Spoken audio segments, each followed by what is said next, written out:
Before you watch this exclusive interview with Andrew Tate, there are a few things you need to know. Andrew is taking a massive risk agreeing to do this 5-hour and 20-minute interview because he is still under house arrest and under investigation, which means anything he says can and will be held against him. Now, what did we talk about in this interview? We talked about his experience in jail with Tristan, untold stories, religion, how this impacted his life. How emotional was it? Was he scared? You're going to see a side of him you've never seen before. We definitely talked about BBC. BBC is not going to like this interview for many reasons. You'll see why. It's a total of 15 hours that we spend with Andrew and Tristan at his compound, so a lot was covered. Having said that, there's about 45 minutes of this interview that will be censored due to the topic of discussion being around his investigation in Romania. So if you want to see that 45-minute portion, you will need to text the word Tate to 310-340-1132 or click on a link below to subscribe to an email for that to be sent to you after his investigation or indictment is public. Having said that, brace for impact. You're about to be value-tained by the one and only Andrew Tate. I'm winning too well. I'm scared by the incompetence of these clowns.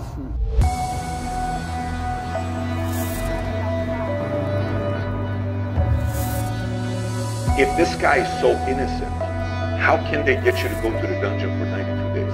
How can they put you on house arrest? How can they do all this stuff?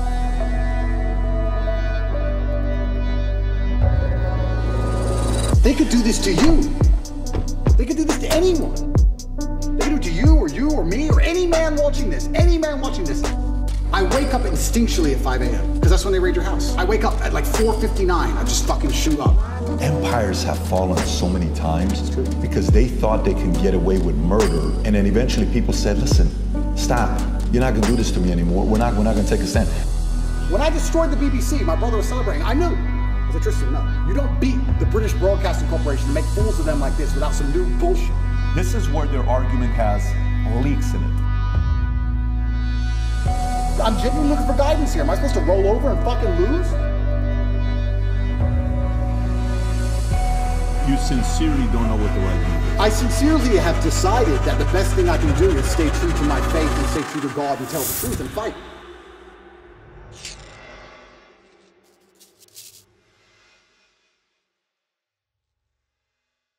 So a lot has changed since the last time we sat down with Andrew Tate. Last time we sat down with him, you were the most Googled man on earth. Today, effective last 2 days, you are now the most Googled woman on earth. Correct. According to your Twitter profile. Correct. And we wanted to make sure after the BBC interview, you made certain requests. Yeah. You said you want, moving forward, there to be a $50,000 fee when people sit down to do an interview.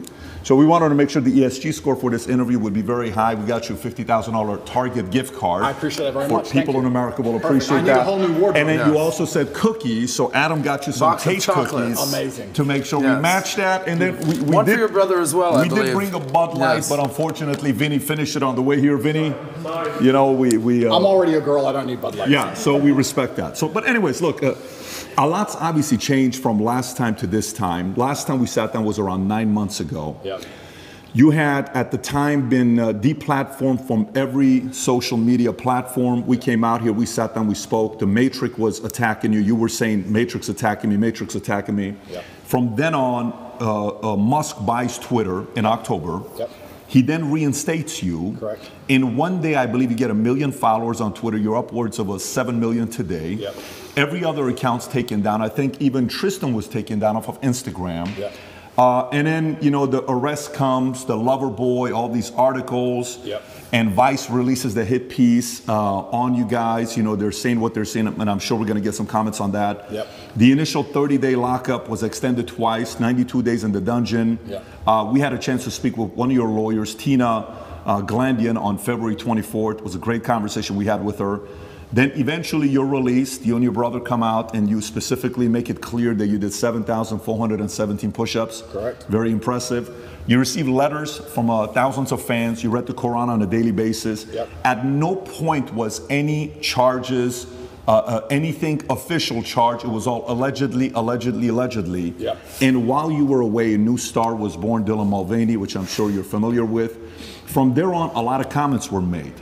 Comments of people that supported you, comments of people that didn't support you. Yep. Logan Paul said by 2023, he will not have a sliver of relevance, is what he said. KSI said Andrew Tate snitched on himself after getting racial by Greta Thunberg. Yeah. Destiny said Andrew Tate has been arrested for rape charges in a country he specifically lives in to avoid rape charges because he was beefing with a autistic child on the internet. I think he's referencing the great Greta. Yep. Matt Bernstein advocated to get you kicked off of Instagram. I'm sure. And he's part of the Blue Pill community, a big famous makeup artist. Yep. Ethan Klein said, and that's why I call him Andrew, the human trafficker. He sent me a cease and desist threatening to sue me for defamation for saying he's a human trafficker. Yep. What else am I supposed to call someone that buys and sells human beings after their will? Tate, the human trafficker. NBC in January 2023 said Andrew Tate said he broke a woman's jaw and that his business was a scam ahead of Romanian charges. Yeah. Rolling Stone said, meet Andrew Tate, ex-kickboxer, red pilling the angry young men of America. These are people that didn't support you. Now, these are the people that supported you. Tucker Carlson, he comes out and he says on Full Send podcast, first of all, he's really smart. Yeah. The spirit that animates Andrew Tate is very clear and very obvious, and it's not a malicious spirit at all. Andrew Tate's core message is respect for yourself, act like you're worth something, Yep. achieve something, do something, get the fuck off the couch, put down the porn, go do something with your life. That's the greatest message that anyone could give. It tells you everything about the people in charge who say that's threatening. What is that threatening? The same people who live on the pedo island with Epstein and the same people that were friends with Harvey Weinstein were claiming to protect women by rebuking Tate. Yep. That's Tucker Carlson. Yep. Piers Morgan, who originally, when he went on, it was very combative. Correct. It was a very good interview, entertaining, but it was also interesting to see him trying to push you. And then he flips and he says, this is getting ridiculous. Romanian authorities must either charge him Yep. and his brother if they have actual evidence of crimes or release them. Musk obviously supported by restoring your account like this. Jake Shields said people are freaking out about young boys looking up to Andrew Tate, but totally fine with young girls looking up to Cardi B and the Kardashians. And obviously, Aiden Ross, Red Pill community, Joe Rogan. I can go on and on and on about a lot of things that's being said. We watched the BBC interview, and we'll talk about BBC here in a minute because I have some questions on that as well. But the first thing I want to ask you is, 9 months, where we were at then, September, to where we are today, a lot's changed. How do you feel with everything that's going on? And tell us a little bit about your current state today. Yeah, there's a very strange sense of terror that comes from knowing exactly what's going to happen to you.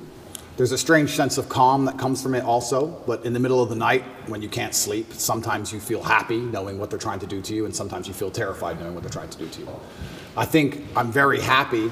Every single podcast I did previous to this, I hammered the point home and I made it very clear that they had the intention of trying to put me in jail. I said, there's 3 lives. They try and cancel you and slander you and destroy your name. They don't just want you to disappear from the internet. They want you to disappear from the internet in a cloud of shame.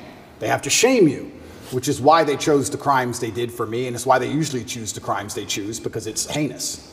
They want to shame you, and they want you to disappear with your head facing the ground and never pop up again. Obviously, they attempted to cancel me, and I became more famous than ever before. I even said to you on your podcast, and I said on other podcasts, I said, I think they made a mistake. I think when you have power and you overuse it, what happens is a rebellion. That's how a revolution starts. When you have power, you have to be very, very careful with how you use that power. The second you overuse it, there's a revolution, and we're in Romania, so they know all about that. That's exactly what happens. And I said at the time, I think I was a mistake. I think they made a big mistake canceling me the way they did. And then the second time, the second life, which I described as they try and put you in jail for no reason. Here we are in the current scenario. I knew it was going to happen. And the third one is they put a bullet in your head. So we're going to have to see how the second life plays out. And yeah, I mean, when this is all over and I win the court case and I get the not guilty, I won't be smiling. I'll be walking out the courtroom with my head on a swivel. That's the kind of life I'm living now. I'm going to be thinking, oh, okay, so their second attempt failed. Now what? Like, do I want to fly private anymore? Do I want to go that place anymore? You start to think about these things. Like, do I want to do these things? A lot of billionaires dying in plane crashes. It's strange. So it's scary, regardless of how it plays out. And I guess you just have to go with the punches and see where it lands. And God has a plan for me and for all of us, and we're just going to see how it ends up. Full disclosure, you don't have any suicidal thoughts. I want to make it very clear, and I make it clear on absolutely every single podcast, I would never kill myself. I don't care what they say. I don't care what video they show you. Never under any circumstance would I kill myself. It's haram. Never. I don't care if they put me back in the dungeon, solitary confinement by myself for the rest of my human years. I would never kill myself, ever, ever. So if that ever happens, God forbid, do not believe whatever garbage they tell you. The chance of me killing myself is precisely zero. And you had this complete level of certainty that this is exactly how it would play out. You've said this on umpteen podcasts that this is their agenda. They have to damage my influence. They have to damage my influence. They can't sit there and let me be influential because I'm saying things that they don't like me saying. And there are people sitting around going, he's saying things counter to our message and counter to our narrative. Get rid of him. And they have a pretty standardized playbook. And this is probably one of the first times in history where their playbook just isn't working. Cancel him. Well, he's still around. Oh, well, lie about him in the news. Just say he touches chicks. Well, no one believes it. Oh, all the comments are on his side. Everyone's calling us liars. Okay, then do it again. Then do it again. Make up a new girl. Then do it again. Find someone else. Yeah. And they keep attacking me with the same weapons, but the bullets are bouncing off. And that doesn't give me a sense of calm. That doesn't make me think, ha ha ha, I'm invincible. It makes me think, uh-oh. It makes me think, uh-oh, because human life is cheap at the top. It's very cheap. Does it make you want to sit on the sidelines and be quiet and just kind of live a life with your family, your kids? Does it make you want to do that? Maybe all these attention is actually not a good thing. It's interesting because sometimes I analyze myself and think, why don't I just do that? Why don't I just disappear? You know, I don't need money. I don't need fame. Why don't I just disappear? And then you have to, I was saying this to my brother, and he was like, well, Genghis Khan didn't need Vienna. Some people are just wired that way. Like, Vienna's a long way from Kathmandu. Sometimes that's just the way it is, or Ulaanbaatar, I apologize, the capital of Mongolia. That's just the way some people are. If I see injustice, and if I see things which I believe to be false, I feel like I am obligated to say the truth. I can't explain why, even if at my own detriment. What am I doing this for? Like, it's to the detriment of my life.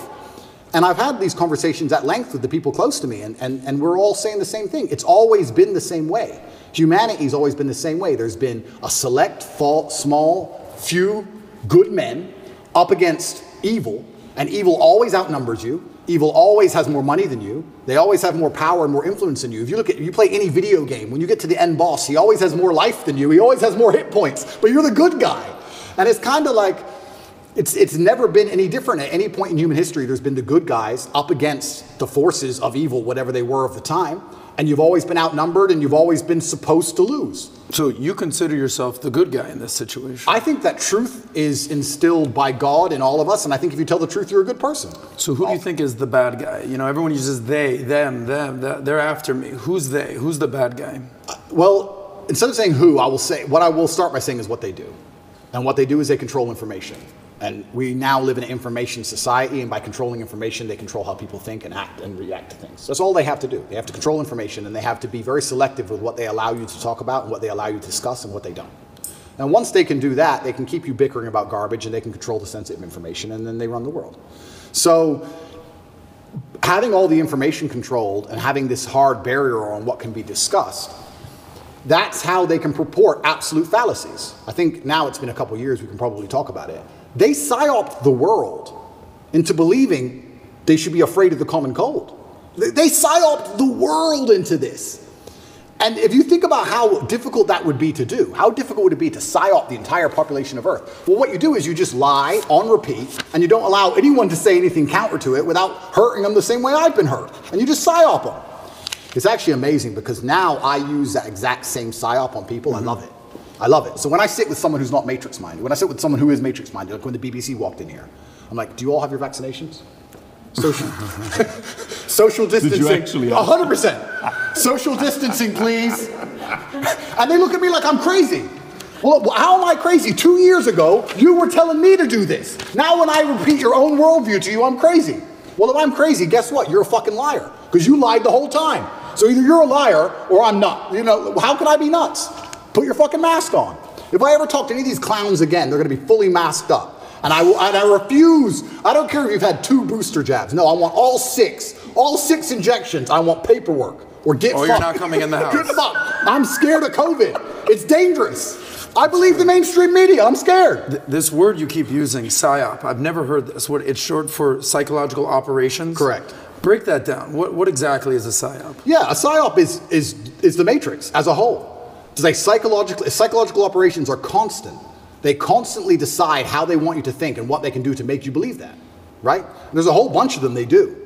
But it starts with tolerance. That's what I don't like about this whole guise of tolerance. It's not that I'm an intolerant person. It's not that I'm a bad person. It's not that I want to hurt other people. But when they keep pushing tolerance, what they're trying to say is have no standards or barriers or parameters for anything. That's what they want. You have to be tolerant. Tolerant of what? Tolerant of having your shop set on fire, tolerant of your kids being taught things you don't want, tolerant of crime, tolerant of your house being broken into. Like, tolerant of what? You're not allowed any hard barrier or any hard parameters as a man anymore. That's why they push tolerance. That's the beginning of it. That's the first stage. Once you accept absolute tolerance, well, then it's the end, isn't it? I'm tolerant of everything. I'll eat the bugs. Sure. You'll tolerate everything. I'll tolerate everything. I'm tolerant. Sure. So when I say things like I'm intolerant of certain things and people think that's bad, no, you need to have standards and parameters. And that's one of the reasons they also attack me. I say that men should be allowed to have standards and parameters in a relationship and in their lives. We should be allowed to decide who we want to marry, and we should have standards for her. They have standards for us. We should allow ourselves to have standards for her. We should have standards in what we'll accept from a government and standards in what we'll accept from a police force. We should have standards as men. But they're trying to erode all of that, because once that's gone, then your brain is completely empty. And then once your brain's empty, they can just plug in the slave program, and then it's over, right? You're a tolerant person. You're a tolerant person. Good. You're a good slave. Slaves are exceptionally tolerant. So the shirt you wear is what? Escape the slave mind? Resist the slave mind. Resist the slave mind. What does that mean exactly? It's a better word, resist. Resist. Right? But I want to do this before we get into, because we got 5 hours, guys. We got plenty of time to get into a lot of different topics. So one, I do want to talk about BBC. Yeah. The handling of the interview, I want to get your thoughts on it. I know there's been reactions, but I want to go a little bit deeper into it, because I want to compare how your start with the interview with BBC started versus Philip Schofield versus Musk. I got all the first questions. We'll cover that. Yeah. I want to talk about media. I want to talk about your evolution of your faith, atheist, Christian, Muslim, and then some of the things that's going on with politics right now. You know, maybe a little bit of Romania, you know, Trump. We'll cover what you're talking about with different things. It's funny you're saying monopoly on power. If you abuse it, now YouTube's turning around and saying, hey, you can talk about the election. We're no longer going to give the strike. So that doesn't work forever.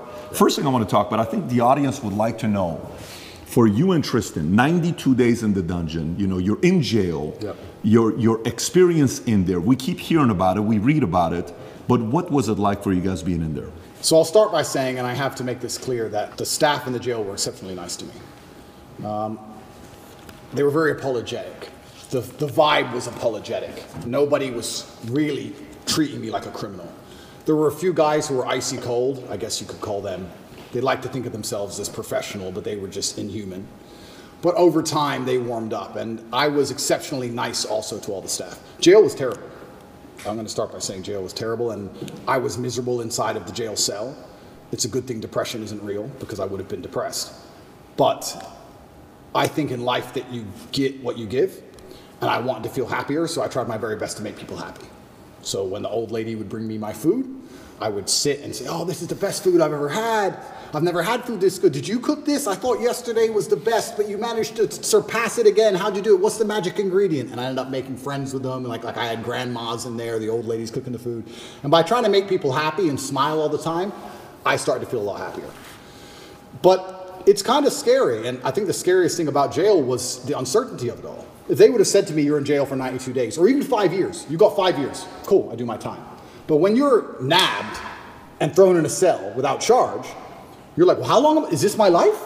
Is this it now? Is this the end of the story? I'm just in this cell. And I was picked up on 29th of December. I went through this quick court case. Like I said, I'm inside of the jurisdiction of Romania, so I have to be very careful with what I say because the case is ongoing and we're in Romania and I can't leave Romania. But obviously Romanian court is in Romanian by law. So you're marched into this room, everyone speaks a language you don't understand for 15 minutes, and then you're marched off to jail. You're like, what even happened? What even happened to me? And they said, oh, here's the paper that explains it. I was like, that's in Romanian. And they said, oh, don't worry, you'll get a translation to English by law. I was like, okay, that's fine. But because I was picked up on the 29th of December and there was New Year's Eve and holidays, it was 2 weeks before I even knew why I was in jail. 2 solid weeks I'm in jail. No one told me in English why I'm in jail. I had no idea what the charge. Can they do that? By law, you get it on the piece of paper in English, but it's translation, it's holiday, we need to find a translator, there's a delay. And you speak zero Romanian? Zero. So they said, oh yeah, human trafficking. I'm like, what do you mean human trafficking? Who? When? What? What is this? Took 2 weeks before I finally got a piece of paper, and then I realized what garbage it truly was. I mean, I knew it was garbage, but I was like, this is complete garbage. Yeah. So, yeah, I have endless stories from jail. It was certainly. I don't think jail teaches you much new. What it does is confirm everything you already know. It confirms everything you know about the reality of the outside world, that you need to be physically strong so that you're not attacked by others, and mentally strong so you're not attacked by yourself. You learn who's on your side and who isn't. You learn who's a coward and who's not. You learn who's an opportunist and who isn't. Your circle, you certainly learn a lot about the people around you when you go to a jail cell, that's for sure. But I remember it was New Year's Eve. When I was first picked up on the 29th of December, I was very sure I'd be out in 24 hours. I was like, there's no way they're going to keep me. For what? Like, this doesn't make sense. So finally New Year's Eve rolls around, and I'm sitting in the jail cell by myself. And in Romanian jail, you don't leave the room. It's not like an American jail where there's a yard or anything. You're stuck in the room. It's 3x4, and that's your existence. You just stay in the room. Are you by yourself? 24 or hours Tristan? a day. At the beginning, I was by myself. And you're stuck in this room, and I'm sitting there. It's New Year's Eve, and there's a very faint speaker, maybe way down the hallway. The guards must have been having a little party for New Year's Eve. And there's this awful song. It's called the Ketchup song. I don't know if you know what it is. I don't want to sing it, but it goes, hey, hey, of course. That super annoying song. And I'm sitting there, and I know it's New Year's Eve because the fireworks start going off. And I'm looking out my tiny window, and I can just hear in the very long distance from the end of the hallway, hey, hey. And I'm sitting there looking out the window like, this can't be it. This can't be the end of my life. Even the cockroaches all over the walls didn't celebrate. There was maybe 15 cockroaches on the walls, right? And when it struck 12 and the fireworks went off, I kind of like, well, who's my friends in here? The cockroaches. I looked at them, even they didn't move. I was like, well, that's New Year's. It's funny because before that, a couple days before that, me and Tristan were discussing, do we want to do New Year's in Dubai? Do we want to go Courchevel? Shall we go Miami? We're all arguing, oh, that will be boring. That's too far. We had all these grandeur plans. Oh, finally we decided to go to Dubai. We were in Czech Republic at the time, and we decided to go to Dubai, and I said, let's stop in Romania so I can repack a suitcase. So that's it. That's the only reason. That's the only reason. So jet left Prague, landed in Romania. My jet was still on the runway. Came here overnight to pack a suitcase, spent the night, spoke to Greta with the pizza box, and it's 5 a.m. they got me before I flew back to Dubai. So that was the infamous Greta pizza box situation. Greta pizza box. How much you think there's anything linked to Greta? Is there anything, because the timing of it? Yeah, I don't think she specifically said that. Of course. But there are certainly people within the Matrix machine that you can't attack without catching flack for. There's certainly protected people. It's absolutely and utterly a club, and you're either in the club or you're outside of the club. She's certainly in the club, right? So if you say certain things about certain people, or you get a beef with X amount of people, or you discredit a certain person, they're going to try very hard to teach you a lesson for doing that. And you can see very clearly who's in the club and who isn't by the Philip Schofield situation. This is a man who has groomed boys and had sex with them, but he's in the club. All of the media headlines after 2 days are, let's have compassion, feel sorry for him, his mother's upset. They've attacked me for 14 months, day after day after day, and they relentlessly attack me. Nobody talks about my mental health. Nobody gives a shit how I feel. I didn't do any of the things he did. He's actually done things. I haven't done anything. But when you're in the club, you're protected by the media. When you're not in the club, you're attacked by the media. And that's how it simply works. You're either on our side or you're not. But to join their side, you have to sell your soul. Your sanity has a price. Your sanity is for sale. You have to sell it. You have to come along with your sanity, take out your mind and say, here you go. Take my sanity. I'll take 35 million. Yes, that is a woman. Yes, protect me. It's insane. And the reason these people join these clubs is because they know they're doing bad things and they feel that they need protection. The reason I stand up and argue against all this shit is because I know I don't have skeletons in my closet. You think I'd be on the internet talking like I talk and fighting the Matrix if I had skeletons in my closet, if I was actually a bad person? I've been investigated as deeply as a person can be investigated by multiple federal agencies for 14 months. I was locked in a jail cell and 2,000 people I know was called. My barber, my old housekeeper from when I lived in England 9 years ago, my gardener I used to have in another country I lived in. Everybody was called. And people were offered bribes effectively. The media are calling girls saying, if you have a bad story to tell about Andrew, we can pay you $30,000 if you have a bad story. That's a bribe. That's a bribe. And they still couldn't find anyone. Still, I've been investigated to a deeper level than 99.9% of people you'll cross on the street. And they're saying I'm guilty and I'm a bad person? You go get 20 men off the street and put them through what I've been through. You'll find more crimes than you've ever found with me. Absolute clown world. It's insane. And if I was part of the club, none of this would be happening. The media would be on my side. They wouldn't be hitting me this hard. They wouldn't be lying about me. All I had to do was sell my soul and sell my sanity, and I refused. And they're trying to punish me for it. That's what's happening. It's funny you say this. When we watched the BBC interview with Musk, right? And he goes up and the guy opens up the question with, why'd you agree to do this interview? He says, well, I don't know, what's the name of the BBC? And he's trying to mock them and all this stuff. And there's a part of it where, you know, he calls them out for the mistakes they made. Yeah. And if you go to the bottom of the interview on BBC, you'll see comment section saying, why'd you cut that out? Because Musk puts it on Twitter, but they didn't put it in the interview. Yeah. Then you watch the interview with you. The first question they ask you was, what's the first question? Hey, you've been accused of serious crimes, rape or something like that. You know, right off the bat, they ask that question of you. And then you see the interview, Lucy Williamson, I believe, her first question was, you're facing some very serious allegations. Have you raped anybody? That's the open question that they ask you. And the video they put up, the first one, they take it down. The second video they put up, that's 12 minutes like the highlight one, they turn, the comment section is open. There's 80,000 plus comments there. Then you look at Philip Schofield. Yeah. And you just brought up Philip Schofield. For people that don't know who Philip Schofield, do you mind explaining to people who he is? Yeah, he was a TV presenter in England. He was very famous. He ran the morning show. And he was grooming children for a very long time. And all the staff knew about it. And the people who worked on the show with them were being groomed by him. And everybody knew. And it was all a big ha-ha-ha joke.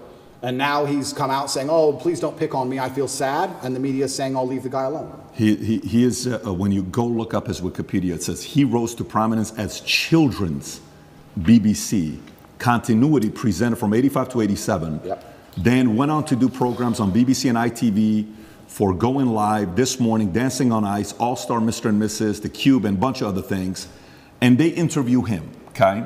While he's going through the mess, you know, after 27 years of being married, this one guy that he groomed since 10 years old, his name is McGreevy, I want to say, something McGreevy, that he's going through the process. Matthew McGreevy, they met at 10 years old at a theater group.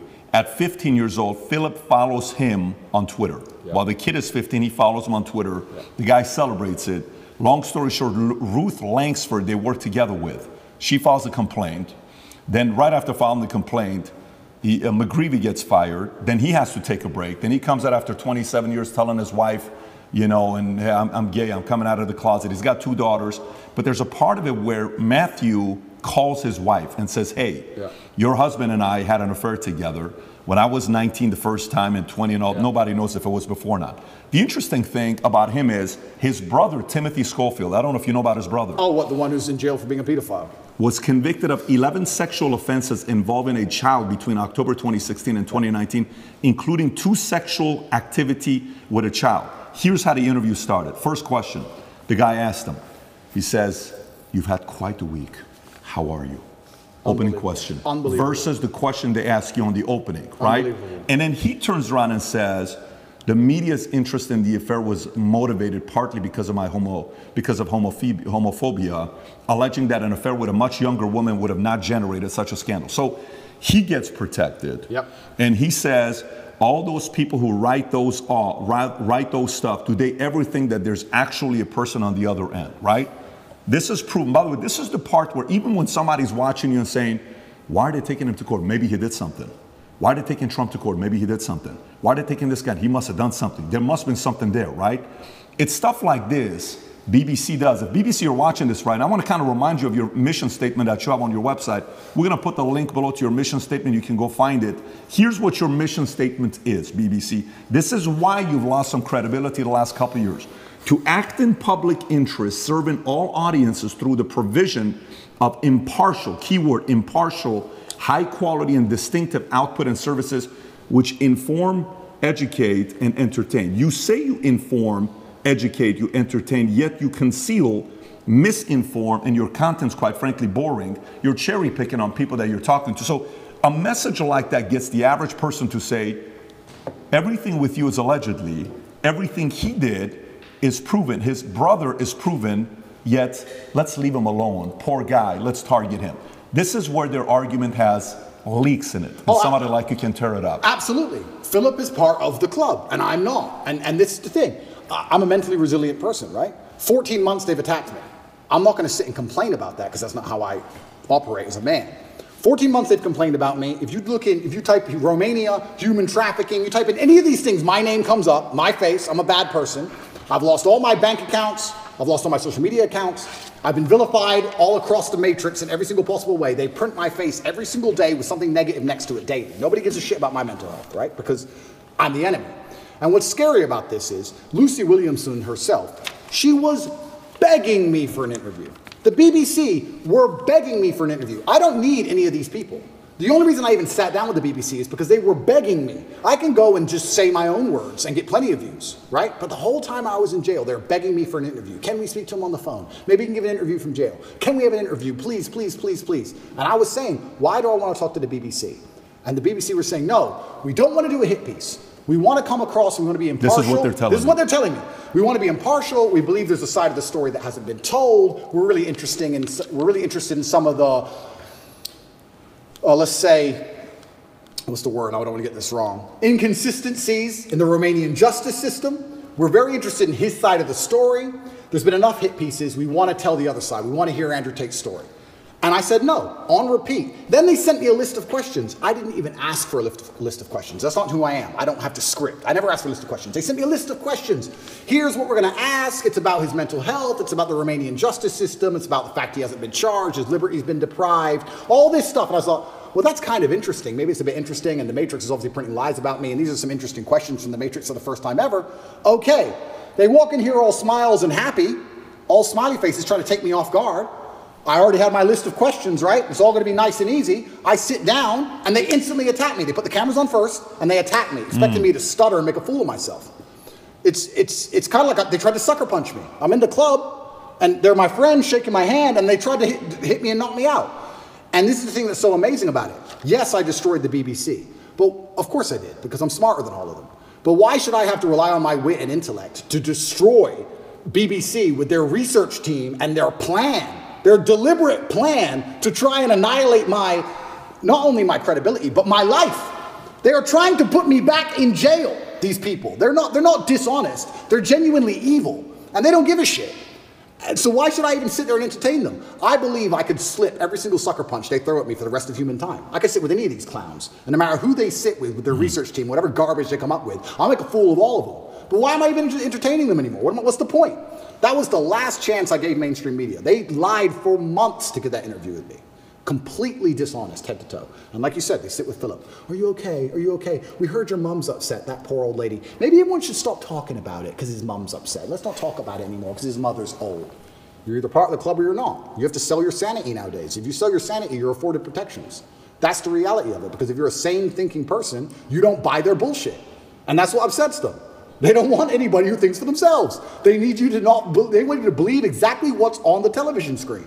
Believe in COVID. It's COVID now. It's COVID now. Oh, Putin's invaded Ukraine. Putin's cured COVID now. Now it's Ukraine. It's insane. Till the next thing comes. It's absolutely asinine. Did any of the questions that they sent you ahead of time? Zero. By the way, we didn't.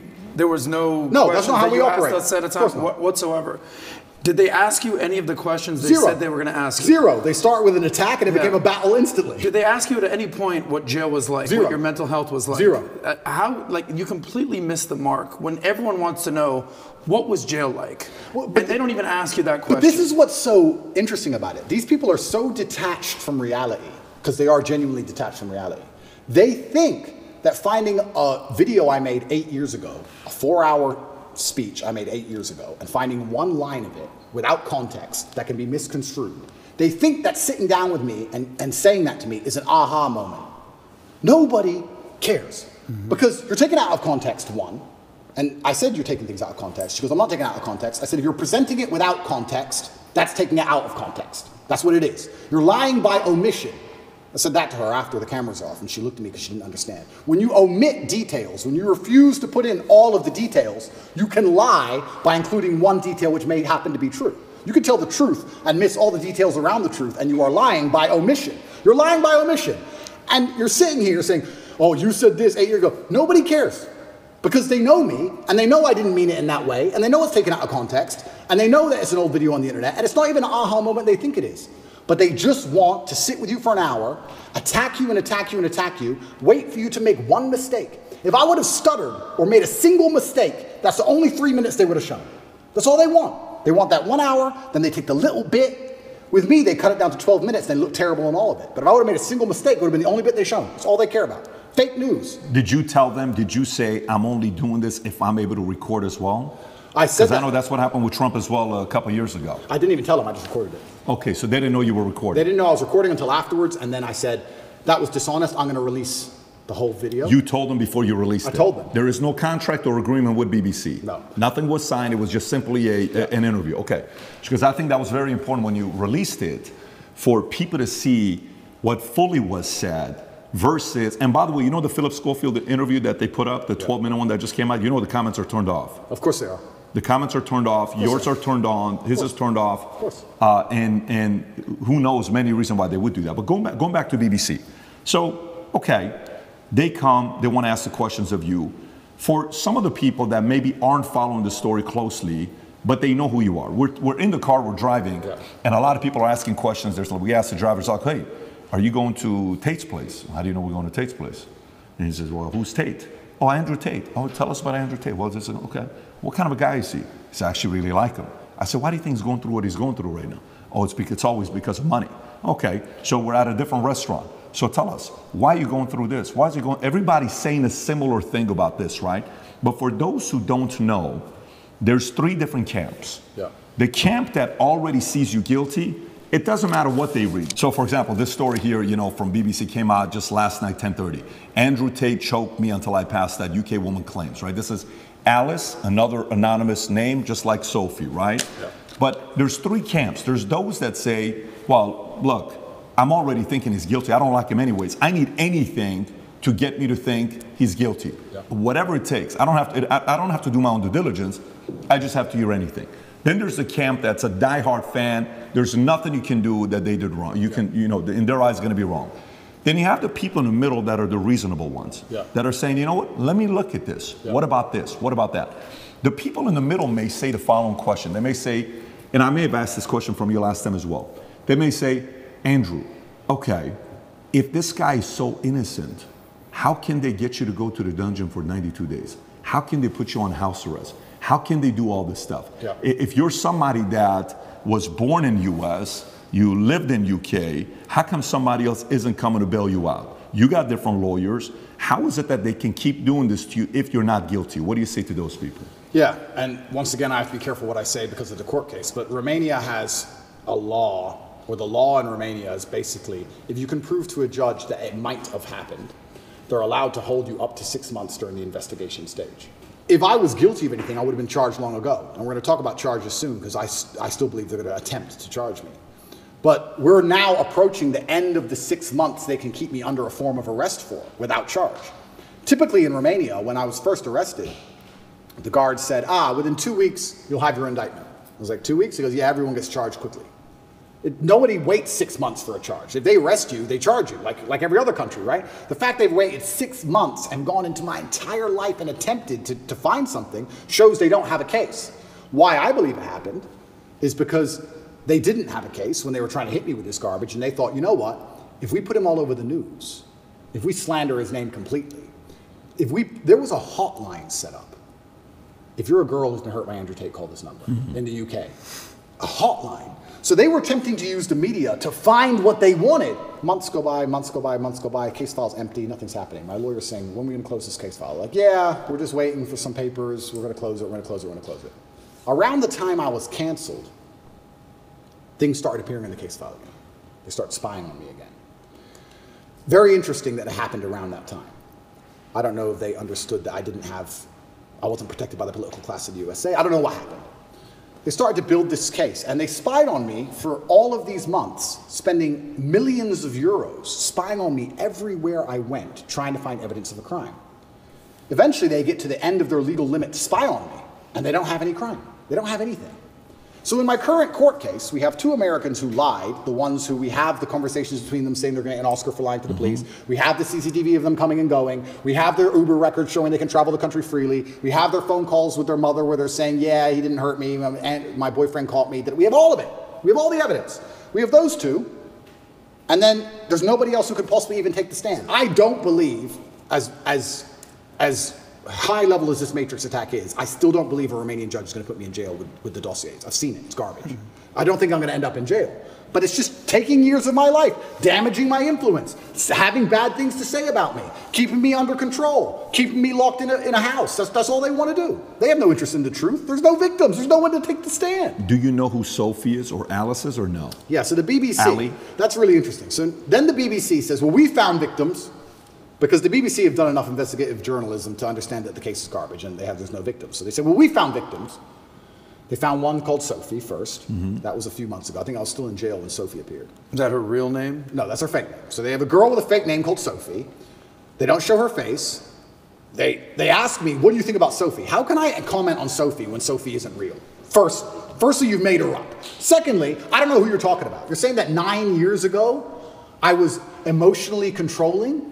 That is the most subjective garbage accusation. What does that mean? 9 years ago, I said you shouldn't party with those guys in the club. Is that what I said? I don't know what I said. I don't know who she is, if she exists at all. And they're saying 9 years ago, you were emotionally controlling. Sophie said so. Who's Sophie? We're not telling you. What's emotionally controlling mean? We're not telling you. What comment do you want me to? If this person even exists, which they don't, then I destroy the BBC, make it very clear to them that Sophie doesn't exist, on repeat, because she doesn't. And 2 days later, Alice appears. What's interesting about this is that DCAUT, the federal agency inside of Romania, along with help from international partners, have tried so hard, spending millions of euros with federal level tools to find a victim so they can put me in jail. And they can't find anyone. But the BBC just pulls them up whenever they want. The BBC does. Where do these people come from? And I say this every single time. If anybody believes they've been wronged, male or female, by me, go to the police. Go to the police. I encourage you to go to the police. All these people say, we don't want to go to the police. We just want to stay on the news. What, is that because you're not real? Is that why? That's pretty convenient. I mean, I thought I was a bad person. Why don't you go to the cops? Oh, because you have no evidence and it doesn't exist? That's why. Are all these accusers in the UK, not even in Romania? Not even in Romania. So Sophie and Alice are supposedly both from the UK. And Alice's story is... To correct, it's not Alice. I said Alice, it's Evie. Evie or Evie or something like that. E-V-I-E. It's all made up names. It's all made up names. Yes. So Evie, we could call whatever name we want. But yeah, Evie is saying 13 years ago I choked her or something. Yeah. By the way, when is the 6-month time limit? End of this Okay. And can we reference the tweet you just posted a couple days ago? I want to stay on this. She was commenting on Evie. You were going to say something about Evie, what she said 10. So she's claiming 10 years ago or 13 years ago, you guys had the consensual sex the first time. She comes back for the second time around. According to the story, she says she was being, your hand was on her throat, strangled me. She was passed out for a minute. And then she came back and she said, I did not approve of the second time having sex after she was passed out. So these stories they're making, you know, and then she says, the guy asked a question saying, how come you didn't do any police report back then? She says, well, because it's not fully rape and it's not that, because it was consensual. I kind of wanted to be there. And I didn't tell anybody about it 6 years later. There's way too many things that doesn't give it credibility for somebody to say, I didn't do anything about it then, but 6 years later, I told my friends, 3 or 6 years later. Yeah. And this is the thing that's scary. If you say to any red-blooded male, 13 years ago, you had sex with a woman consensually and she's now unhappy about how that sex happened. You can get, any man on earth can get screwed with that. If this person exists at all. And like you said, she refused to go to the police if she exists. And she's saying it was consensual. I think last night they aired it on Newsnight and she literally, they said, why are you coming forward now? And I think this actor, the person literally said, because now he's rich and famous. They literally said those words. That's what they said. Oh, because now he's rich and famous, I think it's unfair. It's asinine. I don't understand genuinely how a man can protect himself in the Western world anymore. How can you even exist anymore? If this is what they're going to hit you with as soon as you get to a certain level of influence, there's no man on earth who's safe from this. I said this to my judges. I had a few male judges. I said, they could do this to you. They could do this to anyone. They can do it to you or me or any man watching this. Any man watching this. They can put in the BBC 9 years ago you did something. They won't tell you her name. They won't give you any chance to defend yourself because you have no idea what they're fucking talking about. And they will print it on repeat until you lose your job and lose your bank and lose your social media. And then you're going to sit there bankrupt and depressed. And then they're just going to move on from you. And if you don't die, if you're like me, a cockroach who refuses to die, if you sit around and refuse to go away, they're going to make up a new one. It's crazy. And it's genuinely scary. And you're not safe from it anywhere anymore. I will say right now on this podcast, I encourage absolutely anybody who believes I've harmed them, male or female, to go to the police with evidence, and we'll go to court. Let's do it. I don't harm people. If I was harming people, I wouldn't be out here as open as I was. The biggest criminals and the biggest gangsters and the most heinous people on earth don't have social media. You know this. If I see a guy with an Instagram pretending he's a gangster, he's not a gangster. The real gangster hasn't got Instagram. But that's the reality of it. You think I'm going to become the most Googled man in the world if I've been running around hurting people? It's absolutely insane. And I think there has been a shift in the consciousness. I think, especially because of COVID and a few other things, people are starting to understand that all these people do is lie. I think people are starting to understand that. And the harder they try and hurt me with these lies, the less people believe it, which is scary for me. Like I said earlier, it's scary. They keep coming up with more garbage. The bullets keep bouncing off. So now they're sitting around going, we can't convince the world this person is a bad person. How do we get rid of him? That's the scary part. You were going to say something. Yeah, follow-ups on that if you want to go 6 there. months, it's 6 months coming up right now. It's coming up June 29th, I believe. Correct. Okay, you put out a tweet recently. You said the 6-month time limit is running out. Yeah. Right? There's zero evidence against me unless they invent something against me, right? Yeah. And then you ask a poll. You said if they charge me with an empty bullet and it still takes a year to beat it and it allows them to save face, they're hoping that the world will basically forget about all this. Yeah. What do you think they will do? And you gave people 3 options. Option 1, let me go. Option 2, charge me with no evidence. Option 3, invent and frame attempt. The results were 38% let me go, right? 35% invent and frame attempt. And option 2, in third place, charge me with no evidence, 27%. 38%, 35%, 27%. So basically, it's pretty even. So what do you think is going to happen here? The 38% of people who think they're going to let me go, I think are extremely naive. I go to sleep every night, every morning. I wake up instinctually at 5 a.m. because that's when they raid your house. I wake up at like 4:59. I just fucking shoot up because they busted my house 3 times now. It's not nice to have a bunch of men with guns bust in your house. It's not a nice experience. So every single morning I wake up expecting them to just turn up again with something else and drag me back to a prison cell. Who knows what? They'll just make it up. But the fact they made up this particular crime is because it's a hit piece and it's a slander on my reputation. If they would have done the same thing, let's say for tax evasion, would anyone care? No. Oh, rich guy didn't pay a piece of paper. No, no one cares. We have to hurt his name. Human trafficking. Think about that. I said this to the judge. How does it make sense? A man with no criminal record, who is financially successful, decides to begin to human traffic at 35 years of age. I have no financial motivation. It's clearly not my personality profile. I don't need money. Why have I begun to human traffic from nowhere? It doesn't even make any sense from a pure logical perspective. There's no motive to the crime. Who have I human trafficked? Who is the victim? There's no victims and there's no motive. And here I am on house arrest. It's insane. So yeah, it's genuinely intimidating. I don't know what's going to happen next. I believe they're going to try and charge me with the garbage they have, and I think what they're trying to do is just hang it over my head and keep me afraid. Do you think the idea of trying to either silence you or make you irrelevant is working? Meaning, do you think you're more relevant today than you were on September 1st? Is that strategy they're implementing working? No, they're failing. And the reason they're failing is because God's put me in a position where I have to lead from the front. I think that in the days of old, when politics used to mean something, I believe in politics as long as the leader of the country charges on his horse at the enemy at the front. Then you're allowed to be king. Then I'll listen to your laws. That's politics. When you send other people's kids to die in a war and you sit on your ass, that's not politics to me.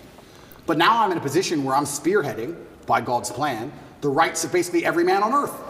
They could do this to anybody. So I think any man with a brain who's thinking is looking at my position and going, they could hit me or my friends or my son or my dad the same way they're hitting this guy. And that builds a degree of affinity amongst my audience. So no, they've failed. They failed and they've made a hero out of me, which is what I'm actually scared of. I am scared by the incompetence of my enemy.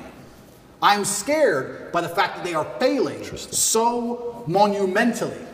If they had been half successful with the cancellation, none of this would have happened. If the cancellation made me an obscure internet personality, it'd be over. If I would have just allowed them to beat me, none of this would have happened. But I beat them. And that's the problem. Now I'm sitting here going, okay, well, after I beat the BBC, after I destroyed the BBC, Tristan gave me a high five. He's like, oh, you wrecked them. They're going to look so stupid. I said, bro, we've sunk the HMS Hood. HMS Hood in World War II, HMS Hood was the British battleship. It was the flagship of the Royal Navy. And the Royal Navy was obviously renowned. It has been for hundreds of years. It was the best battleship. And it was up against German battlecruiser, the Bismarck. And the Hood should have outgunned the Bismarck. And it was the best German ship against the best British ship. By absolute fluke, the Bismarck, on its first volley or second volley, landed a shell perfectly through the top of the Hood and blew up the ammo magazine. And like in the first shot, within minutes, destroyed the entire HMS Hood, killed like, I think it was like 3,000 people, 2 survivors. You can find the video on YouTube, the Hood blow into pieces. When Churchill found out the Hood was sunk, he said, sink the Bismarck, don't care what it costs. He sent every ship, every plane, every sub diverted from every other mission. Doesn't care if we lose every plane we have, don't care if we lose the RAF. We cannot lose the Hood without him losing the Bismarck. Sink the Bismarck. When the Bismarck sunk the Hood, all of the crew were celebrating, except the captain. The captain updated his will. He updated his will and telegraphed home to his wife and said goodbye, because he knew. When I destroyed the BBC, my brother was celebrating, I knew. I said, Tristan, no. You don't beat the British Broadcasting Corporation and make fools of them like this without some new bullshit. We sunk the Hood. And he's like, oh, we'll see. Oh, who's this? Evie? Evie. I fucking knew it. I'm winning too well. I'm scared by the incompetence of these clowns. But I don't know what else I'm supposed to do. Am I supposed to lose? I'm genuinely looking for guidance here. Am I supposed to roll over and fucking lose? When they're lying about me and slandering my name and trying to put me back in a fucking dungeon? Back with the cockroaches? All I could do is protest my innocence, but they're such idiots. I make them look so stupid, and then there's egos involved. You think Lucy Williamson hasn't been called into a meeting room with some BBC producer saying, you made a fool of us? Yes, she has. There's egos involved. Big businessmen with business interests have ego investment in hurting me now. And I keep winning. So I don't know. I'm in a very precarious scenario. Do I continue to win? Do I let them win a bit? Do I just roll over and shut up? What am I supposed to do? I don't know what the right move is. It's difficult. You sincerely don't know what the right move is. I sincerely have decided that the best thing I can do is stay true to my faith and stay true to God and tell the truth and fight. The right move for me, I believe, is to fight and fight to the end, because I think that suicide is always the wrong option. I believe if you're put in a bad position, the best thing you should possibly do is fight to the best of your ability, which is what I'm going to do.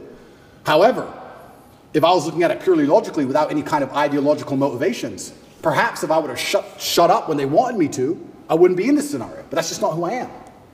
You know, Alexander the Great didn't have to keep conquering. Genghis Khan didn't need to take Vienna. He could have just chilled. He kept going. So I feel like when I'm in a position where I don't know what I'm supposed to do, the best thing I can do is just look to God and tell the truth. And that's what I'm doing. I want to ask you one more question regarding human trafficking, because this is a heinous charge, or Absolutely. allegedly. Absolutely. I mean, this is not lightweight stuff. You famously ran a webcam business. Correct. Perfectly legal. Yep. Nothing wrong with that. I mean, Yep. I can't tell you how many women are doing OnlyFans these days. Yep. Webcam business. Yep. How much of a reason was that a correlation for the human trafficking, the sex trafficking, the webcam business?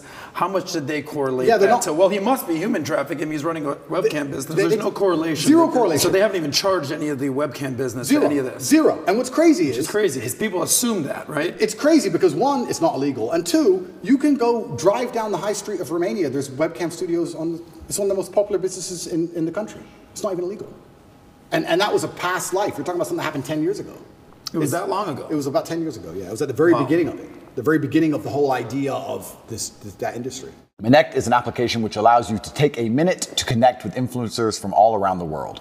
My name is Andrew Tate, and I'm available to speak directly to you on Connect. I think it's just perception. I understand I have this perception. Mm-hmm. And I think a lot of people who are also dislike me, a lot of the reason they dislike me so much is my perception. I've had people who say, I hate what you say. I say, what do I say? And after talking to them a while, they say, it's not what you say, it's how you say it. Of course. It's the perception of aggression. It's the perception of masculinity that they're afraid of. It's not even the words. They might like the words. Mm-hmm. It's my delivery. So I understand perception can be reality to a degree. I accepted that maybe the first month I was in jail. I understand when you have a message which is complicated, and masculinity as a whole is a very complicated tapestry, that the best way to instill it and teach it is to break it down to its core beliefs. So I've evolved way beyond Lamborghinis and chicks, right? But masculinity as a whole is a very complicated tapestry. You need to have the emotionality. You need to have the times you feel like crying and you don't. You need to have the times you can be aggressive. You need to have the times that you can be violent to protect your family. It's very complicated. And you can't teach that, especially to the young generation, in spite of the constant propaganda they have coming in their ears, very easily. So I break it down to a very core message, and the core message is that I have financial freedom, so it's hard to tell me what to do, and I have sexual access because I'm respected by women, and I have a good network because I'm respected by men. I break it down to those core things, and those core things are what I build that's how you build the tapestry of masculinity, because if you don't have those 3 core things, you can never build the rest of it. That's the beginning of it. If you don't have those 3 things, it's hard to build the rest. So anybody who doesn't look into my message properly, I mean, I'm sure these people who are after me have never listened to me speak at length, ever. Ever. They just look at a picture. He's on a boat. There's 3 girls on the boat. There's no way those girls are happy with that, because my wife hates me. And there's 3 of them. So he has to go to jail. And that's what's happening. It's that baseline. I truly believe it's that baseline.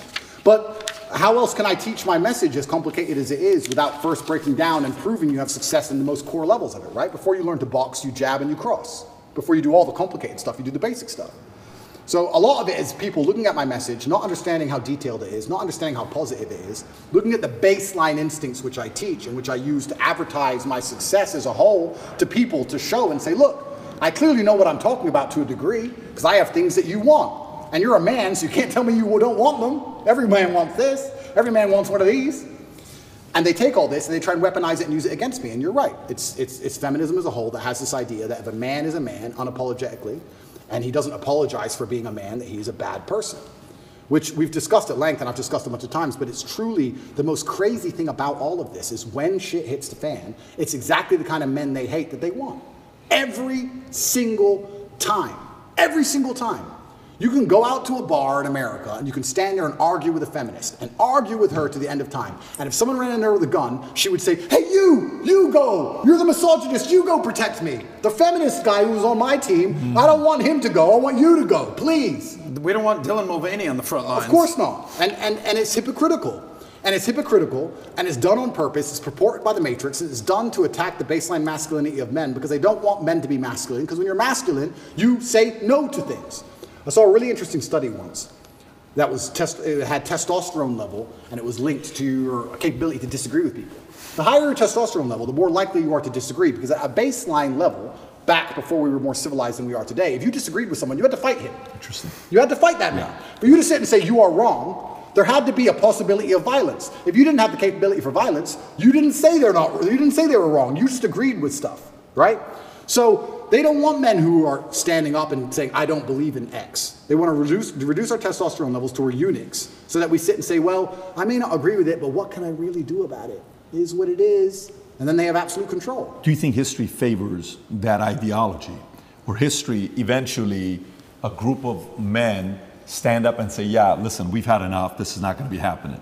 I do believe that in history it's always been the same. I believe it's always been a select group of good men who are up against evil. And I think they've always been outnumbered, and it's always been difficult, and they've always suffered. All of them. When I was in jail, the amount of letters I got from people, and it was just names of, and I'm not comparing myself to these people. This is the letters I got of Nelson Mandela, Martin Luther King, Malcolm X, Muhammad Ali, everyone who was unjustly imprisoned. Everyone's gone to jail. Because when you stand up for something, they end up trying to put you in jail. When you're a good person trying to do good, the evil, the matrix as a whole, is going to try and throw you in jail. That's what they do. That's the punishment for it. And history's always been the same. It's always been a small group of outgunned people who stand up, who are, to the detriment of themselves, too principled to allow injustice and evil to thrive. And they stand up and they're outgunned and they're outnumbered, but they're like, no, I have to tell the truth. If you play a video game and you're the good guy, when you get to the boss at the end, he has more life than you. He has more hit points and he moves faster and he's a cheater. He cheats. He cheats. The bad guy cheats. But you still win because you're good. And that's how the battle's always been. I would love for the world to be another way, but I don't think it's ever been that way. I think if you find any time in history, it's always been the same story. And now I'm in the position where, like I said earlier, what am I supposed to do? Have I Do I have a life path in which I can genuinely help people? And do I have a life path in which I can genuinely do some damage to the evil to the world? Or am I just going to disappear like a coward and let them lie about me and do my time and shut up and delete my Twitter account and just go away? You know how sometimes, like, I've been in sales for quite a while. If a guy who doesn't have any responsibilities and he's single, he has a $30,000 month, boom, he's going to Vegas, having a good time, and then he doesn't work as hard until he runs out of his $30,000. 3 months later, I got to go make the $30,000 again. Oh my God, panic! I got to pay my bills. I'm behind on the phone. Let me buy this watch and make 40 grand. I'm going out again. So it's very inconsistent, right? And then as you're in sales longer, you're like, okay, the profile of somebody that's going to be more consistent is not a single guy. It's a guy that's married, kids, homeowner, and all those three are signs of what? Married, commitment. Homeowner, commitment, responsibility. Kids, commitment, responsibility. Last time we didn't talk about your kids. At this point, I think it's public video, your daughter running to me, give daddy a kiss, all this stuff. Everybody knows at this point. Do you, when you're in jail, sometimes I sit there and I got books on my desk. I'm like 50 books behind, and I like to read. I know you don't talk about reading a lot, but I like to. I'm 50 books behind. But I bet if you're in a place where you're in jail, you're forced to think. You're forced to, Andrew, you don't have the phone, you don't have the computer, there is no emergency podcast. Go away and think. You're sitting there, you're like, okay, family, kids, you know, what it's really all about. Those decisions, when you think about your kids, does it influence you to say, oh, what are you doing this? You know, why are you going through all this stuff? Maybe you got to make some changes in your lifestyle. And if yes, in what areas? Or does it say, no, double down even more because I'm fighting for them? And that's a really interesting question. I'll start by saying how thoughts in jail are different than thoughts in the outside world, because this is actually an observation I had. In the outside world, I don't think you carry a thought for very long that you don't want to carry. You can sit and think about something if you want to. But if you don't want to think about something, you just get your phone out. Something pops in your head, oh, I don't do it. You get your phone out and distract yourself. Or you get in your laptop, or you call someone, or you do something, right? It's not very often in the real world. It's not very often in the real world you have a thought you don't want in your head, and you have nothing to take it away. You have no phone, you have no outside interaction, you have nowhere to go. What a perspective. Nothing. You're just stuck with it. You're stuck with that thought. So there were times in jail where, for the first time, like I have a lot of mental control, but there was the first time ever I'm battling with my own mind saying, I don't want to think about this. And I put another thought in the way. It was on the door. It was knocking on the door all the time. And this is for weeks. Because every day is the same. You never get the outside interaction. And you also, what made it worse is, you never get the answer. You know, like the open loop. If you ever say to somebody, I'm gonna tell you something, I'll tell you later. And it bothers them. That's what jail's like, because you might think of something, doesn't matter what it is. I won't say what my thought was, but I'll give you an example. Let's say I thought, when did Constantinople fall? What year? I can't just Google it. I don't know. So it's stuck in your head, right? So if you have this negative thought, you don't know the answer. Normally in life, when you want to know something, you find out. But in jail, you don't. So you're like, I don't know. You got this in your head and you're like, I can't get this out of my head. So when you have a negative thought, especially if there's an open loop to it, you need to know something or you want to know something. You can't get it out of your mind. I would sit there for hours just meditating, trying to just keep the door closed on negative thoughts. It's really difficult. It's a really strange experience. And maybe in normal jail in Western countries where you get to go and interact with people, you can distract yourself. But I was stuck in a room for 93 days in one room. I did not leave. That was where I was. I was allowed to go to the fridge once a day, which is a 3-meter walk and back. That is it in my room. You and Tristan are in the same room or no? At the beginning we weren't, but then we ended up in the same room. Got it. Yeah. Okay. So, yeah, the thoughts in jail are very pervasive. And it's also a long time, maybe never, in the outside world where I had a thought in my head for weeks and weeks and weeks and weeks. You just satisfy the problem. You fix the issue in the real world. In jail, you can't do that. So yeah, family and kids, and those are the positive things that you do think about. But it's difficult because I think of children, I think of legacy. And then if you're going to think of your legacy via your children, you have to think of your legacy via your actions. And then you have to sit and by extension go, well, truly, truly on my deathbed, truly, will I be happier if I gave up or if I continued to tell the truth? I'm scared of the regret of thinking, you know what, I was the most famous man in the world and every man on earth was listening to me and I was really making a difference, but I got scared. I don't think I can live with that. I don't think I can live as a coward. I'd feel like a pussy. I just feel like a wimp. And sometimes inside of men, that's all it takes for us to do the most stupid things there is. The idea of feeling like a coward. A man will run into a burning building to not be a coward. If the firefighter, they go, there's children in there, and the whole building's on fire. It's like, well, I can't be a coward. Oh, fuck it. And you'll risk your life. It's something that's built inside of us, honor and pride. It's something that should be. It's what they're trying to take away from us. But it's what used to be built inside of men. And I just feel like I can't give up. I know what I'm doing is good. I know what I'm teaching is good. I know that people don't like it, but I know I'm not teaching anything that's bad. And yeah, I want my children to be happy, but I have daughters too. And how do you make sure that your daughters are secure and have a good future? Well, I think you do that by building good men. How else do you do it? My daughter is mine now, but she won't be mine forever. She's going to marry somebody. I like the idea of her marrying a good man with honor and principle, a man like me. I don't want to marry some idiot. So they call me a misogynist and I'm anti-woman. I'm pro-woman. The best way you can improve the lives of women is make men, better at being men. Because when a man is a good man, he's good for all of society, including women. He's good for everyone around him when he's good at being a man. So I feel like I'm helping them as well by extension. And it's difficult. And yeah, I can't say with honesty that I strongly considered giving up. It never crossed my mind. It was there for a second. Do I need to do this? And after like half a second, it was like, yeah, I do. I don't know why. I can't. It doesn't make logical sense. So kids didn't influence it one way or another? Kids made me want to do it more. Kids made you want to do it more? Kids made me want to do it more. Got it. I look up to my father as a hero, and I would hate for my sons to look up at me and not see me as a hero. Because that's how I believe you should see your dad, as a hero. And I feel like and you're not a hero without an enemy, and you're not a hero without a fight. Did they ever try to, and by the way, I don't see this working effectively at all, but did they at all try to come in between you and Tristan, or you and the two girls, or the two of you and them? Was there any manipulation and divisiveness going on there? What about these stories that came out that you've got cancer and lung cancer, and then you were poisoned, and these matrix attacks? Yeah, so are you planting these stories? Are they making these things up? No, so the cancer thing is interesting, because by Romanian law, every 30 days to extend the arrest, there has to be new information. They can't extend the arrest based on the previous information. So they put together all this garbage case and arrested me for 30 days. To keep me another 30 days, they have to find something during that 30-day arrest period to keep me for the second month. But of course, there's nothing to find. So when I was having medical scans in Dubai, a dark spot was identified on my lung. And I had follow-up tests booked for February. So after the first 30 days, I called up my PA and she said, are you coming to Dubai? I said, well, yeah, if they let me go at the end of these 30 days, I'll come to Dubai for my medical tests. They took that conversation and shown it and used it in court, saying I'm trying to flee the country and trying to escape the judicial system as motivation for the second month's arrest. And the judge agreed and locked me in jail because I said that I would go to a medical appointment if I was free. And they used that as proof I'm trying to run, because they had nothing else, and the judge agreed it for some reason and kept me in jail.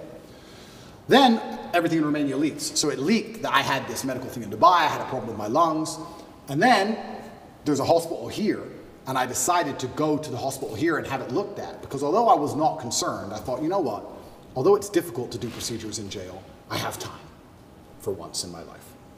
So I decided to go to the hospital here in Romania, and Romania does have some private healthcare, which is actually very high quality. It's not as poor as people think it is. And I went to a private hospital, and I knew it wasn't cancer. I knew it wasn't. I sat down with the doctor and said, we're really concerned about this dark spot in your lung. I said, it's not cancer. He said, how do you know? I said, that's just not my life path. It's just not my story. You told him that? Yeah.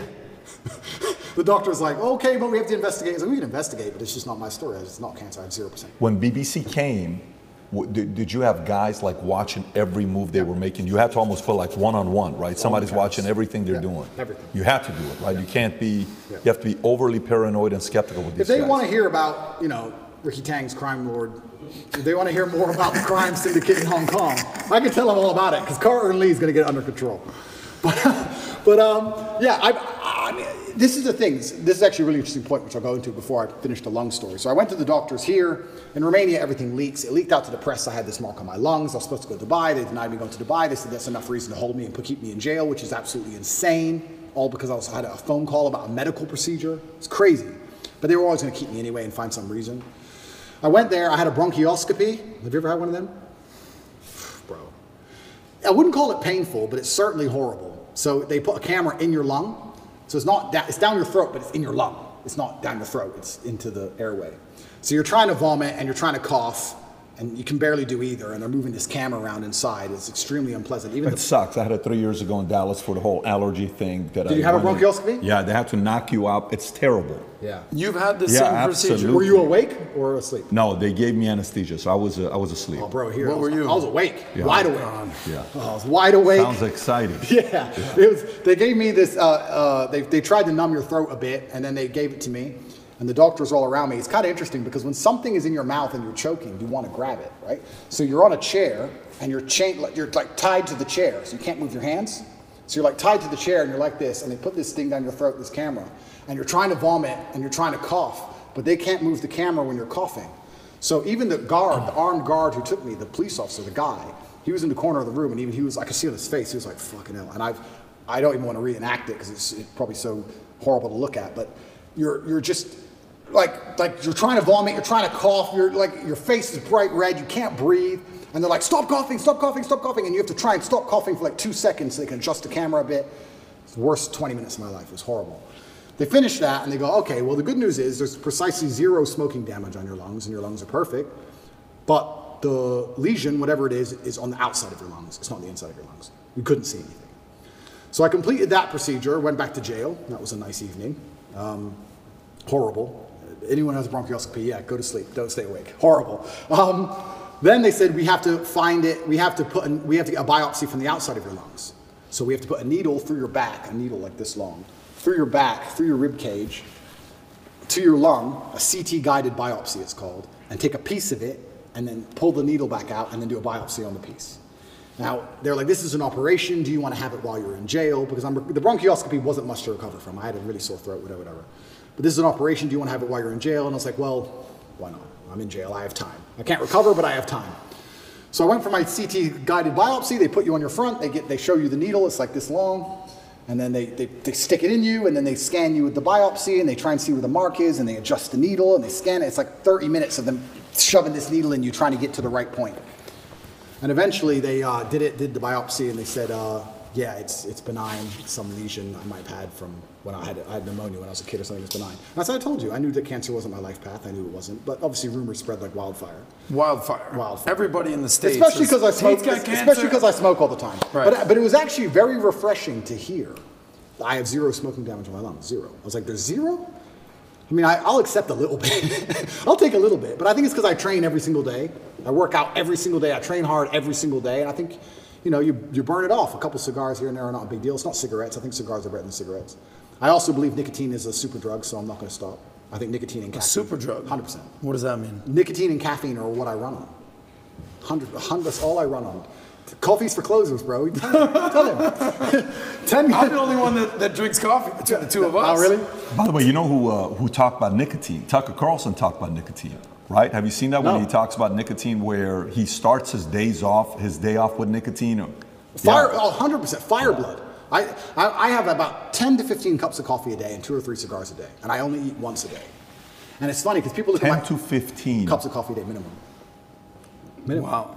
But you don't do drugs. 0 drugs. You'll have a sip of alcohol every once in a while. I used to. I haven't had alcohol in 9 months. I've quit. But you're running on caffeine and nicotine. It's It's funny because people look at my physique when I put pictures up and they're like, what's your meal plan? I'm like, bro, cigars, coffee. Coffee and cigars. Coffee and cigars. I eat once a day. What time? I eat dinner only. That's it? Only eat dinner and 18. So you do intermittent fasting for every 18 hours? What? Yeah. And 80 to 90% of my calories are meat. That's it. I'll just have like 3 steaks for dinner. Now, how much of that is genetics? How much is that like? I'm not sure if it's genetics, but that's just how I feel best. I feel best when, if I smoke and drink coffee all the time, I feel hungry, which motivates me, and I feel energetic. It's energetic hungry. That's how I like to feel when I'm working. I want to be hungry. If I eat, I'm tired. Life's too good if I eat. I'm in my mansion, I've just eaten. She's beautiful, I'm going to bed. No, but if I don't, yeah, but if I don't eat, I'm like, maybe I wouldn't say angry, but I like to have that tinge of irritableness. Does that make sense? I don't know. Maybe I sound crazy. It's how I get things done. It's how I get life done. It's just how 12 cups of coffee a day, 3 cigars, and you eat once a day. That's right, yeah. And you train every day. I train every day, yeah. And it's working. Well, working for you. It's how I feel best. I don't know if you wrote a book on Tate's diet, if that book would do well. Well, this is interesting because I had a blood test when I was in hospital for all these things, and my testosterone level, I'm not going to pretend to be an expert on male hormones because I'm not. I don't understand them. I don't know what measurement it's in, but it was between 9 and 27 is the testosterone level, the mark. It can be between 9 and 27, the normal range. I've never taken a steroid in my life. I don't inject anything. I don't take any pills, nothing. And I was 32. I was above the normal scale, and I'm 36 years old. It's supposed to be going down. So whatever I'm doing, I'm sticking to. What was your diet and your regimen while in jail? There was no coffee? I had coffee and cigarettes. Don't worry, bro. I had those. Really? I spent my commissary money on coffee and cigarettes. I had coffee and cigarettes and one meal a day, same. So there was commissary money? Yeah, so we had... Who gave you that? Yeah, so a friend of mine put money on my account. So I was a rich guy in jail, because in Romanian jail, most people haven't got money, right? I was rich. I was rich. There's a limit to how much you can buy, but I was spending the maximum. So I had plenty of cigarettes, coffee. I actually quit coffee. Now we're talking about coffee, and then I want to go back to the point you made earlier, but I quit coffee for the first 30 days in jail, because I've never not been caffeinated. My experience of life is caffeinated. Caffeinated human, right? If I'm awake, it's caffeine. So I'm like, I don't need energy now. I'm in jail. So I quit caffeine and all coffee for 30 days to see if there's any tangible benefits, and I can confirm to the world that there are none. Zero. I did not sleep any better. I did not go to sleep any easier. I did not dream anymore. Nothing, absolutely nothing good happened, except I was tired all day. It was garbage. I was like, give me my coffee back. I went back to my 15 cups of coffee a day. Reaffirmed your wild coffee. to have that much coffee.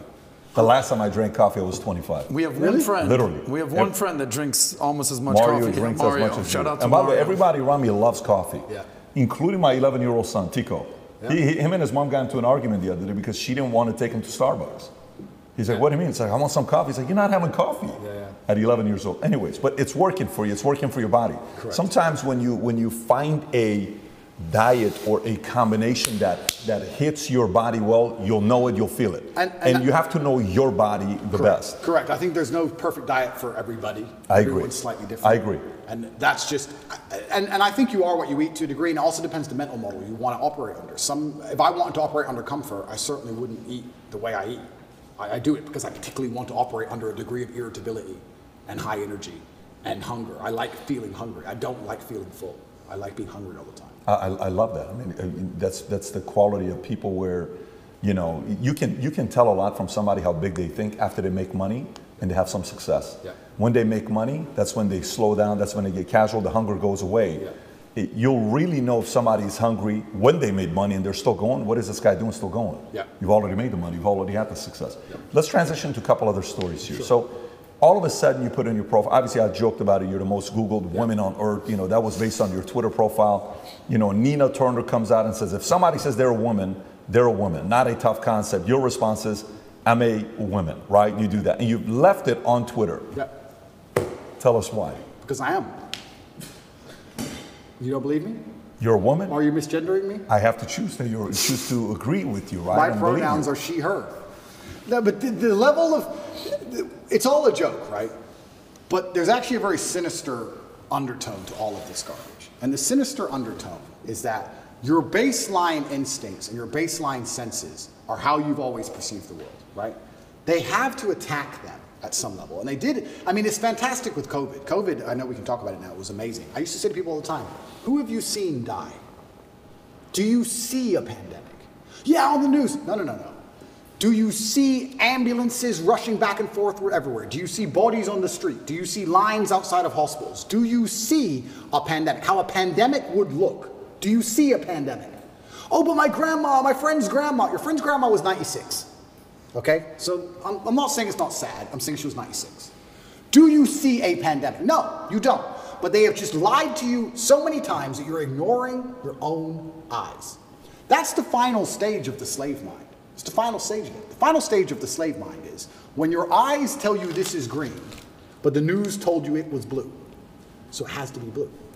So when they're doing these things, it's nothing to do with caring about the mental health, of gender ideology, none of this garbage. They're deliberately attacking you and saying, what your eyes tell you is wrong. Because if they can make you start to admit that your own eyes are wrong, then what other defense do you have against propaganda? If they're going to give you a lie, but your own eyes can't protect you, well then it's over, isn't it? So all of these things they're doing, all of these things are a deliberate assault on the senses. And they do it by controlling the language.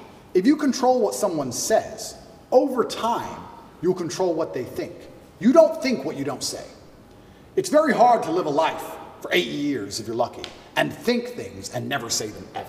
If you think it, you're going to say it sometimes. You're going to give the idea, get some feedback on the idea, build on the idea, change the idea, whatever it is, through discussion. If you never, ever, ever discuss it, you're not going to think it. So they say, this is the truth, ignore your eyes, and you have to say it's the truth. You can't say it's not the truth. And the people who are in charge of the world, they think generationally. They have time. Right now, it's a joke. 200 years from now, it won't be a joke. 200 years from now, it'll all be fucking standard operating protocol. The grandchildren, the people who are in charge now, that's what they want. They'll pull it off in the end. Slow, incremental damage. They do it with nearly everything. They'll take all your rights away. They'll take 100 of your rights away. They'll upset you. They'll give you 99 back. We're good again. Don't worry. And the grandchildren of the people in charge of the world get what they want in the end. They think generationally. So now we're at the beginning of it. It's all a big joke, right? But especially before Elon had Twitter, when you couldn't say the truth online, when you couldn't say my eyes see X on the internet without going to jail or losing your account or getting a hate speech charge in the UK or some garbage, they're controlling what you think. And on a long enough time frame, what you think becomes true. We all believe 2 + 2 is 4. But with a hard enough psyop, if you can't say that, if you have to say it's 5, on a long enough time frame, math breaks down and everyone's just going to believe that 2 + 2 = 5. That's what happens. You think we're going to get there? Have you ever seen the experiment? There's a really interesting experiment with monkeys and a banana and a water spout. Have you ever seen this? They put 5 monkeys in a room. And at the top of the room, there was a banana. And when one monkey tried to climb up to get the banana, they turn on the hose and splash all the monkeys with ice cold water. So the monkey would come back down and wouldn't get the banana. And when another monkey would go to climb up, they'd splash all the monkeys with ice cold water. And what would happen over time is, when a monkey went to climb the rope to get the banana, the other monkeys would jump and pull him down and hit him and teach him a lesson. Don't go for that banana. If you go for that banana, we get splashed with water. Then they'd swap one of the monkeys out. Now there's a new monkey in the room who doesn't know the game. The new monkey would attempt to climb, and all 4 monkeys would attack the monkey, pull him back down, and kick his ass. He knows if he climbs the rope to get the banana, he gets attacked. He doesn't know he gets splashed with water if he gets the banana. He doesn't know the game, but he knows if I try and climb, they're going to attack me. After a certain amount of weeks, they change another monkey, and another monkey, and another monkey. Over time, you have 5 brand new monkeys who have never been splashed with water ever. But nobody goes to climb the rope, because if they do, they're attacked by all the other monkeys. And nobody even knows why. Damn. That's just how it works. If you climb that rope, we beat you up. That's just how it works. That's what they're doing on a long enough time scale to humanity. There are already X amount of people on the planet. There's already a population, X%, who knows what it is, who ignore their own eyes and repeat what they are told. You can't say that that's not what they're doing, because they're already successful with X amount of the population. They've begun. The seed is there. 2%, 3%, 7%, who knows? They've already proven they can do it. Now it's just a matter of not shutting up and hammering at home. Make sure they repeat it in schools. Children are young. They believe things. They're impressionable. Hammer it to the kids, especially. Put it in every Disney movie. Give it to the kids all day long. They grow up sooner or later.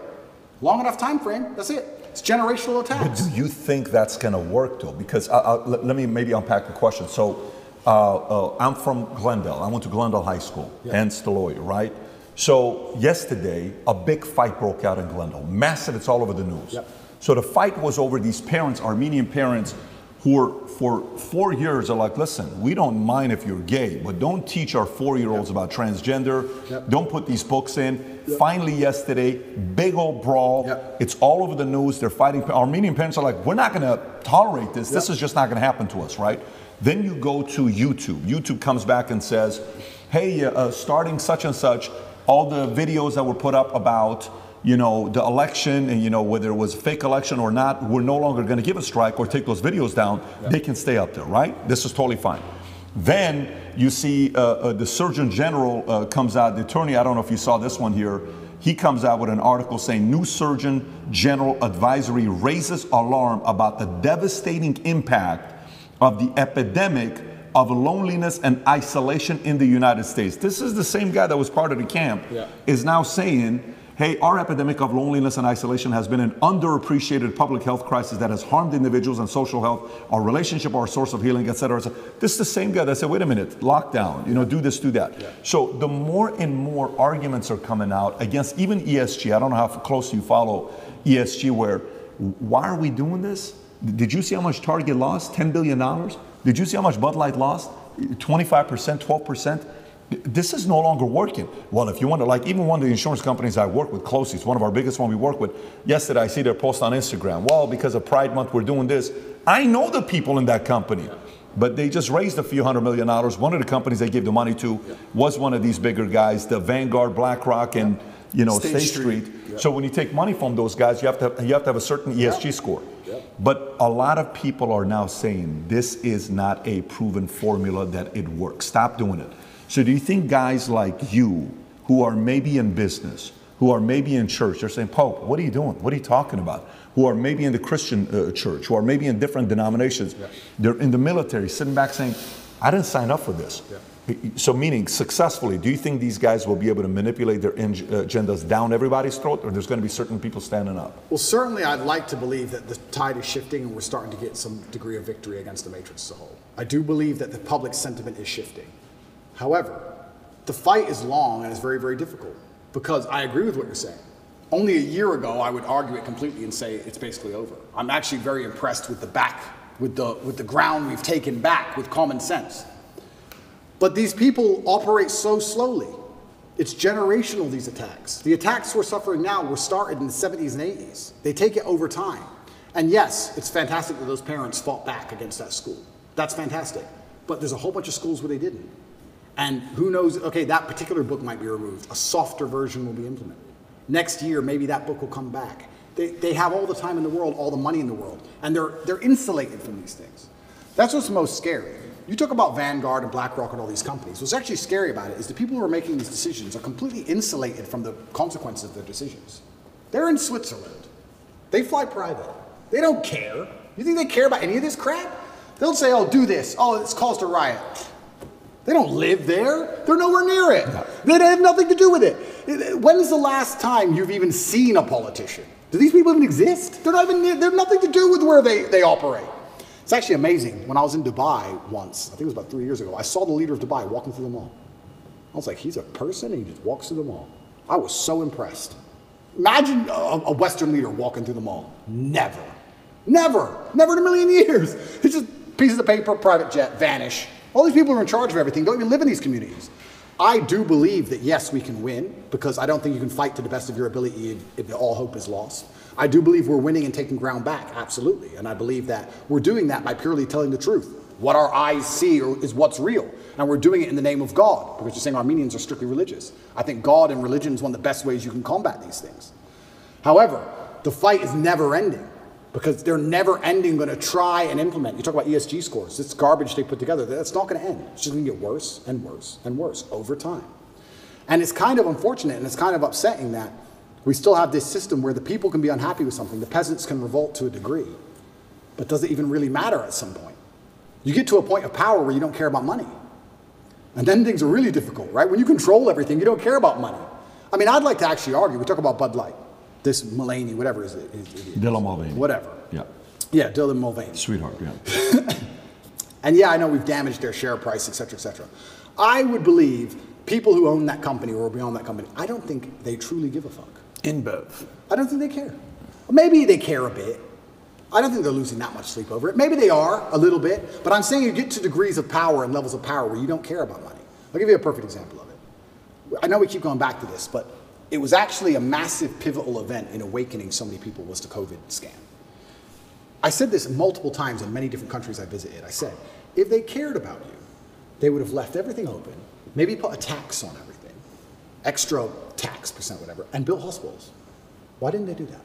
Why did they lock you all up? Because it's a mass compliance exercise. They want you to comply. They don't give a shit about your health. They just want you to comply. And they want to test how many people comply.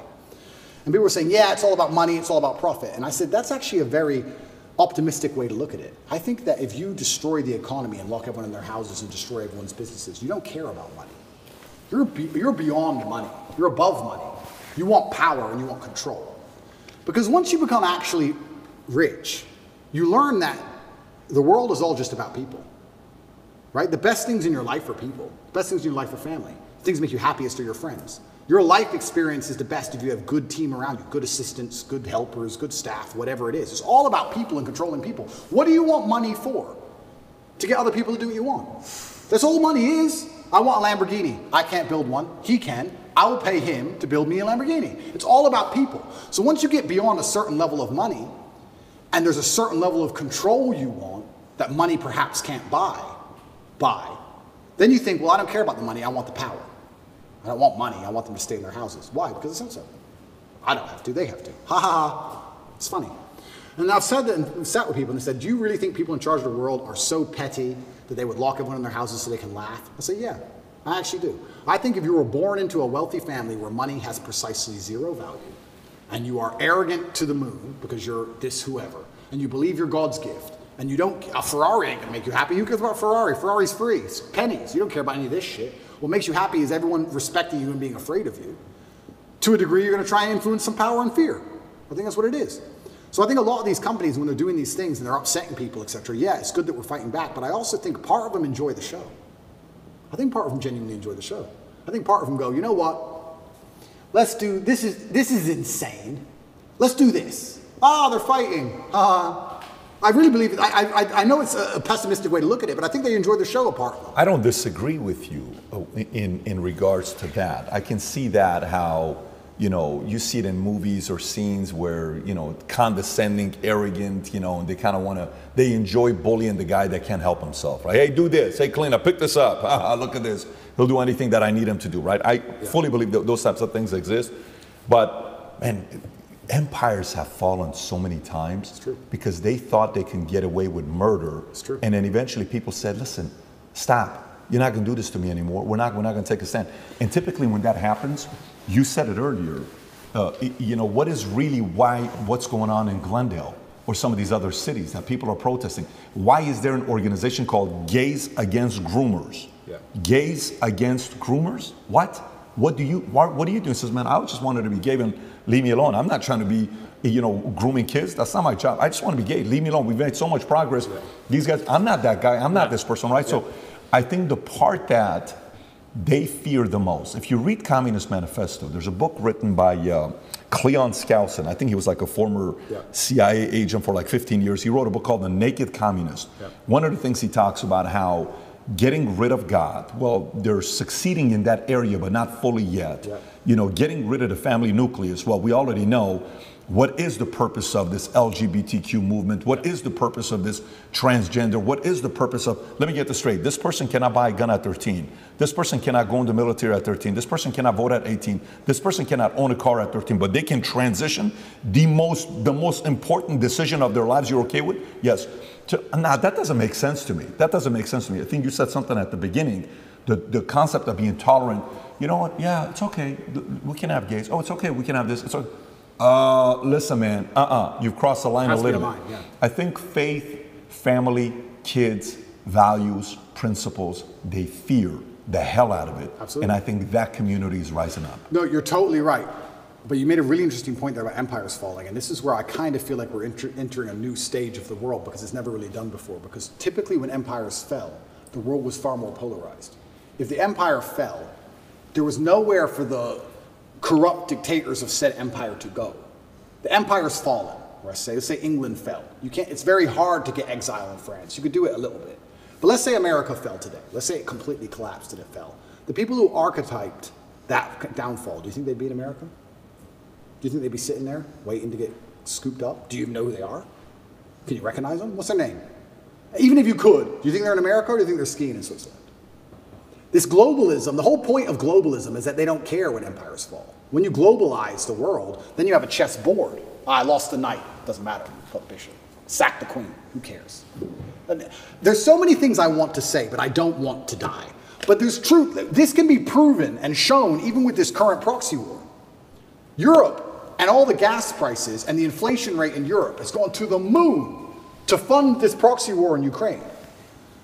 Why has this happened? Because America's in charge of everything, and America has decided that Europe has to bear the brunt of the bullshit for its proxy war. You're going to have higher gas prices, you're going to have inflation, you're going to have mass civil unrest, you're going to deal with it all.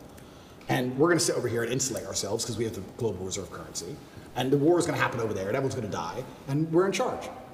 So now you have this globalism. How can an empire fall when you have basically two camps? There's two teams now. There's two sides left. So I agree with you completely about empires falling, but I'm saying if the empires fell in days of old, the kings would be strung up. But now when the empire falls, nobody notices. It doesn't matter. We don't know who the kings are. We don't know who's in charge. We don't know where they are. They're not going to be anywhere near the trouble. That's for fucking sure. They're just going to be somewhere else. Oops. Oh well. And do they really care? Do the people in charge of the world care if America's crime rate goes up 1,000%? Would they lose sleep at night? I actually think they do partially, because think about it. So I'm with Andrew Schultz, and I'm taking your position with him. Yep. Okay, you know who Andrew Schultz Yep. is? Good guy.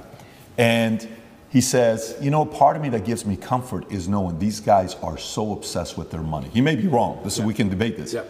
They're so obsessed with their money that there's no way they're going to let America fall, because if America falls, everything else falls. So they're going to go just as much as they can to control, but not enough to get the machine to break, because they're so in love with money and power, they don't want to give that up. Well, I hope that's true. I would love for that to be true. But my argument is that these people are already so deeply entrenched, they print the money.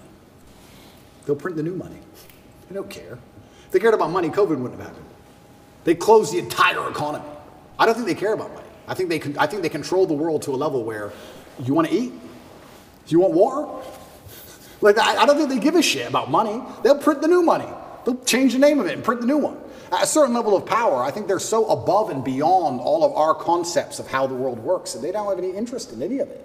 I don't think they give a shit. I think if you were to go to these people, whoever they are, and say, we're going to take your money away, they would just laugh at you. You think you can take my money? You think you understand money? You think you're going to damage the stock market? You think I give a shit about share price?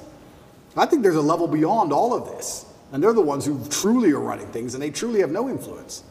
And in fact, the harder they damage the economy and the more damage they do to money, the more people are dependent on governments to eat. That's where communism comes from, right? The more poor we get, the more you need the government just so you have food in your mouth.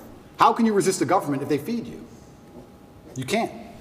So yeah, and I sound pessimistic, and I'm not pessimistic. And I do believe the answer to all of these things is free thinking and truth and God and communities standing up for themselves and changing the general consensus. I do believe that. Because to a degree, although we talk about people who run the world, to a degree we run the world. Because our tolerance level is what runs the world. There's more of us than them. So to a degree you say, who's in charge of the world? Well, I like to say, well, we are. Because it's all about, we're the abused wife in this relationship. How much crap are we going to put up with? We set the limit. They're going to come at us with everything they can, right? We set the limit. But the problem is, they try very, very hard to, one, increase our limit to the max, which is tolerance, and two, to divide us to the point where we don't ever unite long enough. I love what happened in Glendale, what you just told me about. That should be happening in every single school across America, all of them. Oh, they would love it if you retweet the video for them and give more exposure. I will do. You know, when you're saying this, I'm reading a book right now, Robert Moses. I don't know if you know who he is or not, Power Broker. This is a guy, it would be a very interesting guy for you to study. This is the guy that built New York, okay? And he came up and hated, complicated person, misunderstood. The more they would push him back, the more he stood up. The more they would say, no, this is not fair what you're doing, the more he would even say, I'm going to go even more extreme. And so if in New York you mention the name Robert Moses, there's going to be a camp that's going to say scumbag, racist, white supremacist, all this stuff. And there's a side that's going to say, this guy built a bridge, this guy did this guy did that. He would make it so hard for a certain community to go to the nicer community. He would put the the bridge so low that trucks couldn't go through because he didn't want the bad people to go into this. Like, he was that sharp. And one time in the book, they talk about how Robert Moses, he says, look, the one thing about Robert Moses, he could give a shit about money. He could give a shit about, it was all about his influence over. So I agree, there's certain people that don't care about money. They're more driven by control, influence, all of that. The part that, we're talking about the movie Fury, Vinny, and you give me this whole thing about Fury, the scene where Shia LaBeouf is reading out of the Bible and he's crying while he's reading this. And then, if you want to text me and then afterwards, you see Brad Pitt quotes exactly what scripture it was, but they never showed how much faith he had. And the whole point was, I'm ready to die. Yeah. We know we're here. Yeah. This is going to be happening. We're in the attack. I think the people, there's a part about Trump. I had a girl on, Whitney Webb. I don't know if you know who Whitney Webb is. We had her on. Okay. Yeah. And we start talking about different things. And I've been having a lot of weird guests on lately and making a comparison between the Kennedy family and Trump. Pisses a lot of people off. Yeah. But those two families, forget the fact that one's a Democrat, one's a Republican. They were both anti-establishment. Yeah. They were both anti-military industrial complex. They were both anti-CIA, anti-FBI, anti-all of this stuff, right? Yeah. We saw what happened with Kennedy. We saw what happened with Reagan. We saw what happened with Lincoln. All these guys were anti-establishment guys. We saw what happened with Trump. Yeah. The part about Trump that, made the other side uncomfortable is, okay, we can kill the guy. That's been the strategy for a long time. You can't really do it today as much because they fear one thing that they're the most jealous and envy. You know what that is? They do not want to build a martyr. Yeah, they fear building a martyr because that's the ultimate high that they want to get. They do not want to build a martyr, right?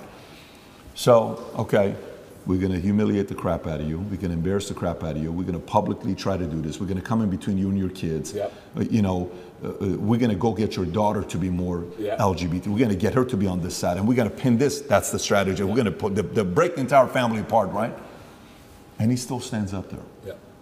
And to them, it's like, what the hell do we need to do for you to, just sit down and be quiet, not willing to do it? That's right. Do you think, again, going back to it, more of those types of men and women who are misunderstood and complicated stories, they're not perfect, far from it. Yeah.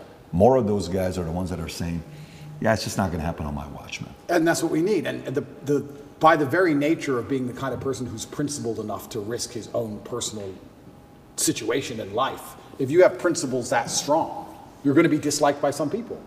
You're never going to have a person who is principled enough to take risk to his public detriment for the good of what he believes in, who's liked by everybody.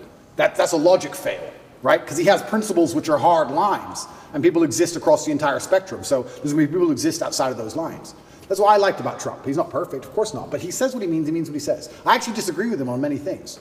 But he says what he means what he says, and that's what they're afraid of. They're afraid of a man who says what he means and means what he says because he can't be bought, because he's principled. He can't be bought. Even now, if they were to come to me with $100 million and say, we'll sponsor you with this company, it's $100 million, you just have to shut up, I'd say, no, I don't want your money. I don't want the money. I don't need money. There's nothing else to buy. I bought everything. I don't need it.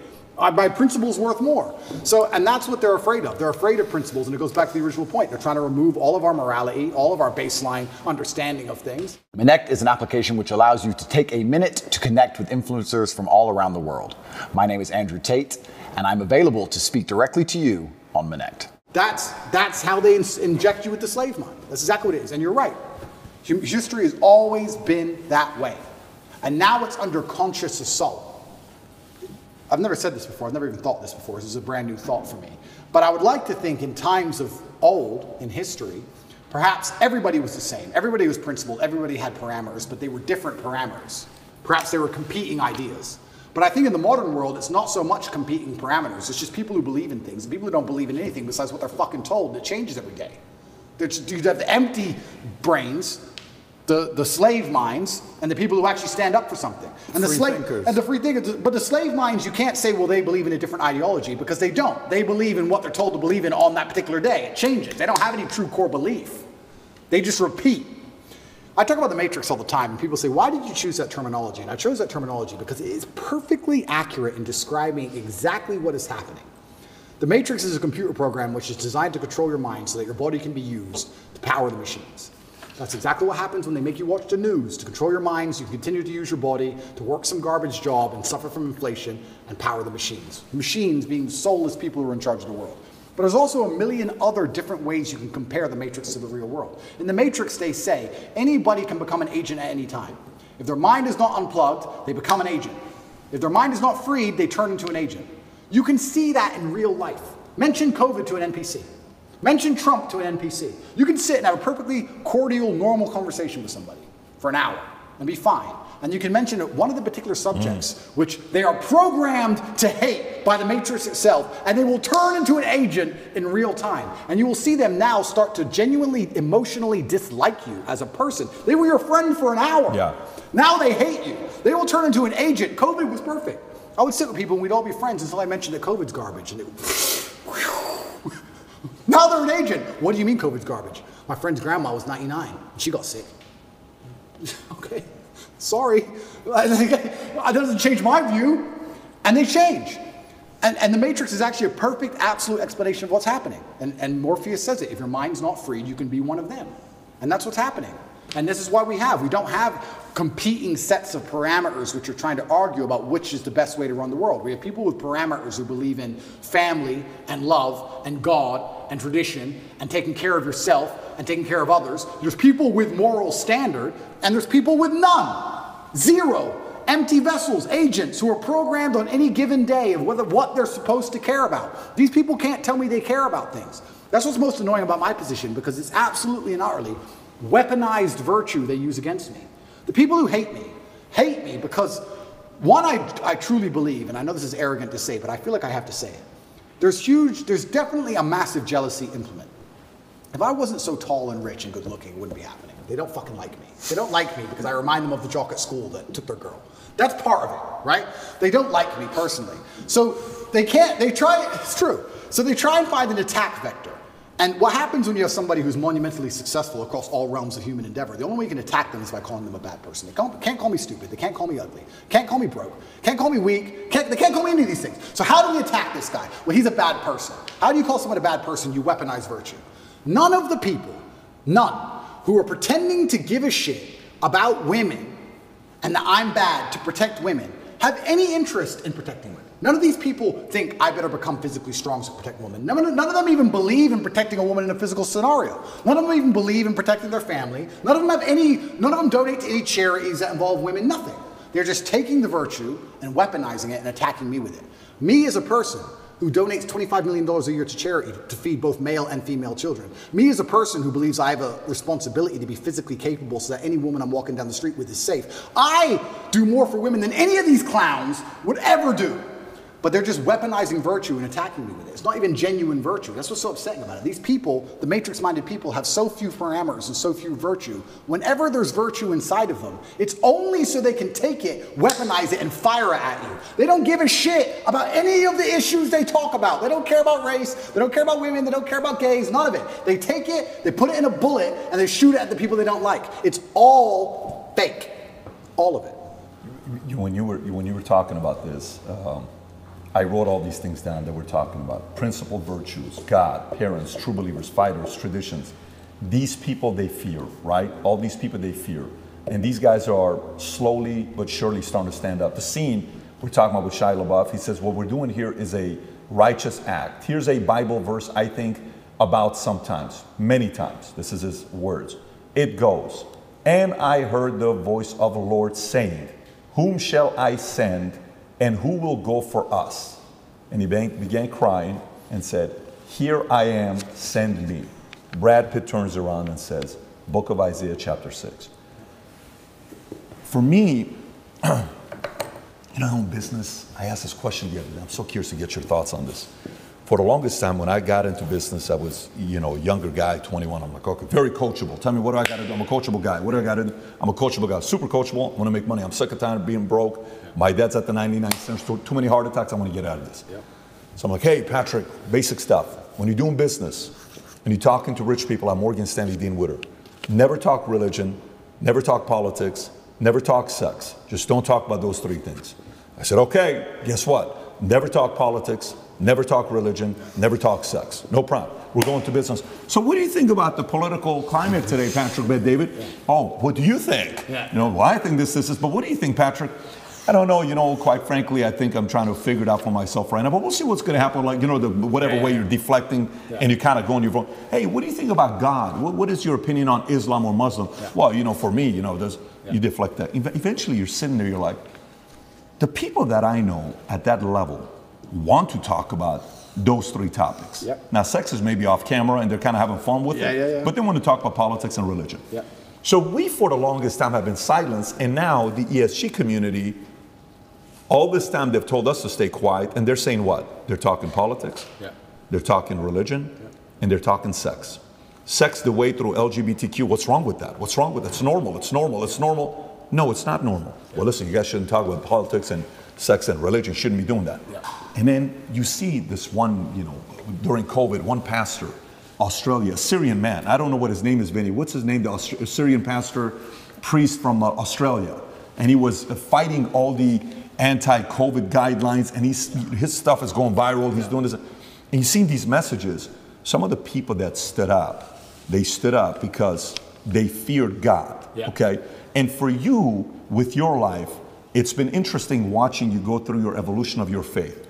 Pre-2022, former atheist, couple of the things you've said in the past, God isn't real because you can't prove it. Okay, kind of like that was more the Malcolm X argument, right? Bad things happen to good people and good things happen to bad people far too often for God to exist. I'm the center of my universe. That's pre-2020. Then gradually you start talking about Christianity, and you know, in 2020 you made a video announcing that you were wrong about what you had said previously about God, right?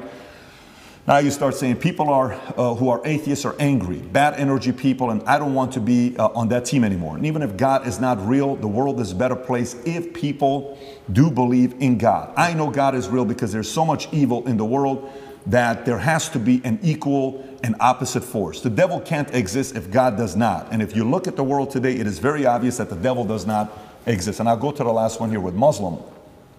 Quotes from you. Christians don't have a religion anymore because they tolerate everything and stand for nothing. And by the way, I actually agree with you, the fact that they're tolerating way too much. Islam is the last religion on the planet. God is something to be feared, respected, and to prove yourself to, which means you got to earn his right. It's a, hey, I want to earn your right, your respect, right?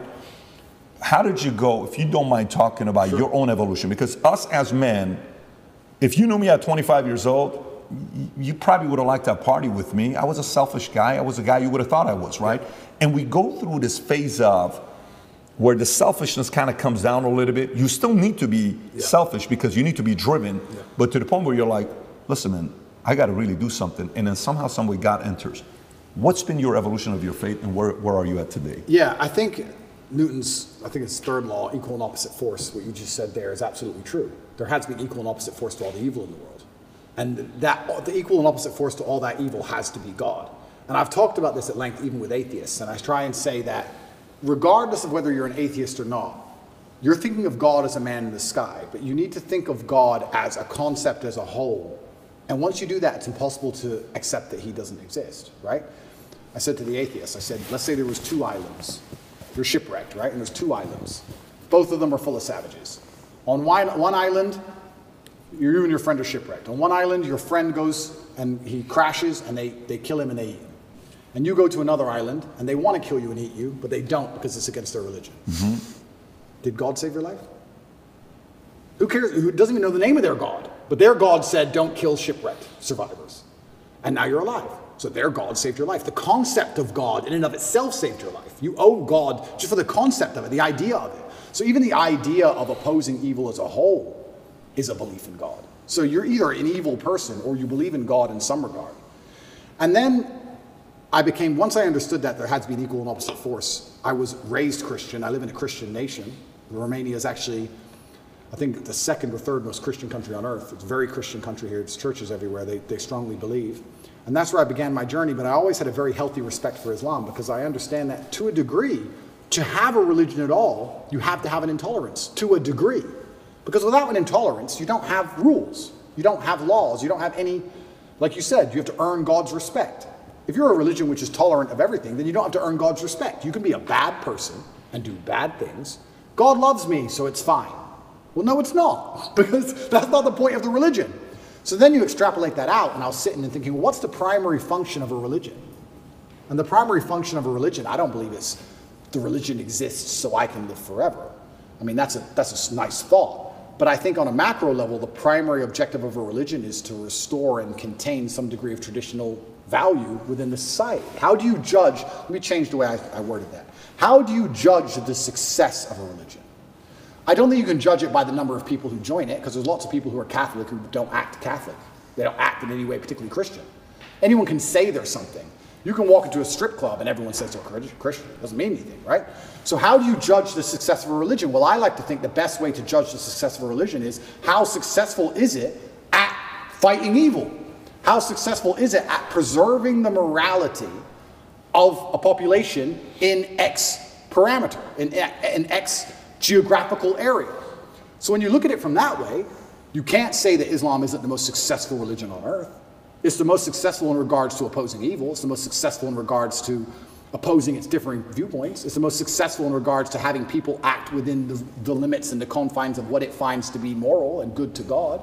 It's the most adhered to. It's the most feared. It's the most respected in most forms.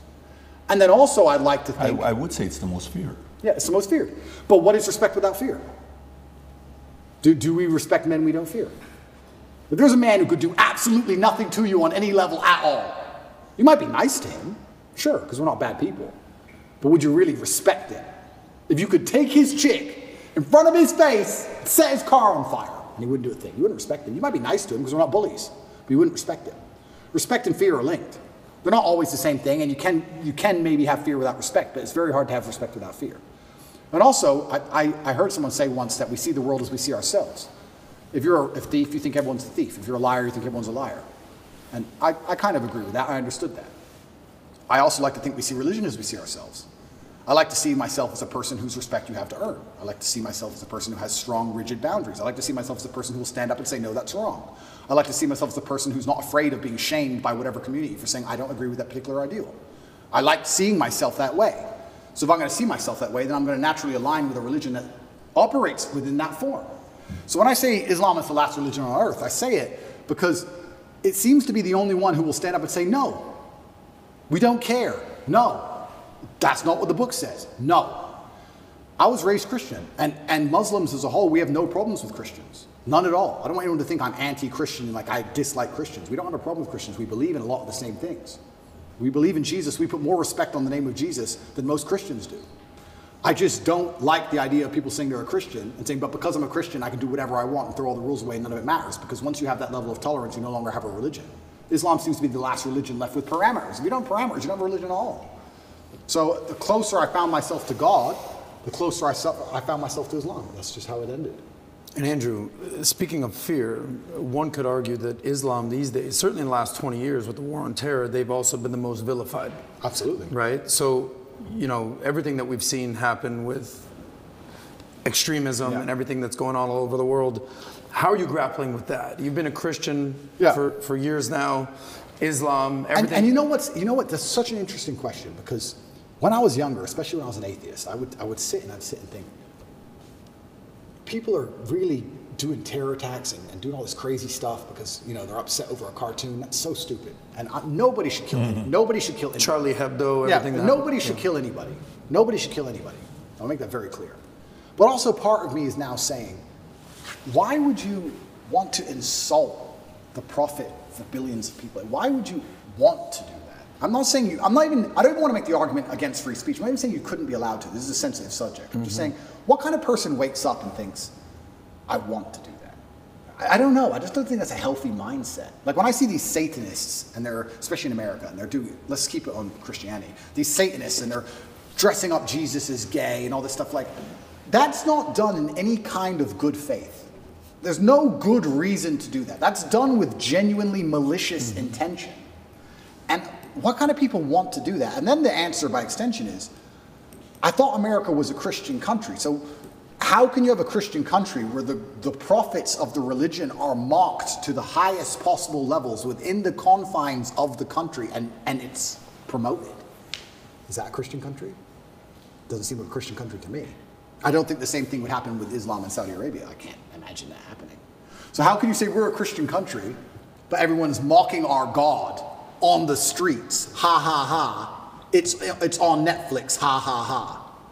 That's not a Christian country to me. So if you're not a Christian country, then where's the religion? The religion's supposed to enforce certain boundaries. You're supposed to at least show it respect, you know? And it's also kind of interesting because in Christian countries, there's more respect for Islam than there is for Christianity. in a Christian country. Name one. They still don't do it with the Islamic Prophet. Why do you think that is? It's too much smoke. It's just not worth the heat. Because people believe. And I'm not advocating for violence on any level. I'm saying that even these degenerates who are trying to destroy people's belief in God, like we've discussed earlier, because they don't want you to have any baseline morality. If you believe in God, there are commandments, yes and no. That baseline morality prevents you being an absolute slave. So they're trying to destroy it. But even those degenerates who are trying to mock and disgrace God, understand there's a point where it just backfires and, ooh, this is smoke. And they don't want the smoke. And shouldn't God be feared? I'm scared of God. It's the only thing I fear. I fear God. They can put me in jail. I know I'm telling the truth. God's on my side. I fear God. So God should be feared. So once again, does anybody fear the Christian God? I haven't seen anybody scared of him in a long time. And it's kind of crazy because it's very interesting. The mass migration and all these things are leftist policies, but then also Islam is the most right-wing religion on earth. It's kind of very interesting. I grew up in England, and I grew up in Luton, which is a town which is mainly Muslims. It's a huge Islamic community. And there was a bunch of English people who were complaining about there's too much immigration, we're losing our culture, and I understood their point absolutely. But these are the same people complaining about all the left-wing LGBT in schools and all these issues. And I was like, the only allies you have against this are the Muslims. They're the only allies you have in any of this. The Christians don't protest against any of this stuff. There's very few Christians who will get up off their ass and complain. In fact, I saw on Twitter yesterday, one of the churches was lit up in rainbow. I have nothing against gay people. I don't care. And that's actually another point I want to make into about this thing. I think most people don't care, and I think that bothers them. Have you ever had an argument with a girl, and she's like stropping around the house, she's huffing and puffing, and you just don't give a shit? So she has to keep upping the ante till you eventually go, what's the problem? Because she tried the low-level stuff, and you didn't care. I kind of feel like this has a remnants of that. I'm gay, cool. I want to get married. Fine. I want to wave my dick in your kid's face. Whoa, whoa, whoa, whoa, whoa. It's like, whoa, whoa, whoa, whoa. I feel like they tried to annoy us, and we're like, we don't give a shit. Do whatever you want. Be a person. We don't care. What a point. And now they're like, okay, well, we have to get to a limit where they have to react. Yeah. We want attention now. We want them to care about What's this. the right move on that? Well, that's the point. You know, it's difficult because there comes a point where you simply have to address it, and now you have to oppose it. And this is sorry to interrupt you, but this is why they're so careful and so clever with what they do. They package it all together. LGBTQ. I would argue. I don't know what Q is. Firstly, sorry, I don't know what Q is. Questioning. Q. All right. I would argue that G and T are very different things. Beyond. A gay man and someone who's chopped the dick off are very different things. Completely. So they package it all together. So now, because the spectrum of your enemy is so large, you have people who are fully this way. Mm-hmm. You have people who we accept and are normal in society. We have no problem with gay people. And they put it all together. You're an enemy of all these people. And they complicate the argument and they mix it all together. And now you're a bigot. And really, you just want your kids to be left alone. Really, you just want to leave the children alone. Of course. All you want to do is leave your kids alone. And then it's like, okay, I'm now raising children. I have more children than most people would believe. How do I protect my children from this insanity? God. Which God can protect my children? Allah, Islam. I'll move them to Dubai or Saudi Arabia, and none of this will happen. Can I trust a Christian nation? Some of them. Romania is a Christian nation, and to a large degree, they oppose quite a lot of this stuff. But they're also NATO, and they're also EU, and they also rely on bailouts and grants and money. And on a long enough time frame, even in the 7 years I've lived here, I have watched certain attitudes change because money buys influence and power. So Andrew, not to cut you off, how much of you converting from Christianity to Islam is actually the belief in God versus the societal pressures that are facing children? Because it seems like it's a little bit of both. For you to believe in God, you have to respect him. How can I believe and put my life in the hands of someone I don't respect? And I'm going to respect a God which is feared. Yeah, but it's a vertical relationship, right? It's not a horizontal. If you base it horizontally, they're going to disappoint you. If you think about, if you're going to believe, let's go believe Prophet Muhammad, his teaching, and let's go believe the Bible, NIV, and Jesus, Father, you know, for God so loved the world that he gave his, you know, you gave your son for me. Let's say that's true. And you're doing it based on faith. Who would do such a thing for me? What a level of sacrifice for you to do that. Who am I for you to be so worried about me. If you look at it from that angle, it's not necessarily coming from a place of fear. It's coming from a place of grace. It's coming from a place of love. It's coming from a place of, absolutely, you know, a different feel. Because I do believe the part that upsets me is the fear aspect, that they're allowing others to mock your God, to mock Jesus, to mock whatever religion it is you're a part of, and you're kind of like, oh, they're just funny, man. No, it's not funny. You just crossed the line. Like JC has that one line where he says, don't tell me why what the guy said about me. Tell me why he was so comfortable saying it to you. 100%. Tell me why he said comfortable to you. So I think that's the part about faith. I understand when you're saying the fear and the respect side. So that's the part where fear is needed. I totally agree. Yeah. But the part where you were making a point about LGBTQ, you're like, I don't even know what Q stands for, it's questioning. And then you're like, well, gay, okay, cool. Yeah. Trans, listen, man, spectrum. And he said if we were to say which religion's the far right, it's going to be Muslim. Totally get it. They're on the far right.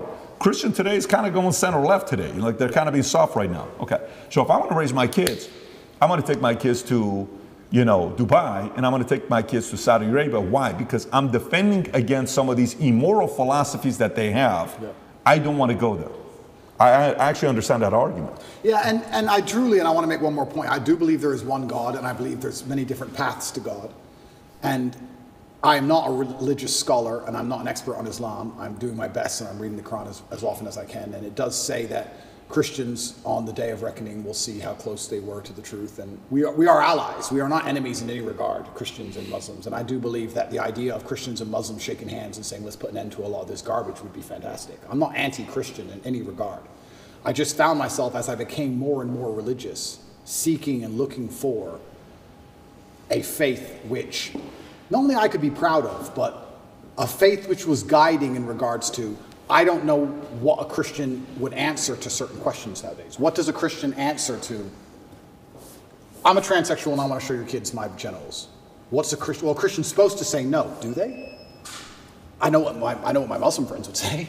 I don't know. If you're a Christian, I don't know how you're supposed to act. I don't know what you're supposed to adopt. I don't get it anymore. The true believer says the true no. believer. The true believer. Yeah. But how many are true believers? I don't know. I see all over Twitter, all these churches are losing their minds. It seems very complicated. Islam seems very, very simple. You know what's right, you know what's wrong. I have a question regarding, we talked about tolerance and acceptance. And the other end of that is extremism. Yep. So I'm a Jew, Christian, newfound Muslim, respect, look at us all hanging out here. Yeah, in that's the beginning of Romania. a joke somewhere. You know, so we're talking about accepting I have gay friends, I have lesbian friends, I have bisexual. Yep. The T stuff is what, it's kind of like, all right, what's actually even happening here? You know, I'm not a, this is not my wheelhouse nor any of our wheelhouses, but one could argue that, you know, on the opposite end of the acceptance and the tolerance is absolute extremism.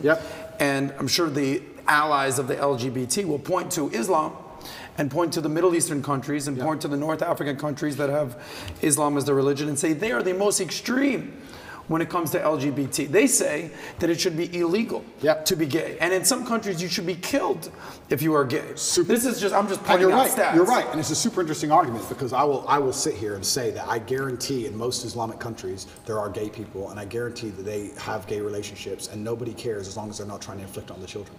It's illegal to walk down the street and do indecent things in front of children. But I guarantee if you were gay in a lot of these countries, privately, nobody would care because they're trying to preserve the family unit. And to a degree, you have to always protect innocence.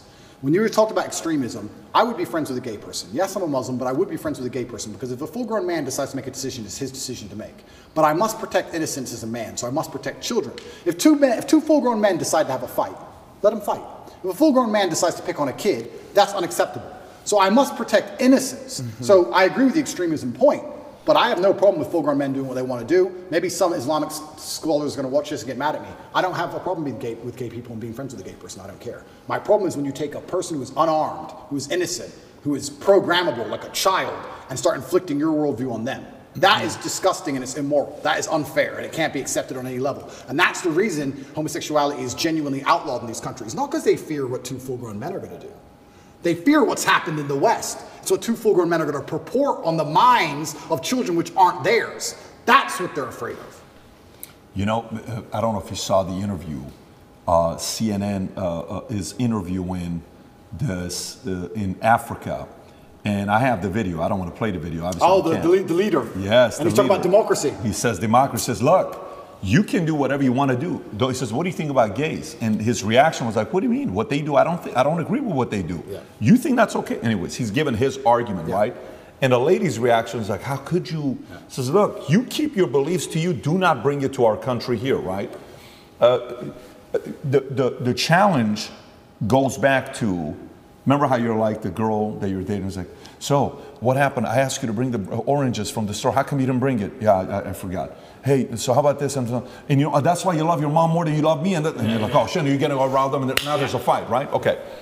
Well, is the mistake being too tolerant from the beginning? Is the mistake being too accepting from the beginning?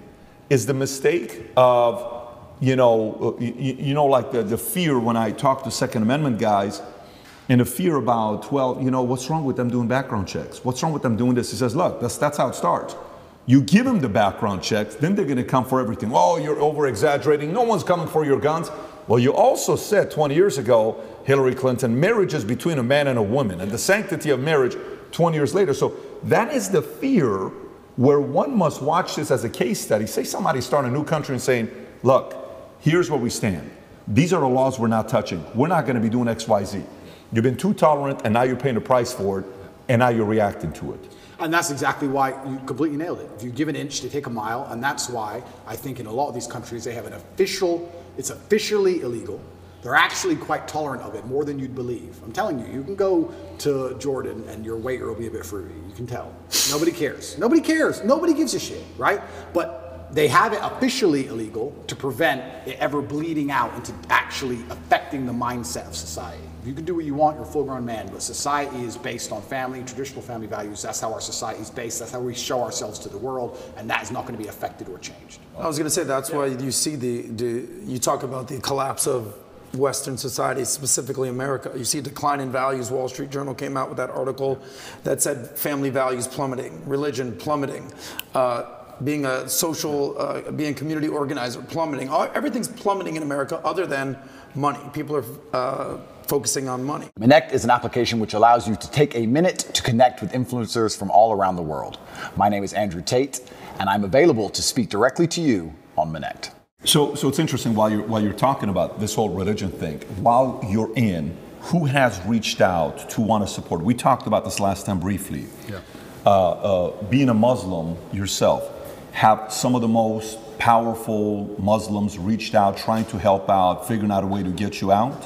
Yeah, absolutely. They certainly have. And also the amount of mail I got from Muslims around the world was completely incredible. When I was in the cell with Tristan, he said, well, I'm Christian. Nobody's written to me. So it was kind of amazing the support that you have from the Brotherhood, and you certainly feel part of the family, and I've had a lot of support from them as a whole. It was Ramadan at the time I was in jail, so my first Ramadan was in jail. So that was certainly interesting because you eat when the sun goes down. And my meal came when the sun was up. So I'd have to cover it up and try and hide it from cockroaches and wait for the sun to go down and then eat it cold by myself. But I felt like, if you're going to do it the first time, you may as well jump in the deep end and do it hard. So I did that, and that was an experience. And jail as a whole, I mean, there's so many stories I can tell. There's so many different ways I remember it. There were times I laughed. I will sit and say some of the best days of my life were in jail. Get out of here. Yeah. And some of the worst days of my life were in jail. But there were days where me and Tristan, when we were finally in the same cell, there's times we laughed like we've never laughed before. I'll sit and admit that's absolutely not really true. I feel like if you're going to be the kind of person who strives for an exceptional life, which is what I am, I think I'd be a coward if I said I want an exceptional life, but I only want it to be exceptional in a good way. I don't think that's genuine. I want an exceptional life. And exceptional means away from the norm. And away from the norm means flying your Bugatti on a jet to Dubai and taking your own plane to meet it there. And it also means a Romanian dungeon with cockroaches on New Year's Eve. They're both exceptional experiences.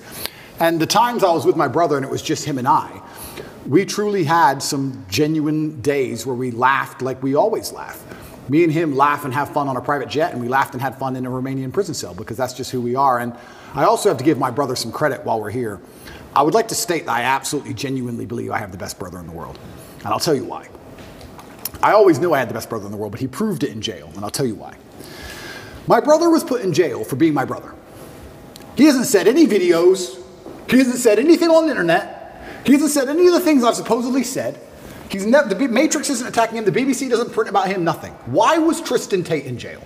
Because it's Tate brothers. So they just took him and threw him in a cell. Now what's interesting is, when I got out of jail, so many people near me got heat. Old business partners got heat with the tax. They got hit with like tax paperwork, and they were calling everyone who's ever known me, and ex-girlfriends got heat, and all these people got heat. And some people complained, some people didn't. But some people were like, oh, since you've been in jail, it's been so stressful for me. The media's outside my house. I'm like, stressful for you? I was in jail. What do you want me to do? And people were complaining at me.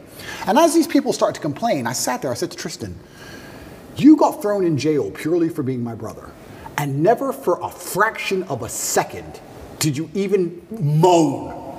Not even for a fraction of a second did he say, oh, they only put me here because of you. Why am I here? I'm innocent. This has nothing to do with me. Nothing. In fact, he said the absolute opposite. He said, I am so glad I went to jail with you. I would be furious if they sent you here by yourself. If they're going to lock you up, they better lock me up. And there was a time, about 2 months in, because there's less media pressure on Tristan, they were talking about releasing Tristan first. And he was saying, no, I won't leave without Andrew. Going down with the ship. I won't leave unless my brother leaves. Wow. I won't leave. And he was telling the guards, I won't leave. Keep me here. I'm not leaving. And they said, the judge says you have to leave, you have to leave. He goes, then I will stand outside the gate. I will sleep outside. I ain't leaving this jail.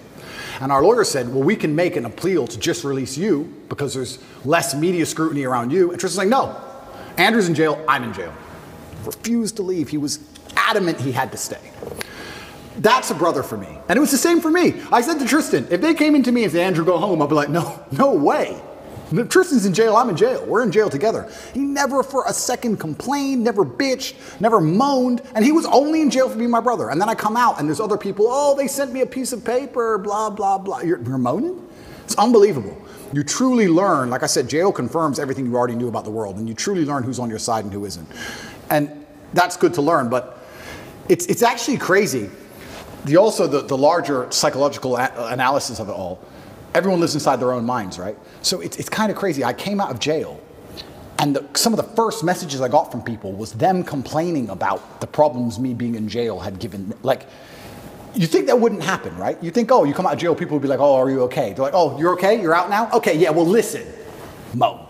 You'd be amazed. You'd be amazed. And I'm like, I was in jail. What do you want me to do? Yeah, that sounds unfortunate. I was in a jail cell. What do you want me to do about it?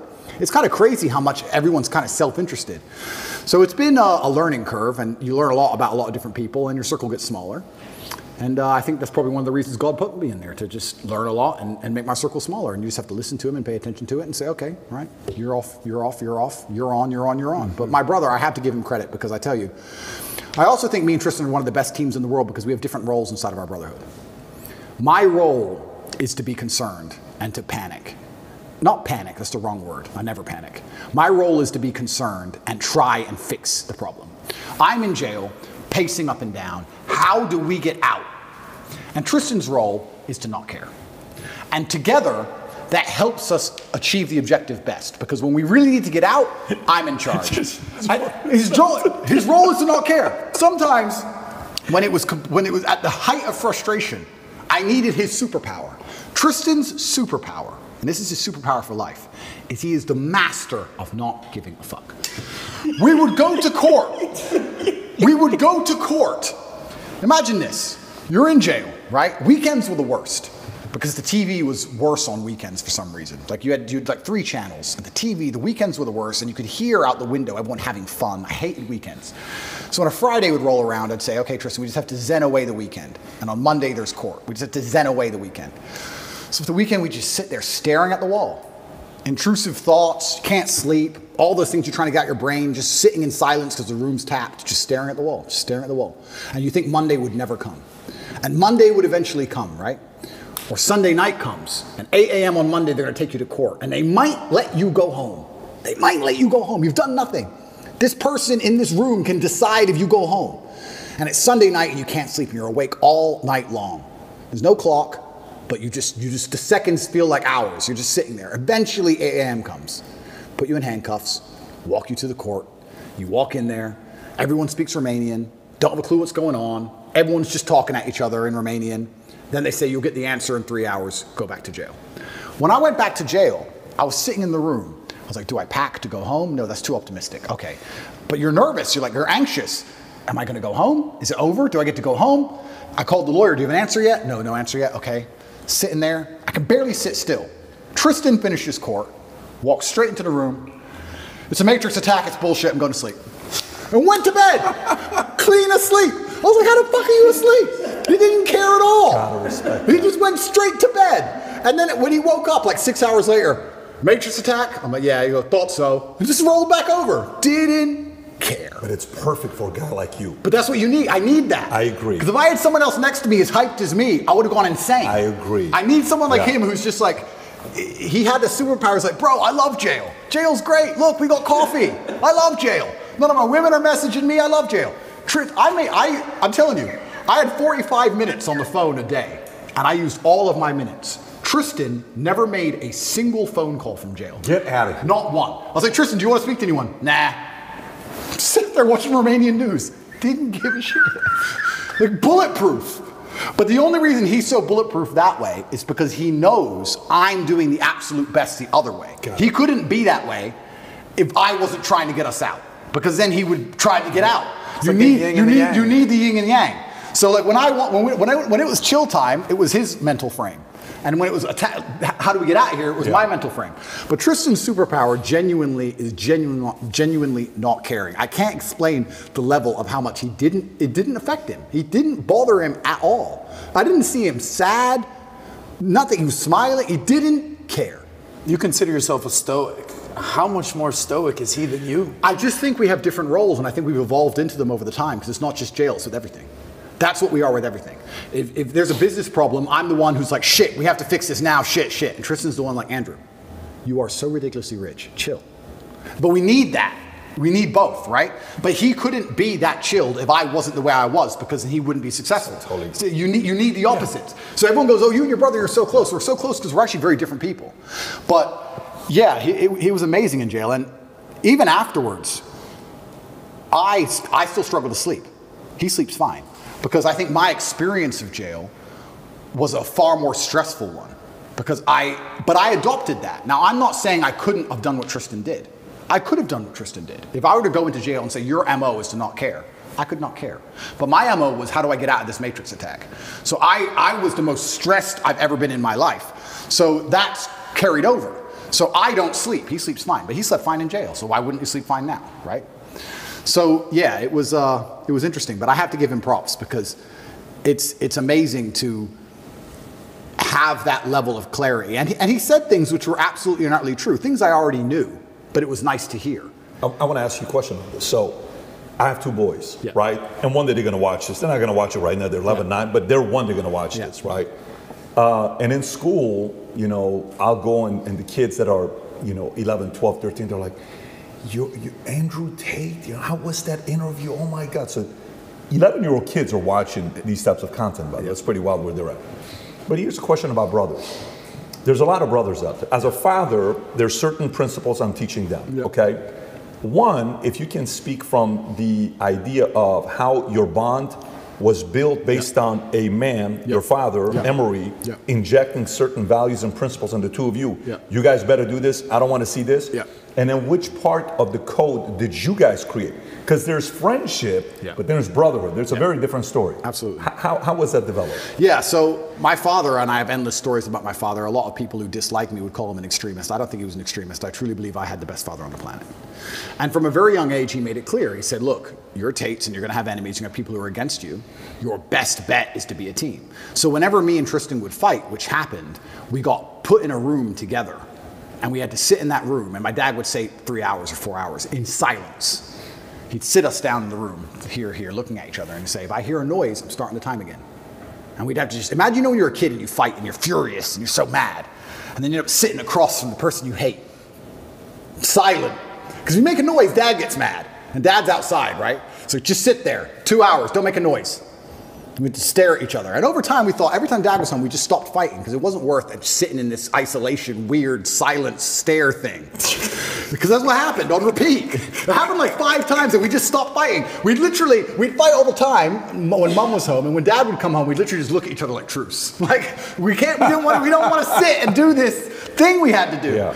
So we became a team, and then I think it evolved from there because there's always been a hierarchy. I am the older brother, I'm the bigger brother. He does respect me for that. We both have opinions, but you know, it can be vetoed by me in the end. And we have our specific roles. My specific role is I'm the one who takes the most action. I'm the one who over worries. I believe, especially in business and many other things, I say it to all my staff. I said react fast, react early. Like panic early, like panic now.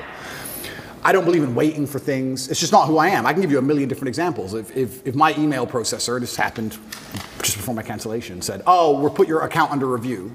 You'll have an answer in 72 hours. As soon as I get that email, within 3 minutes, I'm like, get a new one. Get a new one. I've never waited for anything in my life and it worked. I've never waited and it worked out fine. Ever. Every time it's your canceled, every time it's your deleted, every time I'm like, no, get a new one now. Just get a new one. I need today's email out, get a new one. We can't get a new one, no one will accept us. Build one. So within a day, we built our own. Like I'm the panic fast and early guy. Tristan's the complete opposite, and that makes us a perfect synergy. And I super need him, and I need his energy, especially in jail. Man, he was fantastic in jail. He was like, Andrew, I'm like, what? He goes, if when you were 18, they told you could be one of the richest, most famous men on earth, with street cred in every single city that knows how to speak English, all you had to do was sit in jail for 2 months. Would you have taken it? I was like, yeah. He goes, and what the fuck do you care for? It's like, true. I would have taken that. He goes, I know he used to say that, what kind of man hasn't been to jail? That's what he's saying. He used to say, what kind of man hasn't been to jail? He loved jail. He was loving it all the time. He goes, what kind of man hasn't been to jail? Of course I've been to jail. I'm just a Tate. Of course I go to jail. Like he didn't care. And his energy was amazing to tap into. But we both understand that neither of us could be us without the other one's polar. And that's why we live together. That's why we'll always live together. I've had a lot of like women try and say, why do you still live with your brother? Why don't you want to live with me? And I try and explain to them that, 1, I don't think I can be my most competitive without him. 2, I'm most emotionally stable with him. I like the idea. I'm most competitive with him. I'm my best version of me. If it doesn't matter if I have to go into a fight, doesn't matter if I have to run a business, I'm better with Tristan by my side than I would be by myself. And 3, my ideal family life, even my ideal family, the way I live my life now, is very much more like a clan than a nuclear family. I like me, my girl, my kids, Tristan, his girl, his kids, my cousin, his girl, his kids. I like this idea of lots of people. I like that. I like that feeling. So a girl says to me, well, you don't want a family. Like, no, I want a family bigger than you want. I just don't want to just sit with you. I want a lot of people around me, and I think it's better for that. And I think it's better for the children especially also. I think they enjoy it more. But yeah, I've got the best brother on the planet. I truly do. And this is why I'm saying some of our best days of our lives are in jail. I was going to ask you that. You guys live here in this compound. It's an amazing place. I was going to ask you, you kind of just answered it, but you foresee yourself living with your brother the rest of your life? 1,000%. 1,000%. I can't imagine not wanting to live with Tristan. If you want privacy, you have privacy, right? We have a big house. So it is what it is. You're on one wing, he's on the other wing. It is what it is. But I can't imagine him not being around. If there's a problem, I just shout his name, or I just can't imagine it. And I know I'm my best self. Also, there's the overall male competition, the masculine competition that exists between us and between all men. So we live currently here. We got me, my brother's personal trainers here. We got camera guys here. We got war room guys here. We got loads of guys here. But I can give you a million examples. There was a record set next door of a gym, and there's a stair machine, and there was a record set of 188 floors within a time frame. I came along and smashed it with 198. I only held the record for 45 minutes because someone beat it with 202. As soon as the record's beaten, everyone gets pissed off and puts their trainers on, puts their shoes on. As soon as it's beaten, everyone gets mad. Who beat it? Who beat it? And everyone goes and did it. And that's how you push yourself to the level you never thought you'd be able to push yourself. 202? 202 floors in 30 minutes. Good luck. 202 30 minutes. No, that's what that was beaten with. Now it's 222. It's been beaten again. I don't know if I'll ever get to that. But I'm still 198. I've got to try again. But the point is, when you have men around you, there's that natural masculine competition, and that's what drives you. If you're going to be the best version of yourself, even if you're a boxer training for a fight, you train with a team. You train with other boxers. You train with other boxers or other trainers. If you're on a football team, you're pushed by your team. I think life should be the same, right? Imagine you took the normal average man and you moved him into a house of 5 people, and you had a philosopher and a fitness expert and a hypnotist, whatever it was. That will make him a more competitive person overall, because he's trying to compete with all the other people who are on his level. You don't want to take bitch position. So I don't like the idea of my life without masculine competition. That's why I'll always live with my brother. And if you met a girl one day who says, Tate, I want to have your babies, live with you, but it's kind of weird that your brother's here, what would you say to her? Yeah, a few of them have said that.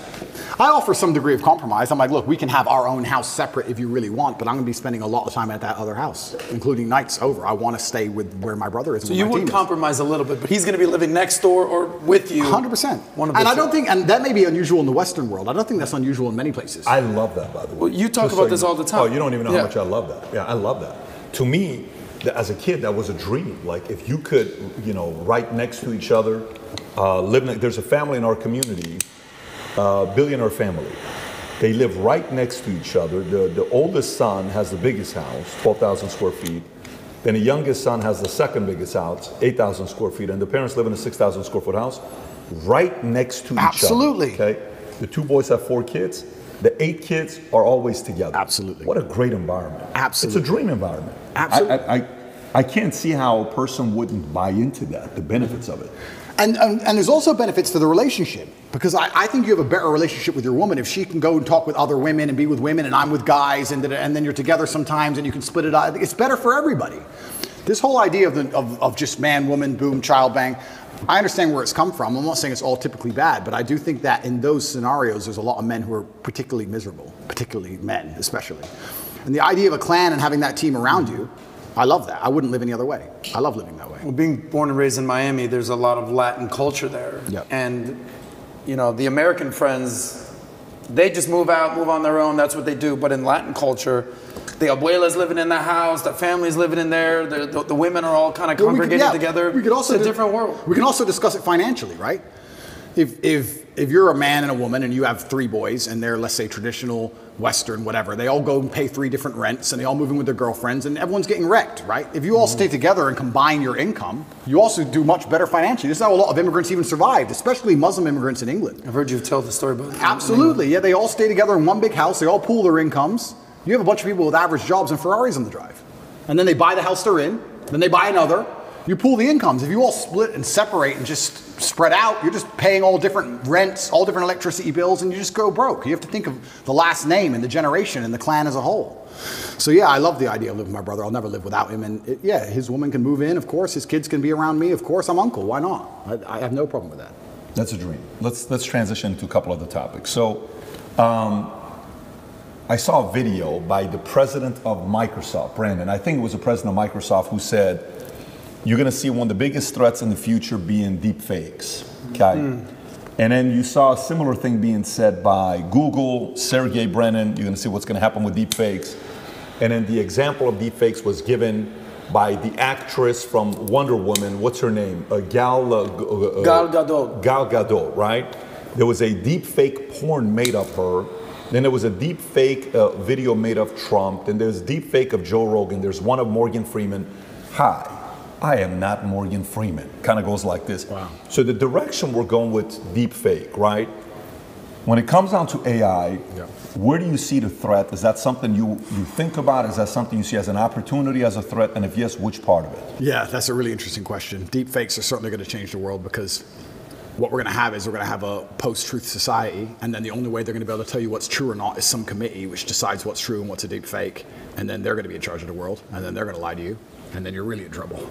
So that's going to be very interesting. Once you get to the point where, what did I say earlier about not being able to trust your own eyes? They're going to take that away from us soon. Then what? Then you're really in trouble. In regards to AI, I think it has to be adopted. Inside of my school, Hustlers University, we teach AI with absolutely everything. A lot of the images we generate, even on my Twitter account, is all AI. And what's actually scary about the modern world is, I don't consider myself old, I'm 36.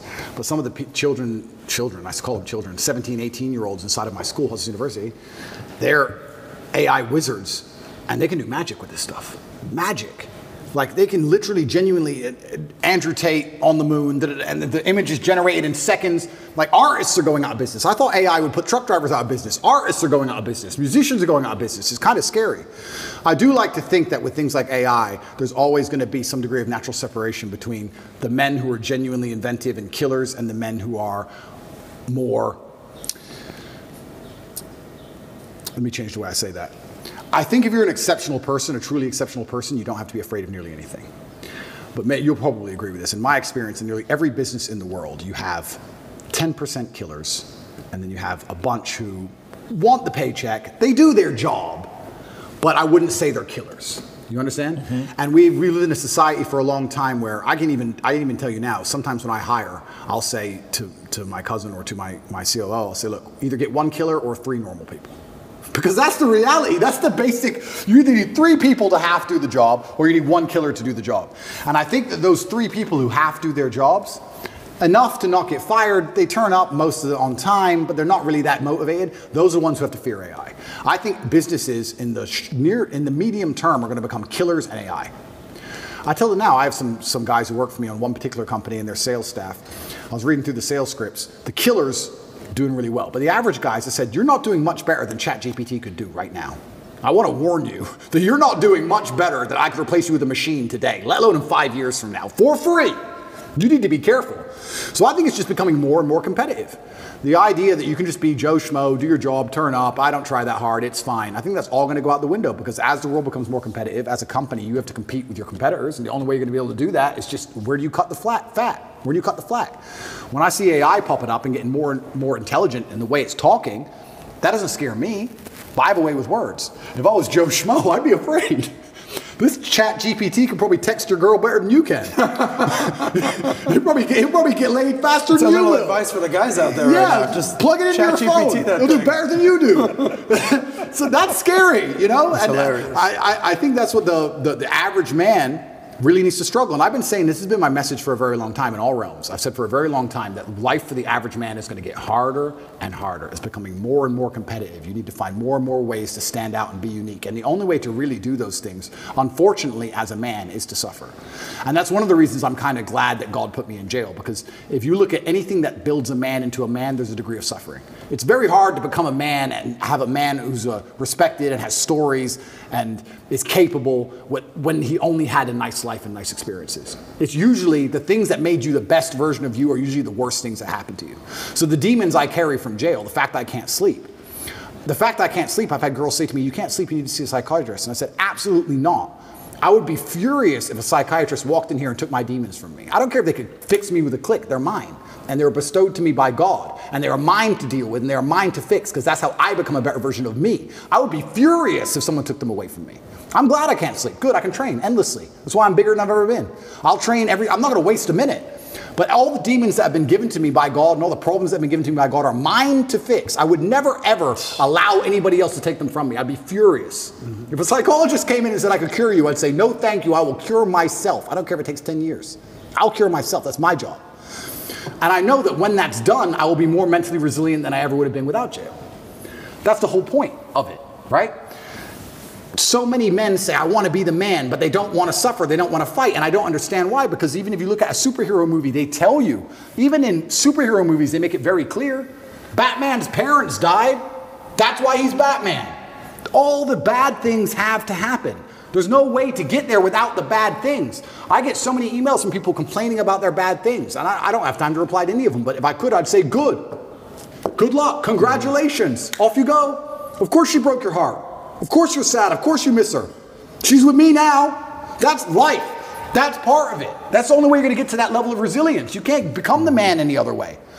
So yeah, I thank God for everything bad that's ever happened to me and all the demons, and I trust that he's not going to give me anything I cannot, in the end, decipher and deal with. In the end, I think it's a puzzle, and you decipher it, and you work out the best way to deal with it, and you internalize the good parts, and you become a better and stronger and more resilient person for it. Mm-hmm. So I have to thank God for every single one of them. Well, I mean, you got to go through shit to be the shit. That's basically what it is. And by the way, what you're saying is not a hypothetical. You talk about being the average man. you see this play out on dating apps these days. Have you seen what's happened, especially on Instagram and on all the dating apps, Hinge, Bumble, and out there?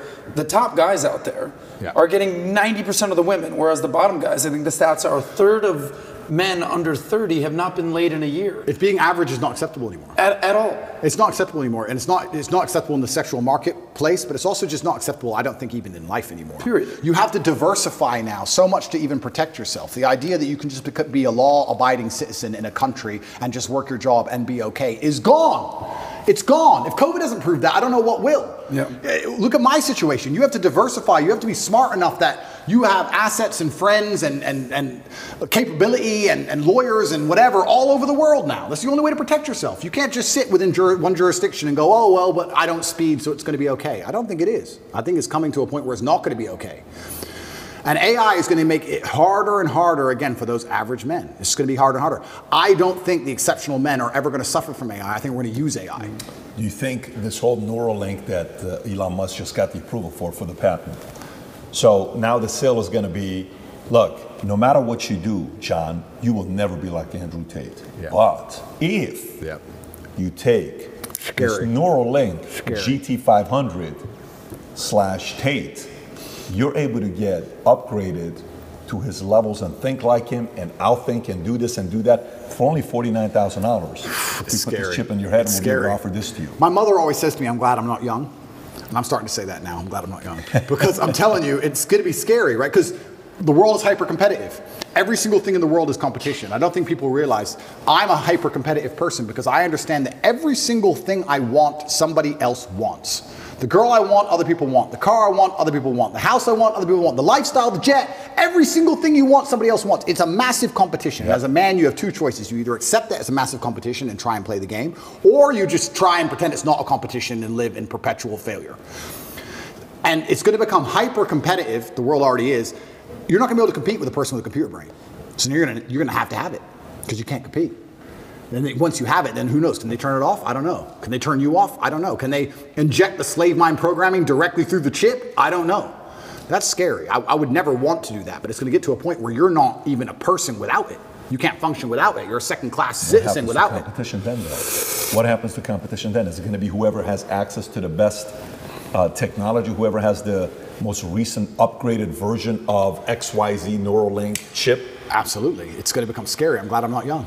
I hope it doesn't happen while I'm alive. I don't know. It's going to be an interesting world. Does it inspire you to want to have more kids, or you're like, that's indifferent? I'm going to have the kids. I'm not worried about that. I think, yeah. I think in the 1700s they're probably saying the same thing. The future's over, and the future ain't that bad. So there'll be a way it will work out. I just have to instill within them the same values I have, and they'll find a way to work it out, and hopefully they'll be okay. PBD, you always say the future looks bright. I mean, you must be concerned. You've got 4 kids. I would have 20 more right now if I could. If I would have 20 more kids, right? I don't know how you feel about it. I'd have 20 more kids right now if I could. Absolutely, absolutely love children. There's nothing bad about having children. The only thing I wish I did is start earlier. It's the only thing. The only thing I wish I did was start well, listen, right now, I don't know if you know, if you need some inspiration, there's this guy named Al Pacino. I saw that. Who had a kid at 82, and his girl was 29 years old, and De Niro had it at 79. Wow. Well, so it's never too late. You're never 36. Too late. If you got the testosterone level of 32, I'm sure you can have 20 more kids. I'll be okay. Politics. Let's talk politics with America. You're seeing what's going on with the election. Mm-hmm. One of the vantage points you have is you're not there. It's kind of like it's your problem. You guys deal with it. Yeah. I'm over here on this side. From your perspective, YouTube comes out. Hey, all the election stuff you guys talked about, that we would ban it and take it down, you guys can talk about it now because we want a balanced argument from both sides. Okay, no problem. Who do you see? What are your thoughts on Trump today, 2024, DeSantis, Biden? How do you see this thing panning out? Politics is so interesting. It's so messy. I mean, obviously, I'm a Trump supporter. I believe in Trump. I like DeSantis and the things he did. I'm not going to choose between Trump or DeSantis. I think if one of them won, if any of them won, it would be fantastic for the world. I think YouTube taking a back step is actually extremely important symbolically. It'd be interesting to see if they keep that up post this election, seeing what happens with this election. That'll be very interesting. But I think it's certainly a massive symbolic step back. I remember when I got canceled, nobody talked about Rumble, nobody talked about Kick, nobody talked about, even you guys, Valuetainment, no disrespect. You were a lot smaller then than you are now. Of course. It's crazy how fast alternatives have popped up. And I'm only saying this because I do feel like I literally said, I remember my exact words. I said, there's pressure behind the dam. Everyone's tired of it. All it takes is a crack. And when there's a crack, there'll be a flood. And the crack in the dam will be a man who is more famous once he's canceled than he was before he was canceled. That's what I said. Now they're trying to put me in jail, which is making me more famous again. I'm not saying it's all because of me, but I'm saying there's definitely a public consciousness switch where the arbitrators of truth are having to backstep now. They've overused their power. They overstepped their power exactly like we said they would. And now they're allowing open discourse. So I hope that America has a free and fair election. That's what I'm praying for. I think every country should have a free and fair election, especially when we're going to fly fighter jets and drop $500,000 bombs on farmers who've never made $5 in their day under the guise of democracy. If we're going to bother to do that, then we should at least have a democracy ourselves. So I think a free and fair election will be interesting. And I think the will of the people should be done. And that's how America was built and founded, and that's what I would like to see. And I do think that America does lead the public consciousness overall as a whole. I know what you're saying about me being over here, but I do think that which side wins does have an overreaching effect overall on the entire planet. America is still the most powerful country on earth. It'd be very interesting to see what happens in 2024. We'll put it that way. Crazy question for you. He gets approached all the time. PBD, when you're running, PBD. He goes, listen. I'll vote for you, bro. Yeah, he goes, listen. I was born in Iran, made in America. I can't run. Well, when are you gonna?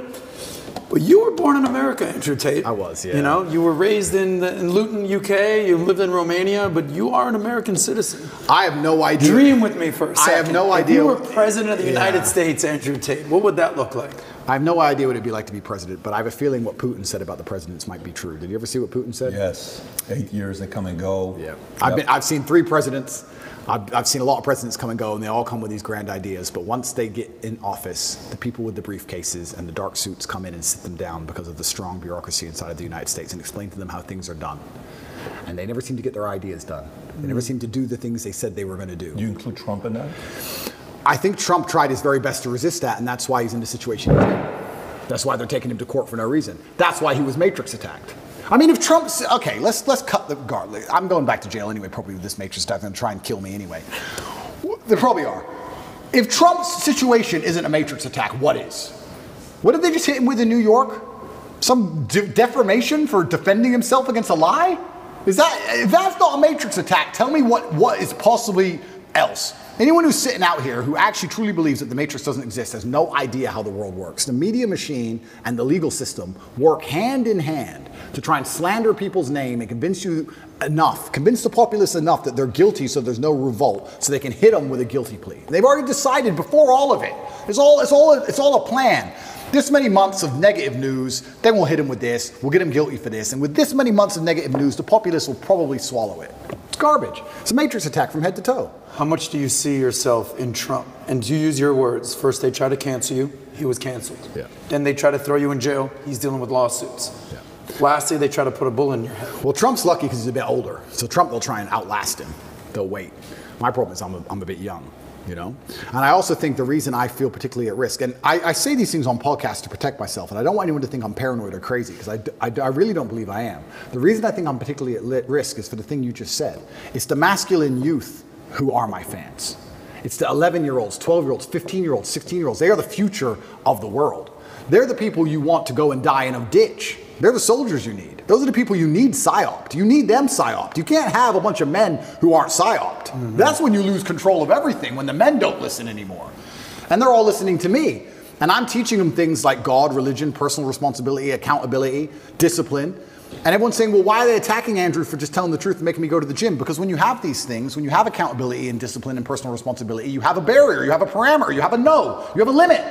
They don't want you to have a limit. None of the men are allowed limits. We must accept whatever we are given from our relationship with our woman, from the government, from our job. We're just the slaves. We're the backbone of the tax bracket. We just have to shut up and pay our taxes. As soon as we have limits, they have a problem. That's why they dislike the things I teach. What do I really say? What do I really teach young kids that's genuine dangerous? What do I say? Go to the gym, stick up for yourself? Stick up for yourself, go to the gym, you're allowed an opinion. Educate yourself, be smart, work hard. Believe in things. Believe in yourself. Have friends. Have strong friends around you. Don't listen to dishonest men or dishonest women. It's not misogynistic to say dishonest people. Non-gendered should be anywhere near you. You should have standards for who's your friend. Standards for who you have relationships with romantically. Whether you're gay or straight, you should have standards. Telling men to have standards is now wrong think. Because as soon as men have standards, they lose control. They don't want any man to have any standard on anything. They want to come along and say, no, you need the 8th injection. Take it. That's all they want. I think that's the saddest thing that's happened to you, is because anybody that listens to your long form content, not 60 seconds on TikTok, fully understands that you're an advocate for male self-improvement. Absolutely. Get out of depression, work your ass off, be coachable, make money, get women, enjoy the finer things in life. But they will take the little things you say and label you a misogynist, label you a chauvinist, and that's the tip of the iceberg of minor things you say when you really are a male advocate. It's weaponized virtue. But also, you can't have an opinion on any kind of differences or differentiation without them now calling you a misogynist. If I believe a woman is better at raising young children than a man, I would never drop my child off to a nursery run by men. I think that would be weird. I would never take my 2 or 3 year old girl and drop her off in a nursery which was male run. I would only bring her to a nursery which is female. Nor would you hire a babysitter that's a boy. Neither. Never. Do I hate men? No. Like, I just believe that in war a man should go, and raising children, maybe perhaps women should go. I just believe in the same things that everybody believed in 10 years ago. The world has gone nuts. 10 years ago, everything I'm saying was standardized and accepted and normal. And they're taking this misogynist garbage and weaponizing the virtue and trying to attack me with it, and they don't even believe in it. It's truly upsetting, but I just can't be quiet because I don't know how. I couldn't live as anyone else other than me. I couldn't live as a man who wasn't trying to be his best self. Let's stay on this. So you said president, then you brought in Putin. Yeah. So then that discourages for somebody to think they can make real change. Okay.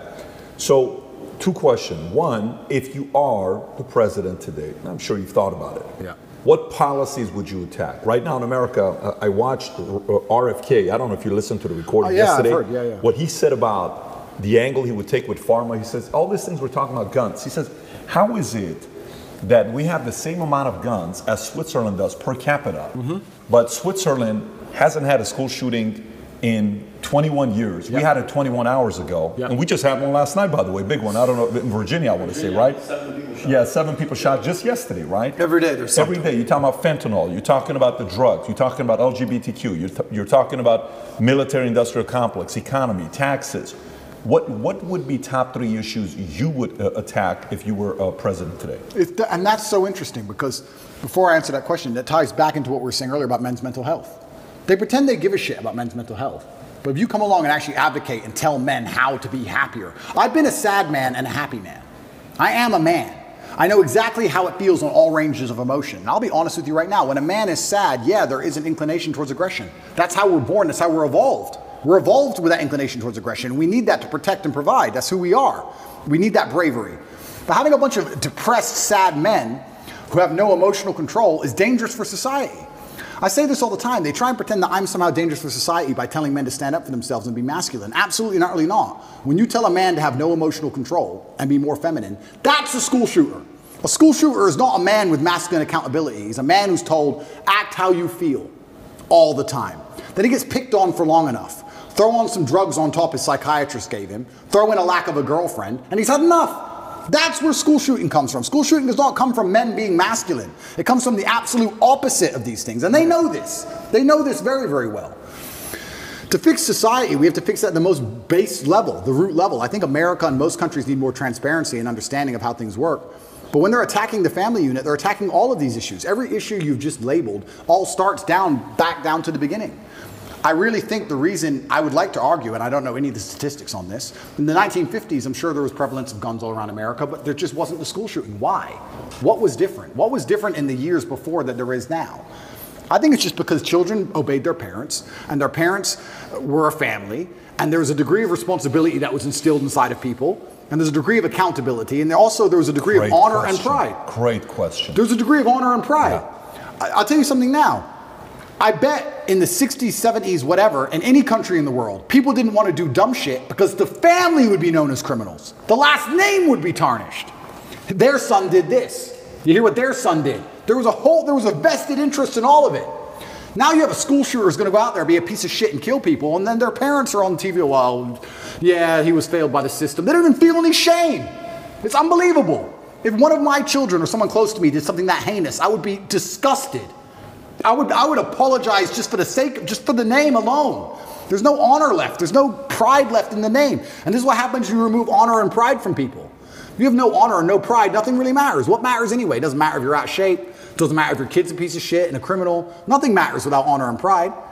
And this is done on absolutely every level. I said this to Tristan the other day. I was actually saying we were driving, well, the other day, long time ago. I haven't left the house in a while. We were driving and I said, even on the most base level, I said, every building is ugly. Have you noticed that every new building is ugly? It's ugly.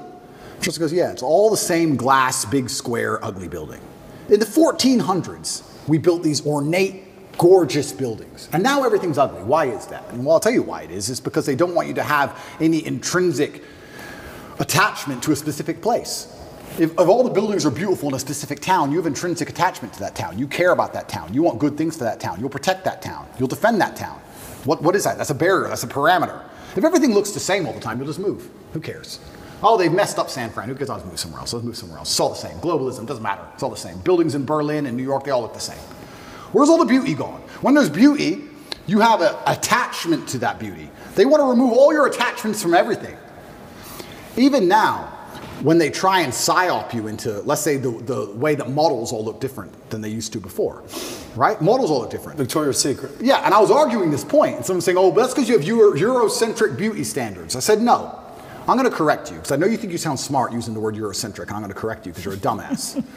Let me tell you what beauty standards are. Beauty standards, by definition, for something to be beautiful, has to at least be unique.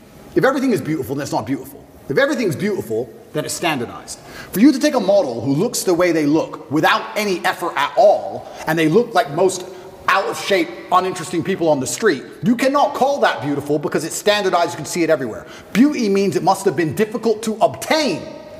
Whether it's a building, it's difficult to make because it's ornate, or a woman who's trained really hard to have a beautiful figure, that is difficult. Difficulty and beauty are linked. You can't have beauty without difficulty. You cannot show me another model and tell me that my Eurocentric beauty standards are saying she isn't hot, because that's not why. She isn't hot because she's made no effort. She hasn't tried. That's why. And they're doing this with everything. Everything is ugly. Nothing has a standard. Nobody has to try for anything. No parameter. No baseline belief of what's true and what's false. Everything's subjective. Your truth. No, there's the truth. There's no such thing as your truth. And this is an attack on every single level. They're assaulting us from everywhere. Even the buildings they build are assaulting you, so you can't even just drive through a town and go, wow, look how much energy has been put into this place. I love this place. I will not allow them to do it to this place. Now it's just like, we can move there. Let's move there. It's all the same anyway. It's all a Starbucks on the corner and a 7-Eleven. Who cares? It's all the same. Why fight? Why fight for any of it? It's all done purposefully. I'm telling you, call me a conspiracy theorist, call me crazy. I don't understand why an architect would now decide, who hires an architect? I'm going to build a building. Let me hire an architect to come up with the same sketch of the same bullshit building, which is already existing everywhere. How much did I pay him? Yeah, what we're going to do is we're going to build a skyscraper made of grass that looks like every other one. Is that it? We did all this 600 years ago. We built cathedrals and now we build this crap? Why? Everything is on purpose. It's all a psyop. It's all a psyop. When they're putting these models on there, the psyop is you don't have to try. You don't have to try at anything. Don't try. It doesn't matter. Just don't try. Wait for the government. We'll give you some food stamps. You'll be okay. It's participation trophies. It's slavery. It's slavery. When you need to do every single thing they say to eat, that's their end goal. That's what they want. It's slavery. They don't want you trying anything. Even going to the gym today is an act of rebellion. Even being in good physical condition is an act of rebellion. If I put up a photo of me and I'm in good physical shape, there are people who write underneath it, oh, you're dumb, you train so They insult you for it. Like, you're a bad person because you have standards for yourself. That's the level of bug man they want to get you to. Of course, these people will give up meat and eat the bugs and live in the pod. Of course they will. They have no standards. They have no self-respect, no standards. Of course they can live in an ugly building, a big, ugly matrix pod. That's all they want. Is it somebody has to sell you on that? Or is it going back to conditioning? Or what would it be? Is it someone selling you or is it conditioning? And it goes back to my original point about the family. I do believe that the reason we didn't have so many problems before is because I believe the families had standards. And some cultures still do. I have friends who are Chinese. My dad, I cannot not get an A. That's just their culture. When my dad was still alive and he was teaching chess, my dad would charge $400 or $500 an hour for chess lessons. And towards the end of his life, he goes, all of my students are Chinese or Indian. Nobody else wants to spend money, $500 an hour to teach their kids chess. Only the Chinese and Indians will spend that money to make sure their kid is that good. So that's it. They're the ones who invest the most in their children. They still care on that level. But most families don't wake up and go, I want my children to act a certain way for the legacy, for the family name as a whole. I'm instilling standards upon them because of the last name. My entire life I've had standards instilled upon me. My entire life. Your last name's Tate, you can't do that. Your last name's Tate, you're not allowed to do that. Your last name's Tate, hit him back. I've been like that my whole life. And now we've removed all standards from everybody. This is why you get school shooters. These school shooters should be too embarrassed to even embarrass their fathers. They should wake up and go, I would never do this to my family. And I'll also, this is definitely going to get me canceled, but I'm going to say it because it's true. I'll say it by extension for suicide. I don't care what you do to me. I'm Andrew Tate. I cannot kill myself. I can't. I'm not allowed. It's against the creed of my last name. I didn't have ancestors who suffered how they suffered, who went through what they went through for me to be born to kill myself. That's not the end of my story. I refuse. I absolutely refuse. No matter how bad it gets or what bad situation I'm in, I refuse to do it because I have too much respect for my last name. I won't do it. And I think that a lot of things, a lot of men's mental health, a lot of crises can actually just come back to the old adages of honor. And you can fix a lot of it. Your girl left you, you miss her. I get it. We've all been heartbroken. She's with a new guy. You're upset. She doesn't care. You care. I get all of it. But there has to be a point where you get to a level of pride and you just go, that's not who I am. I lost her. That's life. You just got to get on with it. And the best way is to have, where do you find the strength when you're in these difficult situations? I always find the strength from my last name. I'm Andrew Tate. I'm Andrew Tate, so I just have to do it. I'm in a Romanian jail cell. I wake up, there's cockroaches in my bed. They're all over my face. What am I going to do, cry? Am I bitch out? Am I going to go and sign a piece of paper and say I'm guilty? I'm going to sell my brother out? Is that what I'm going to do? Am I going to go fucking lie and put these and sell the girls out like they want me to? Am I going to stand up and say I'm sorry for saying go to the gym like a pussy? No, I'm going to take the cockroaches off my mouth. I'm going to do some push-ups because I'm Andrew Tate. When shit really gets hard, honor and courage and bravery and your last name is all you've ever had. It's all you're going to have. And it used to be like that in the olden days. That's why no one did this dumb shit. They were just too embarrassed to even do it. And this is why you're saying, how do we fix the country? Absolutely all of it comes down to the fact that, especially with men, none of them are bestowed with the things that the masculine essence needs to be a good man. You need pride, you need honor, you need a healthy level of ego, you need all of these things. We're taking it all from boys, and what are we giving them instead? Video games, porn, weed. And what do you expect of these people? What do you expect of these shit versions of men besides trash output? You're going to get garbage all across the spectrum. Either they're going to do nothing or they're going to do something bad. They're certainly not going to do anything good when they don't try for anything in their lives. How are they going to do something good? The scary thing about all of this is that there still are two teams in the world. And there is a side of the world where they don't accept this crap. How long is America going to compete globally when you have countries like China and Russia and these other countries where they don't do this? I don't know if you saw, they did that survey to kids of what they want to be when they grow up. Did you ever see that? Yeah, it was crazy. Every American kid wanted to be a YouTuber. Yeah. Every Chinese kid wanted to be an engineer or an astronaut. Yeah. Who owns the future? Who owns the future? We're in so much trouble. We're in so much trouble as a society, and what are we arguing over? It's insane. And what do they show you on TikTok, though? Oh, absolutely, exactly. But let's stay on this. You asked a very important question. Let's go back to it. We had the same amount of guns, 1950 per capita. Brandon, can you look at that per capita, how many guns we had in 1950 versus today? Yeah. But it's relatively the same. Gun laws haven't changed dramatically from 1950 till today. What's changed from then to today? We took out God out of school. Prozac was invented in 1987. Yep. The law to legalize advertising drugs, big pharma in America was 1985. It's only 2 countries in the world that can advertise, us and New Zealand. Crazy. So you got God, you got Prozac, you got big pharma advertising, you got the LGBTQ movement that's taking place. You got all of that taking place to where we are today. So when you're talking about guns, what has changed? It's not the guns that's changed. Society has changed. Standards have changed. Completely. So how do you fix that? So if that is the biggest problem you're selling, number one, here's a problem. Let me sell you why this is the problem. Okay, the people are like, you're right, I'm buying it. Give us a solution. What's the solution? Yeah, I think the solution comes back down to family values, and that's a very difficult question to answer because it's across the entire spectrum, right? I do feel like it's almost a race to the bottom for men and women now in the modern society. I don't think women are being very good women. I don't think men are being very good men. And I think both of that is accelerating against each other, and it's a race to the bottom. How do you fix that? It's difficult. It's hard. And I still think one of the easiest ways to do that is God. I think if you bring back some degree of morality and some degree of standard to both sexes, I think things will start to get better. I can tell you right now, they talk about why does men not want to get married anymore. Men don't want to get married anymore. They come up with all these elaborate reasons. The main reason men don't want to get married anymore is because their girlfriend was with me for free. So why are they going to marry her? That's the bottom line of it. Why would you, a white dress means virgin. Marry who? A girl from the club who your friends have been with? Do you want to marry her? Like when you remove all of the morality from life, you just end up in a scenario where the only possible logical move is to act without morals. Game theory, right? We sit there and we analyze things logically. If you're going to be, if all the women you meet are immoral, how are you going to act? Well, you act morally, you get wrecked. So how do you act? Immorally. It's a race to the bottom. We have to fix society as a whole, and it comes down to even the most basic things like female promiscuity, the most basic things like men sticking up for their last name, the most basic things like men having to be too honorable and too proud to be out of shape or be poor or not take care of a woman. I'm not just talking about women, I'm talking about men. Any woman who's with me, her life is fixed. That is my job. I'm Andrew Tate. I would be embarrassed to have a girl say, I'm Andrew Tate's girlfriend and have to work her job, unless she wanted to. She can do anything she wants. She's my chick. You can have anything. You run the world now. You're with the top G. Anything you want is mine.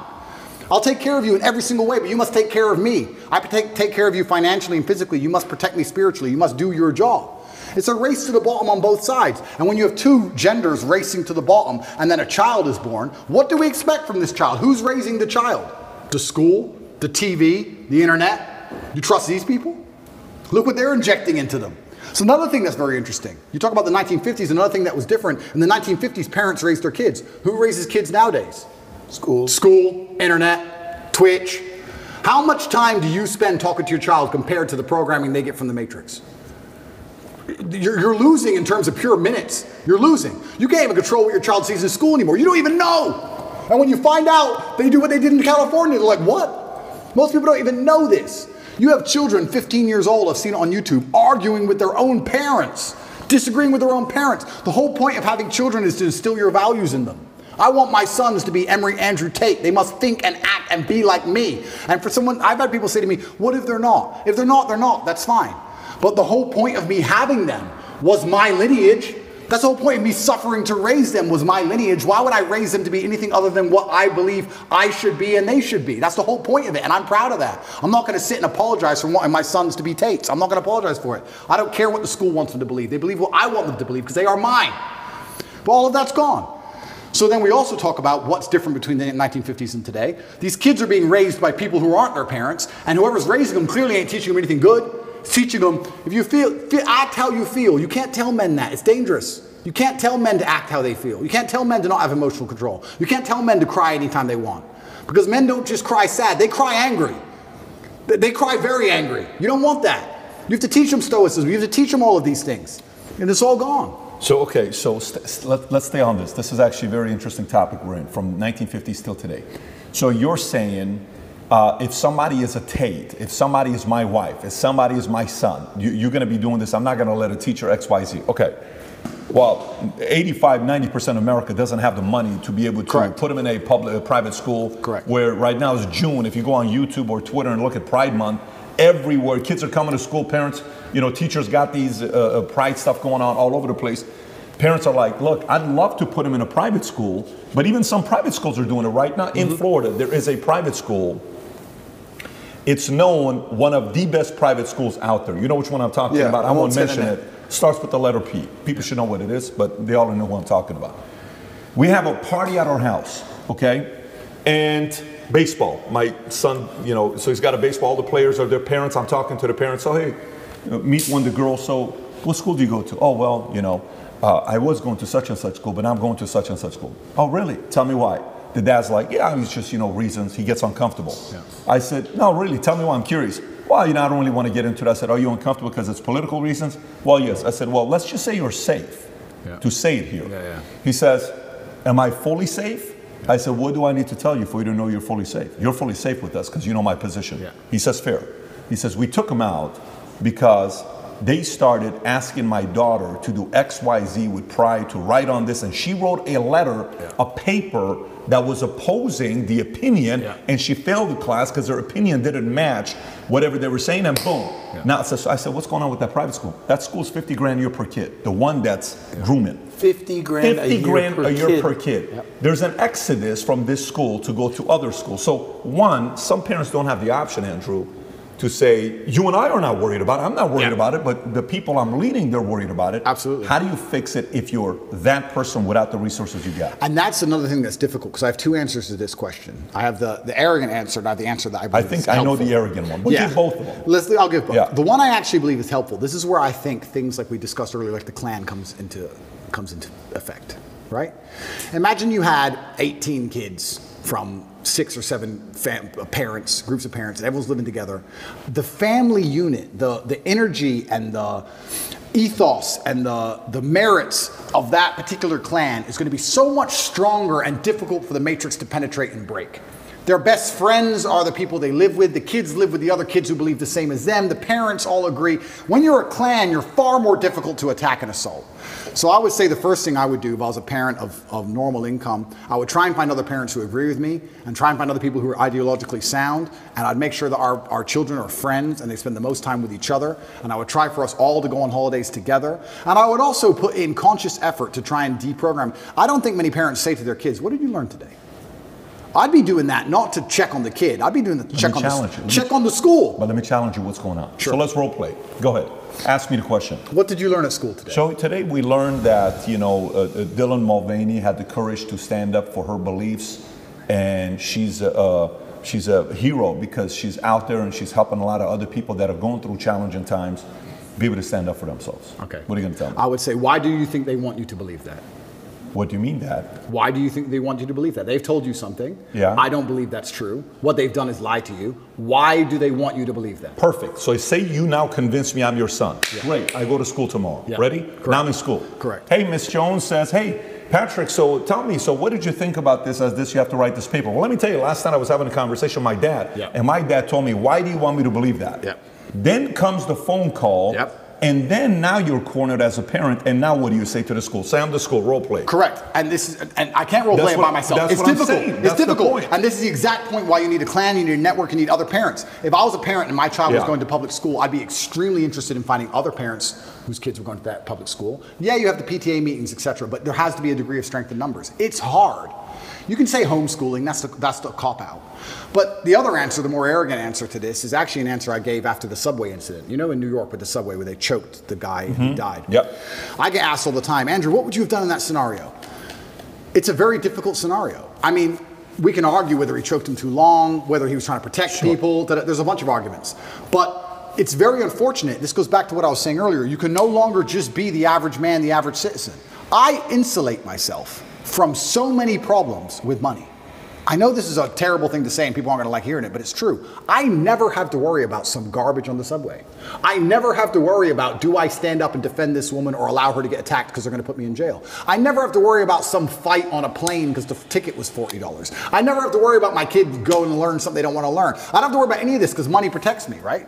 So when I say this, like if I have a girl and she's saying, all you do is work, you need to be a dad too. I'm being a dad by being rich. That's me being a dad. That's how I protect you all. I'll work 18 hours a day every single day. That's me being a dad more than almost anything, because that's how I protect you and everybody else from all this insanity. It's the only way to do it, because you need to be flexible. We're fully on the same page. I'm on the same page as you. I also went and made the money, so I get to pick and choose. What I'm talking about is a message, because the reality is not everybody is going to go out there and make the 10 a month or whatever you make. It's just not going to happen. The market's not set up that way. Quite frankly, not everybody brings that kind of value to the market to garner that kind of pay. You know that, I know that. Okay, how can you and I help the audience that is sitting there, great citizens, net positive. They take their kids to church on Sundays. They work their butts off. They're doing their best to keep their marriage together as hard as it is. They're paying the bills for the kids. They're making 80 grand, 120 household income. They can't talk like you and I. You're right. What do they do? You're right. Let's give them the solution. You're right. So if I was them, here's what I would do. I would make sure that my family had core parameters and core beliefs that we believed in, and I would fact check everything my child was told against those core parameters and core beliefs. So let's say one of our core parameters and core beliefs was hard work. We believed in hard work and dedication. When they came home and told me something about body shaming or the fact that models can change, I'd say, does that agree with the beliefs and the merits that this family has decided we're going to operate under? Yes or no? I would have a framework, I would have a gate which ideas have to penetrate through. Every idea has to be fact checked against a gate, a parameters of set values that was stuck to my last name. Honor, courage, discipline, hard work, whatever those parameters are. And I'd say to my child every day, what did you learn in school? I'd listen to it and I'd say, does that align with our value on this? And also, I'd make this very clear, because this was done to me as a child. I'd make it very clear to my children that they're exceptional. I think every single person is exceptional for different reasons. We talk about normal children, normal families. That doesn't mean they're not an exceptional individual. They can still be an exceptional person. Totally. Who knows what they might become? Sure. I'd say you're an exceptional. You don't believe what everyone else in that school is told to believe just because it is said. You're an exceptional person, and we have a framework we operate under because your last name is X, and our framework is this. Does that align with hard work and dedication? No, it doesn't. Why are they trying to tell you that? Because they're trying to attack the framework which you need to be successful. My father said to me when I was young, my father had many quotes, and I use them all the time, but one of my favorites was, I allow manipulation to find out where my enemy wants me to go, and then I use my mind to break the trap and punish the perpetrators. That's the exact line I will tell my child. I'll say, they've attempted to manipulate you. We've allowed it. I allowed you to go to school and listen to this. Why were they trying to manipulate you? Where do they want you to go? They want to take you away from discipline. Yeah. They want to take you away from hard work. Now we're going to use our minds to break the trap. We now know what they want. My father explained this saying to me, and he said why it was so important, and it's true. If you don't allow them to manipulate you at all, you don't know where they want you to end up. You might get tricked another way. You might take another road to the same destination. Mm-hmm. You allow the manipulation. Tell me what you want me to believe. Tell me what you want me to understand. Allow it to manipulate me all the way to the end. I see the end goal. Yep. This is what you want. No. And this is what I would teach my children. Explain. Your time in school is going to teach you some very important things that you need to know. And they're also attempting to psyop you and trick you and poison your mind. And we are going to discuss daily, built within our family framework, within the code of our last name, to see which are true and which are lies. It takes work, like everything else on earth. It takes work. And I know it's hard. Parents are out there, they're working, they haven't got time, their kids are on the internet. It's difficult, but you have to put the work in because you are almost fighting an enemy for the minds of your children now. You know what I think? You know what I think is, that's great, very good feedback. But so I lived in Iran, and in Iran, you'd go out there and you'd say, so hey, listen, people are asking about religion, don't talk about it. Are we Christians? I don't know. Talk to my mom and dad. You don't need to answer the question, right? Because there's that fear. So parents are teaching kids to not talk about their values and principles.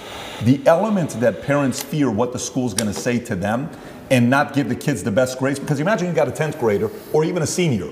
If you really say what you believe in, that teacher gives you a C. You don't get the A to get the 4.3 GPA to get the scholarship because you can't afford it. You have to be like constantly like this. So parents are telling their kids, look, whatever I'm telling you, don't tell them. I think it's bigger than that. I think a part of it is this is the first time we had stats, and I don't know how long this was, where kids graduating high school are not valuing a 4-year college as much as they did before, okay? That is a threat to the establishment because they can't be a control, right? Number two is there is an element, when I'm watching this video with these parents yesterday in Glendale, and this is where I grew up, this is my street. I grew up Broadway and Verdugo, right next to that post office. I'm 200 yards away from the high school is where I grew up, and I lived on Doran for a couple of years before I went to Wilson Junior High School. And I'm seeing these parents upset, like, how is this?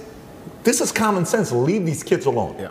I think there's got to be an element of those parents coming together in a form of a strike, I believe, to say, if you want the tax-funded money that's being given to your school district, hey, we're not coming.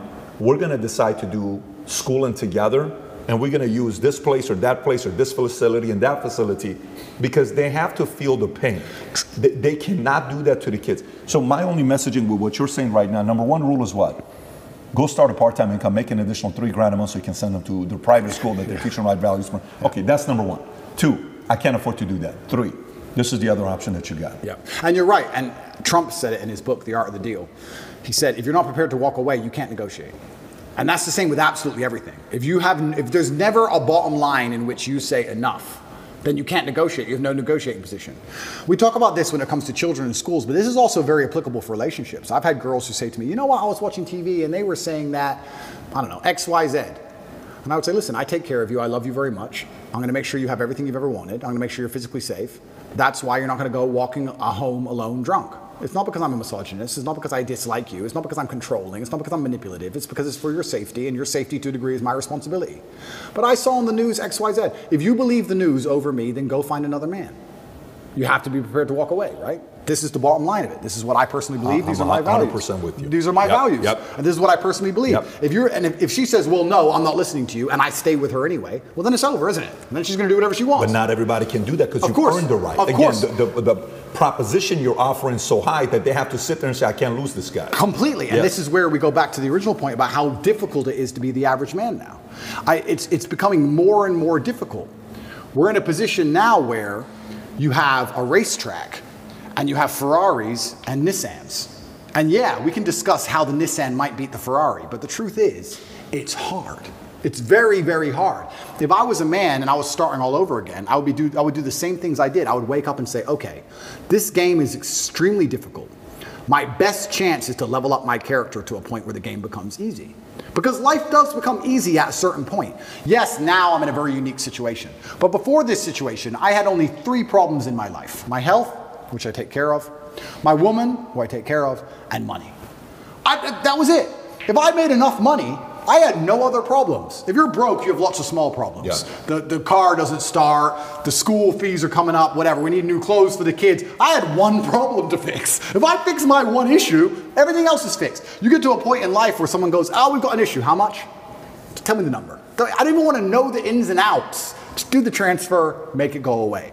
So, yeah, as a man, I think you have that imperative to understand that the video game of life as a man is exceptionally difficult, and especially as you get older, as you progress with the levels, it gets harder. It's getting harder and harder. You need to level up your character. This is what amazes me when men go, I struggle with motivation. How can you struggle with motivation in the modern world? Are you asking to just lose? Are you asking to just be erased from humanity? Yep. Are you asking to be invisible? How can you be an 18-year-old man and say, I don't have the motivation to train as hard as possible and get as rich as possible? You are born to lose if you don't have motivation at 18. In the modern world, as competitive as it is, all those girls, those 18-year-old girls you go to school with, are talking to some 28-year-old man with a yacht somehow. And you're sitting there lonely and you don't have motivation? You must be out of your mind. The only way to win this game is to become as powerful as possible. It's difficult, and it's getting harder and harder, and this is why I teach the things I teach to men. You can't just be Joe Schmo and win anymore. Those days are over. You have to be something else. The challenge those young men have, though, it's sometimes not even their fault. Why? Single mother, raised by a single mother. They've been indoctrinated, and they heard the future is female a million times. Next thing you know, they're 18. They kind of have this victim mentality. It's almost not even their fault some of these times. Oh, completely. We're all in our late 30s, early 40s. We've grown up. I played football in school. He's an athlete, bodybuilder. Obviously, you're a kickboxing champion. We've had coaches. We've had people kick our ass. We didn't grow up with participation trophies. We've had our asses kicked. We've gone through shit. Now we are the shit. A lot of these young guys playing video games, addicted to porn. They grow up with a phone in their hand, raised by women. They weren't raised how we were raised. How do you teach those kids, though? Well, that's exactly what they don't want me doing. That's why they're trying to put me in jail. Because I managed to become, I'm not for a second bragging, but the size of the movement that I created, I turned up in Slovenia. I don't know if you've ever seen that video with the Bugatti where everyone's going, Top G. That's the capital of Slovenia. I can't even pronounce it. Ljubljana or something. I've never been there before. Slovenia, where even is it? Like, I can barely find it on a map. I know roughly where it is.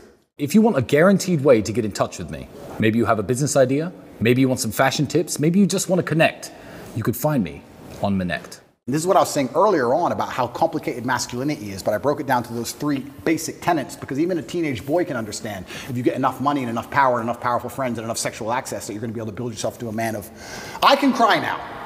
I've qualified to cry. When you're an 18-year-old boy, you shouldn't be crying. You should be focused, and you should be an animal, and you should be training, you should be working hard, and you should be listening, you should be going to coaching. I'm now at a level where I'm allowed to cry. I understand all the different elements of being a man. I understand the tapestry of masculinity fully. I can cry if I decide to. I've qualified for that. But before you get to that point, you have to go through all the hard shit. And the hard shit I've broken down to the 3 basics. And I think that's why they're coming to attack me so heavily. Genuinely because of what you just said. I'm telling kids things, and especially people often ask me, especially Matrix Media, they say, why did you get so big? Because I'm telling the truth. I'm telling the truth, which every man knows is intrinsically true in his heart, because God has instilled him with a basic degree of morality of right and wrong. I'm saying things to a 17-year-old boy, and he's going, he makes sense. I get it. Everything I was told so far just didn't quite click, but this does. And that's what they're so scared of. And I agree with you. You're completely right. And this goes back to, once again, we were saying about last names, family values. The number of times I was told I couldn't do something because of my last name, I think that was my whole childhood. My whole childhood is, well, you're a Tate. Dad, I got an A. Of course, you're a Tate. It was just like, duh. Of course you got an A. But what else are you going to get, a B? What, you a dummy? That's who I was my whole life. I had standards exacted on me. And I've even heard like psychologists, I have a big problem with psychologists. I don't like them as a whole. I'll tell you some of my scenarios. I've had conversations with psychologists. There's a couple good ones, but there's a lot of them who I don't like. And their ideas, oh, you raise children, don't put standards on them, don't put pressure on them. How are they going to perform without pressure? Do you have pressure to perform in your business? Because I certainly do. I certainly do. Pressure makes diamonds. You think I didn't have pressure to perform when I sat down with the BBC and they tried to set me up? You think I didn't realize instantly? Okay, war. She's ready. You think there's no pressure? You think there's no pressure when they try and stab you to death? There's no pressure in life. You're going to raise a child and say, don't give him no pressure, give him no standards, so he can just be a kid. And what's he going to mold into? Absolutely and utterly not. Life is pressure, especially as a man. You need to have these exacting standards. That's how it is. My whole life was a pressure to perform to my last name. That's all it's ever been. I don't know how anyone's raised any other way. So yeah, it's crazy. It's a very difficult problem to fix. I agree with you. It's a very difficult problem to fix. But I think it starts with baseline things. And this is also why I feel like I have such a duty to act. I'll give you an example. If I could lie right now for $10 million and nobody would find out, nobody, I still couldn't do it. Because God would know and he'd punish me sooner or later. I really, truly believe that I would pay the price for that lie. I truly believe it. I think if you're a man and you're growing up and you're saying, how do I act? What do I do in this scenario? What would God want you to do? Tell the truth. You'd be amazed how far just telling the truth will get you. In any situation, I can give you benign situations that don't even matter. Your girlfriend caught you. Oh, and no, and I barely know her. Just say, yes, sorry. I love you. I'd love to stay together.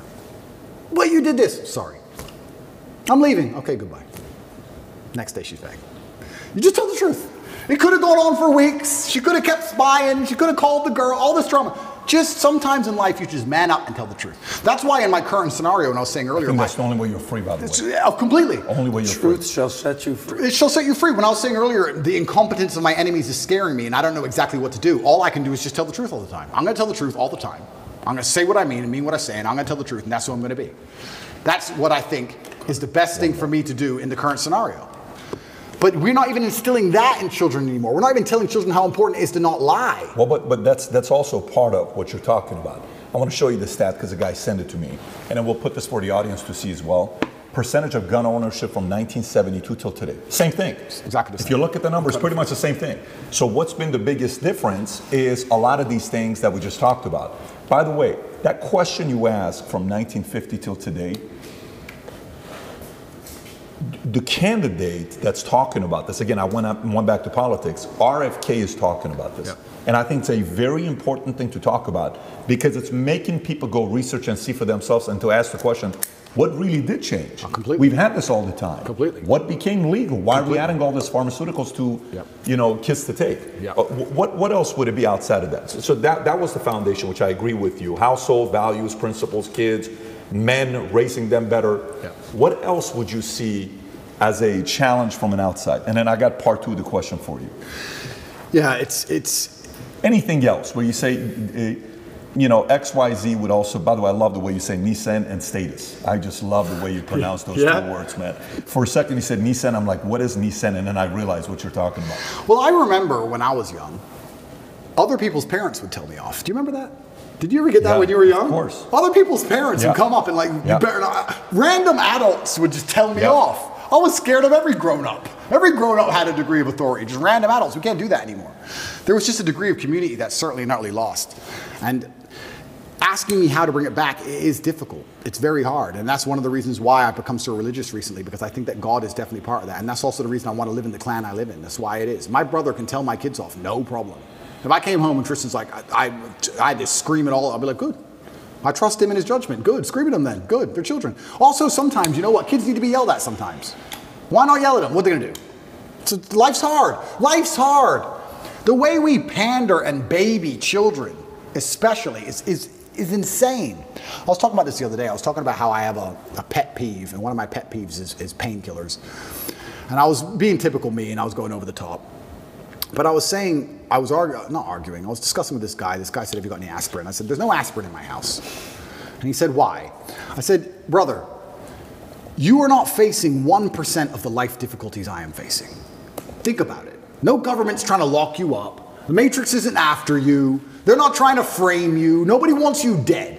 When God finally gives you a tiny headache to give you something to show you're half a man, a little bit of resilience, you pussy out and take an aspirin. Can't you just have a headache? Just have a headache. And not only just have a headache and don't mention it, because I don't care. So don't even talk about it. Nobody needs to know. Just have a headache and be quiet. I have a headache, Twitter. Yeah. What do you want? Do you want therapy? You want sympathy? Nobody cares you have a headache. Shut up. It kind of goes back into my original conversation when I was saying I don't like psychotherapists and all their garbage, because they're constantly, I don't believe in, I've had conversations with therapists a few times. And my biggest detractors and enemies say, you need to talk to a therapist. The last conversation I had with a therapist didn't go very well. I said I didn't believe in most of their field and that it was garbage. And she said, why? And I said, because there are some boys who don't drink alcohol because their dad was an alcoholic, and there are some boys who are alcoholics because their dad was an alcoholic. You have the same scenario and different outcomes. So I don't believe in it. And she said, well, no, it's not an exact science, but we have generalized rules that we can follow that lead to patterns of behavior. I said, but I'm not a generalized person. I'm an exceptional person. So everything you've learned and everyone you've ever spoken to and everything in your books does not apply to me, because I'm exceptional and I'm smarter than you and I've done things you could never do, and I'm a world champion athlete and I'm richer than you'll ever be. So nothing you know can possibly apply to my mindset. So why are we sitting here talking? What was the reaction? She just wrote things down on a piece of paper. Probably called me an arrogant piece of shit. Probably said don't like this guy. Complete narcissist, Yeah, 100%, egomaniac, 100%. who knows what's going on But here. I'm right. Yeah. There's nothing you've learned in your You are book that exceptional. applies to people. It doesn't apply to me. It doesn't apply to me. So I don't want to hear it. Don't care. Don't care. And this whole idea, this goes back to the thing about painkillers. That's something I didn't just make up. That's from my dad. I remember being at my friend's house, and I remember him saying I need an aspirin, and he had an aspirin. I remember just being a child and coming home and saying I want an aspirin. I remember my dad going, for what?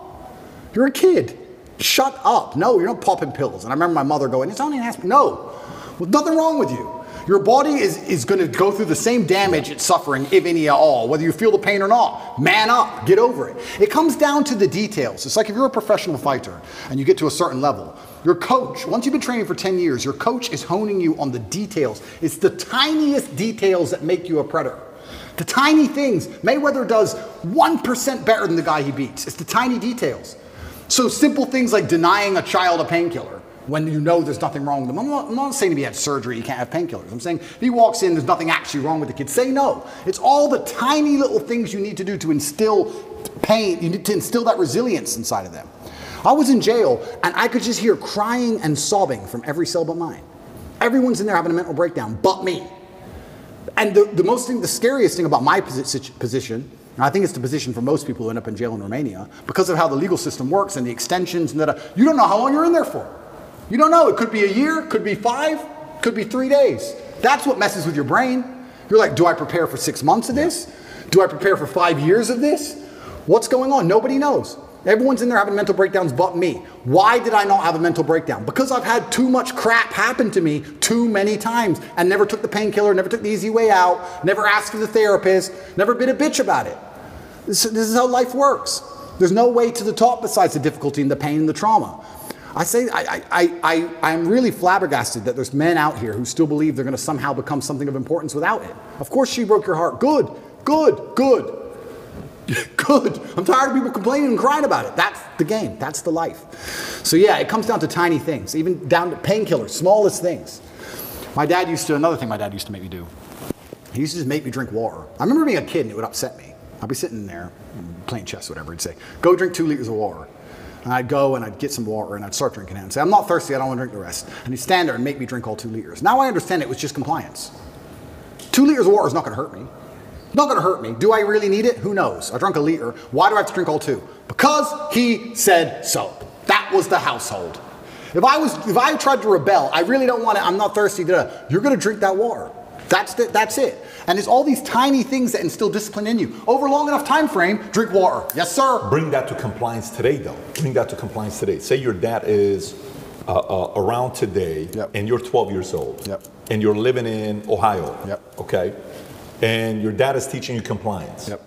And your dad says, okay, so now teacher in school tells you what to do. He's right, he's this, he's that. What is the angle you're taking at that time? Yeah, and that's another thing that's difficult, because back then it was much easier to say you shouldn't get in trouble at school. Right. Much easier than Today it is it's now. kind of like a badge of honor almost. Almost. If you stand up. Almost. And it is hard. But my loyalty was always to my last name above anything else. This just depends where your loyalty lies. I think that everyone, when we talk about, we can link back into religion and talk about atheists. I don't think there is such thing as an atheist nowadays. I think everyone has a religion. If you're not religious to God, you're religious to either this woke agenda, or you're religious to a political party, Yep. or you're religious to some kind of perversion. Yep. Everyone's religious to something. You have to decide what is you're most loyal to above everything. You have to put these things in hierarchy or order. In our last talk, I said this. A lot of people hold beliefs and they don't know where they got them from or why they hold them. There's people walking around who believe things and they don't know where it came from or why they so strongly believe it. They don't even have any personal experience to link it to. You truly believe 2 + 2 is 5. Why? Oh, because it just is, and the news. No. What happened to you that made you believe? Nothing's even happened to you, Yep. and you believe this with your complete core. Yep. You've been psyoped. I know where my loyalties lie. I've had them in order. I know who I put above others. I absolutely and utterly know. And sometimes in the most harsh situations on earth, there's going to be scenarios in life which are completely and utterly, they're unexpected and they're exceptionally rare, where you have to make very difficult choices. But I know my hierarchy. I know if I was in a position, a hypothetical, where I had to choose between my brother or my girl, there wouldn't be a, oops, what do I do? I know the choice. It's never been the case between the two of you? It's never been the case between us yet. But if it happened, I know what it would be. I've had girls try and give me the line.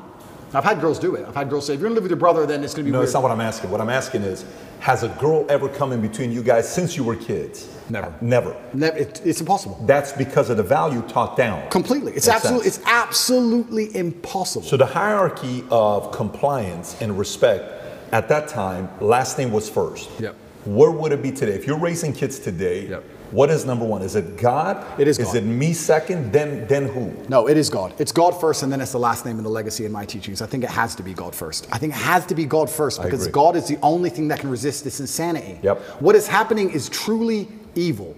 This is not some different worldview. No, it is evil because it is dishonest. Anything that is dishonest must be evil. It is a lie. All of it is a lie. It is constructed deliberately to be a lie. It's deliberately constructed to alter the minds of people to believe in lies. It is evil. So it has to be God first because God is truth. And I believe if I have children who put God first and then put respect for the last name and the things I've taught them second, it's very hard to corrupt them. How are you going to truly corrupt these people? It's going to be very difficult. And that's what I always try and do. And that's how I was raised. I was raised in a Christian family. I was actually raised religiously. Then I thought I was smart when I became atheistic. Because, yeah, there's a lot wrong with the world. And obviously, I've already apologized for that and understand I was completely wrong. But respect for my last name, even to this day, is still there. And that's why I say to my girlfriend, if we were walking down the street and 10 men approached with machetes, I'd just have to die. I can't be Andrew Tate ran away. I just can't. I can't be Andrew Tate ran away. I can't do it. That's the bottom line. If you're living in this clan, right? You're living here, your family, Yep. Tristan's family, Yep. you're raising your family, Yep. Muslim, Islam. Yep. Your brother's still Christian. Yep. How's that going to work? Well, there's one If God. God's first. There's one God. I truly believe there's different paths to God. I truly believe that. Like I said, I'm not a religious scholar, but it says in the Quran, people of the book. Even a Muslim man, I'm allowed to marry a Christian woman. They are of the book. It's only atheists that the Quran has a problem with, because there's something morally corrupt with them. But if you're a person of the book, a person of faith, we're not even says inside the Quran, we're not supposed to convert you or insult you. We're not here to insult you or correct you. There's one path, there's different paths to the one God. I truly believe that. And I also, another thing I'll say about clan living, in my experience, I think that men quite often get along in those scenarios. If anyone is hearing the idea of this and love the idea of this, but they feel like it would be argumentative or there'd be problems, I think that comes from the women. I think it's when women don't like each other, or the woman's in the man's ear. You're too much with the guys. I think the women are more against it than the men for some reason, unless you have a very strong frame in the relationship. I don't have that problem, but in general, the men get along. The men love it. I think it's quite firm and quite rigidly installed inside of the basic psyche of men. We like that. Men feel best in a gang, in a group. It's why we charge at the gunfire. When we're with our boys, it's when we feel strongest. It's why we go out and drink and party when you're with your guys. There's something inside of you, you just feel like on fire.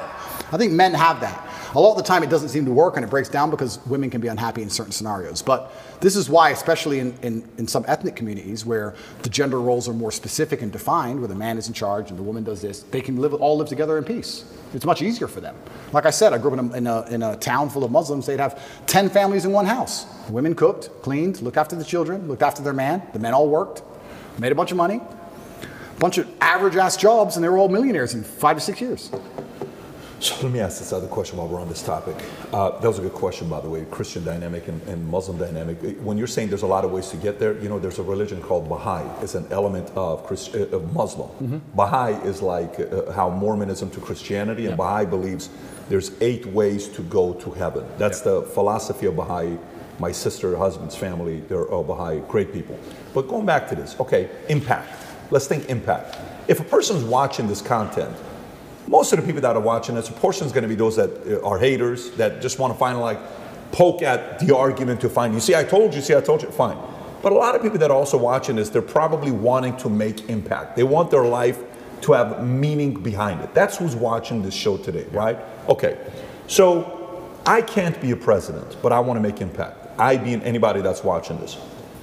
Because Putin says 8 years, another guy comes, or the guy with the briefcase shows up, okay, cool. Well, if you were in the States and you're saying president wouldn't be how to make an impact, but let's say there is a kid who's 20 years old, 18 years old, 25 years old, has so much drive, it's unbelievable. Ambition at the highest level.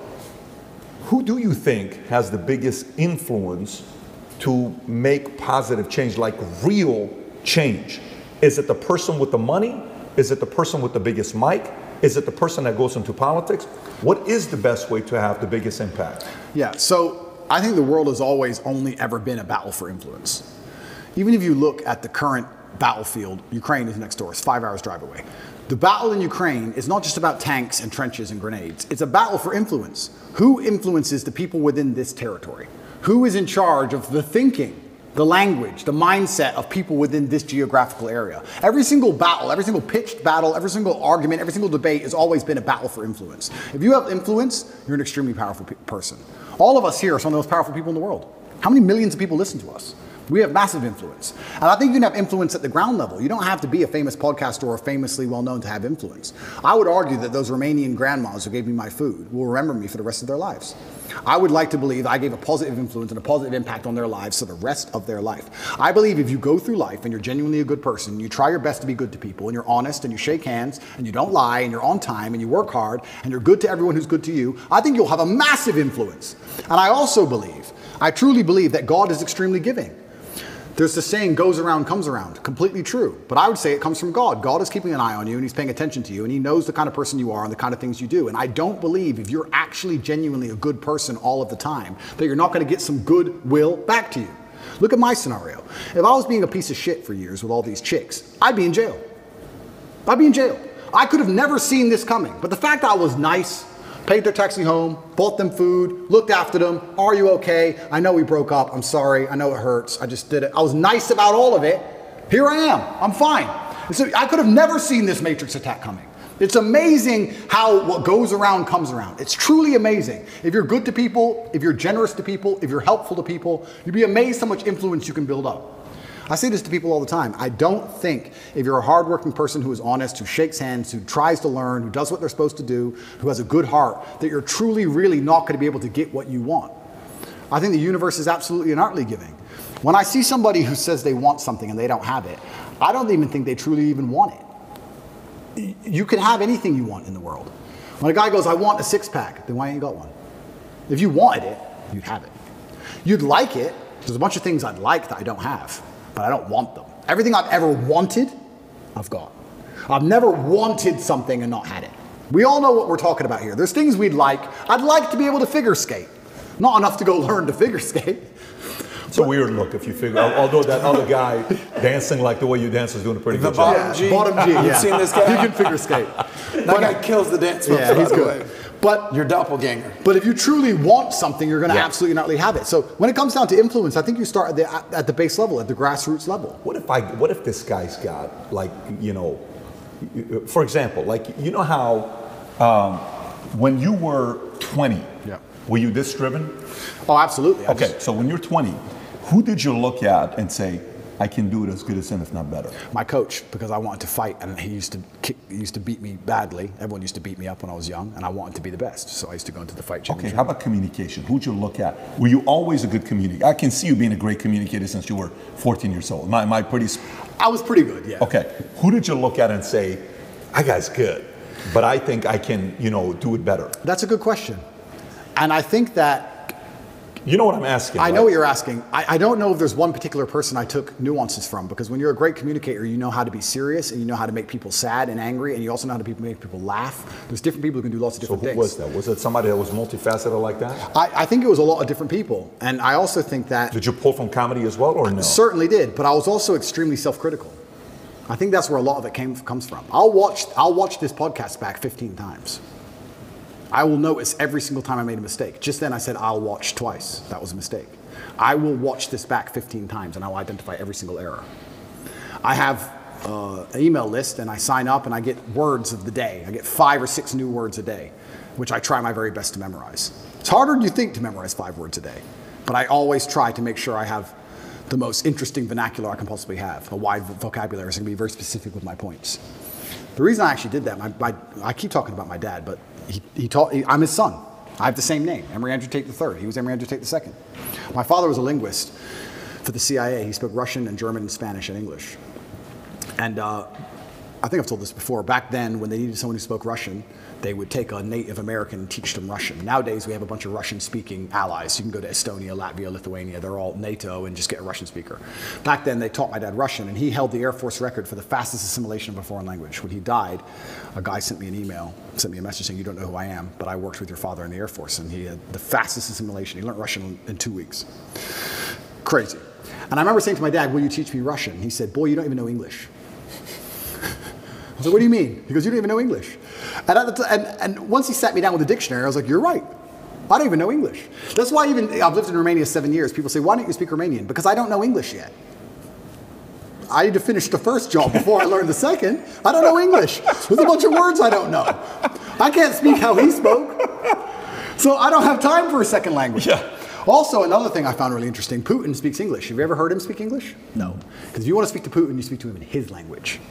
You speak to me in Russian, and I reply to you in Russian, so I cannot be misunderstood or misconstrued. I don't make a fool of myself. You can't get me on some vernacular trick. I speak my language, and I also prefer that also. I speak English. That's what I speak. If you want to speak to me, you speak to me in my language, so I will win the debate always. Who'd you look up to outside of your dad? I look up to lots of people.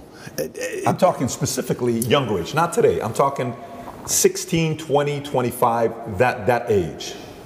Not today. It's a good question. Because I always believed in trying to take the best parts of individual people and then amalgamate them. And I know you want a name, and I can't think of one off the top of my head, but I would look at people who I didn't even respect, but they'd have one particular thing about them I thought, that's good. It could be somebody I didn't even like, but he dressed well. I think you just have to be perspicacious and look at people, and there's something you can learn from absolutely everybody, and just try and adapt it all. I'm not saying everybody should be clones of me. For everyone's individual, right? But there might be some things about me they find inspiring that they may adapt and take on board, and then they'll find some things from other people. But learning to speak is something I understood from a very young age how important that would be. That's a superpower. Okay, so let me go back to the question I was asking, where I'm trying to go with this. So I asked a question. I said, imagine the 20-year-old that's watching this that's saying, no, Tate, don't give me the answer for anybody can create, contribute to society. I'm not that guy. Talk to me like I'm one in a million. Talk to me like I'm one in. So if I'm willing to give 20 years, 30 years of my life to one way to go up to make true positive impact in America, my country, in the world, what should, don't talk to me like everybody else. Hold the standards. What should I do? What angle should I go? Okay, so first things first, you need to be worthy of respect. And you're going to be worthy of respect through having things which are difficult to acquire. So first things first, the basic things, you need to be very focused on trying to make money because people listen to you when you have money. They just do. Secondly, you need to be in fantastic physical condition because when you're in fantastic physical condition, it cannot be bought. It must be earned. And people know that. When you're in, I don't know about you, if someone walked in to sell me something and they were obese, I would not trust them the same as if they were in fantastic physical shape. Because I'd say, I don't think you have dedication and heart. I don't think there's something about you that I just wouldn't trust you the same. So fantastic physical condition and money is the first thing. The second thing, whatever your ideas are, you need to learn how to communicate them. Speaking is a superpower in and of itself. You need to become a fantastic communicator. You need to be comfortable in all realms of communication. You need to be persuasive. You need to be comfortable arguing. You need to be good at debating. There's a lot of people out there in the world who have ideas that they can't even project into somebody else's mind. How are you going to rule the world with that? How are you going to get your ideas out there and make an influence if you can't make other people understand exactly what you think? That's the first thing. Second thing, once they understand exactly what you think, you need to make them agree with what you think. These are two different skills. Must be practiced and must be learned. If you're 20 years old and you want to change the world, you need to be having endless debates. Endless. Without resorting to name calling, not on Twitter like a dummy, in person. And you need to come across in a way that people agree with you. We can go back quickly and talk about the red pill. The difference between me when I talk to girls on these panel shows and every other guy when they talk to girls on these panel shows is, when I'm done, all the girls want me. Watch them. Watch the shows. I say the same thing, and by the end, the chicks are in love with me, as opposed to saying the same thing and the chicks thinking I'm a dickhead. That's the difference. I project my ideas and I make them agree with my ideas to a point where they're like, texting me afterwards. I'm not saying anything different. It's how I'm communicating it. You can catch more flies with honey than hurting people sometimes. So you need to be good at everything. You need to have a Swiss Army knife of tools. I know when to be intimidating or aggressive. I know when to come across as obtuse. I know when to come across as exceptionally open-minded and easy to understand. I know when to come across as understanding. I know all these things. This all has to be practiced. And a lot of it is, communication. I would say, if you're going to say to a 20-year-old who's truly exceptional and driven, I'd say you need to become a master communicator. Because once you can do that, you can do anything. And that fixes all the other problems, right? We talk about making money. If you're a master communicator, you do fantastic in sales. You'll kill sales. You'll absolutely destroy sales if you're a master communicator. Not many people know this, but I used to sell windows. You know the old school knock on the door? Window sales. I did window sales for 2 or 3 years, and I'd say this is one of the hardest jobs you could possibly do. And I would always recommend a young man, if he has some time to waste, to go sell windows. And the reason, it's fantastic, because I'll tell you why. It's the hardest one to sell because, 1, nobody wants them. 2, they don't know who you are. And 3, even if you convince them that they need windows, after them not knowing who you are, then they go to all your competitors and then it becomes a price war. It's a nightmare. It's the hardest sales job. If you're selling a Lambo, at least they want the Lambo, right? Nobody wants glass and plastic. They already have windows. So you got to find a way to sell them these windows. How do you do that? And that's where all this master communication comes in. And it's so many subtle little things. Being a good salesman is not necessarily being a liar. It's not being a trickster. It's just understanding what's going to make the person believe and understand what you say. If I walked in and said, would you like new windows? And they essentially said, no, we don't need new windows. Our windows look fine. I would say, but what about the security aspect? While looking at their 3-year-old child. And they'd sit there and go, what do you mean security aspect? And then I talk about how we had the lock 5000, and their locks are easy to break, as if glass isn't glass. It's all the same anyway. And you'd end up selling the windows. You have to find the triggers in people. There's another thing people don't understand about me and my message. Sometimes I sit here and I say things that piss people off because that's how you trigger people to make action. I have often written emails or done videos, especially to men when I want to help men, to piss them off. You're a loser. You're a dumbass. Andrew, why do you mean? Because you're not going to go to the gym unless I tell you you're a fucking loser. And you are a loser, and I'm not lying to you. You are a loser. The emotional trigger you need to get up off that chair is the fact that you're not important, nobody cares who you are, any girl you're ever in love with I could take, and you're insignificant, and when you die, nobody's interested. That's your fault. You could have been something else. You did that. You failed. It has to be done. You have to be a master communicator, and sometimes that involves also insulting people. It's all a massive tapestry. But to answer your question, for the 20-year-old, he needs to become a master at communicating. But also to be a master at communicating, you also need experiences worth talking about. You have to live a life. You need a degree of wisdom, and wisdom doesn't always come with age. It comes with life lived. I had a guy message me. This is a long time ago when I used to reply to my own emails. Too big now. But he said, I don't have any stories. My life's boring. I said, bro, where do you live? He said, Madrid. I said, bro, ride the train from Madrid to St. Petersburg. Ride the train from Madrid to Vladivostok. Do the Trans-Siberian Railway. Cost you like $300. He goes, oh, but what if I get robbed? Exactly! That's exactly the point! What if you get robbed? Now you have a story. Maybe you'll die, maybe you won't. But you have a story. Don't bring your watch. Have you got a Rolex? No one wants to rob you anyway. Don't worry about it. You're brokey. Get on the train. There has to be that degree of risk to even have a story, because when you have a story, then you can communicate the story. You can't be an empty vessel either. So when you say you're telling me how I build this 20-year-old into a super soldier. Yeah, he has to be a master communicator, but he also has to do things which are risky. Risk has value intrinsically linked to it, intrinsically. This is why people, when you do risky things, people want to hear the story. Your coolest stories involve risk. Something went wrong, this could have happened, I almost this, I made it out. Without these risks, you haven't got it. So I would say to the 20-year-old, do what I did. Get in the cage. Get in the ring. Knock someone out. Get knocked out. Train hard. Fighting will teach you everything you need to know about life. You'll learn everything about who you truly are. You'll learn if you're a coward or not. You'll learn everything about perseverance and hard work and dedication. Everything about being underappreciated. You learn everything about fear. You learn all of it. You learn everything about people. You win a fight, check your phone. Lose a fight, check your phone. You learn all about people. You learn all about them. You learn all about women. I learned so much about women through fighting. When I had a fight coming up and I was weight drained and I had barely eaten in weeks and I'd lost all this weight and I had a world title fight and I'm fighting a guy who might kill me and she's complaining about the toilet seat. I learned all about women. You learn a lot about life through these difficult processes and paths. And there used to be for men like a rite of passage. In most societies, you had to go through something to become a man, from a boy to a man. But that thing was always difficult. It's always been difficult. Now you have to self-induce it, self-inflict it. But if you're going to be a boy and never bring on that self-inflicted rite of passage, how are you going to ever become a man? It's great feedback. Let me ask a question about this. I love what you said, especially, number one, you're a wordsmith, you're a linguist, no doubt. I mean, I don't know English yet, bro. Yeah, I'm practicing. You're still working on your practicing. English. You know, you've got the kickboxing belts all up over here. I would argue, I've never seen you fight, but I would argue that your linguistic skills are better than your fighting skills. I'll let you judge that. I'll take that. I totally agree with you that the way that you speak to a man is way different than the way you talk to a woman. Yeah. You can tell a guy, you're a loser, get your fat ass in the gym, and a guy would be receptive to that. So, I can't tell you how many men come up to Pat, dude, what was Andrew Tate like? What was Tate like? Tell me about Tate. Tell me a Tate story. Dude, that guy's so cool. He's such a badass. Connect is an application which allows you to take a minute to connect with influencers from all around the world. My name is Andrew Tate, and I'm available to speak directly to you on Connect. I'm no longer interested in just random chicks. I want a woman who I know would wait for me if I did 10 years. That's what I want. That's what I find interesting. That's what I'm in love with now. I can't be in love with a random chick. Also, once you get to a certain level of fame and influence, you're no longer winning the exchange. I feel like a lot of men like going out there and pulling girls because they feel like they won. Haha, look at this hot girl I got. Whereas if I go to the club and get a hot girl, oh, okay. Me, the famous millionaire, the most Googled man on earth, got a hot chick. Who really won here? Who pulled it off? She did.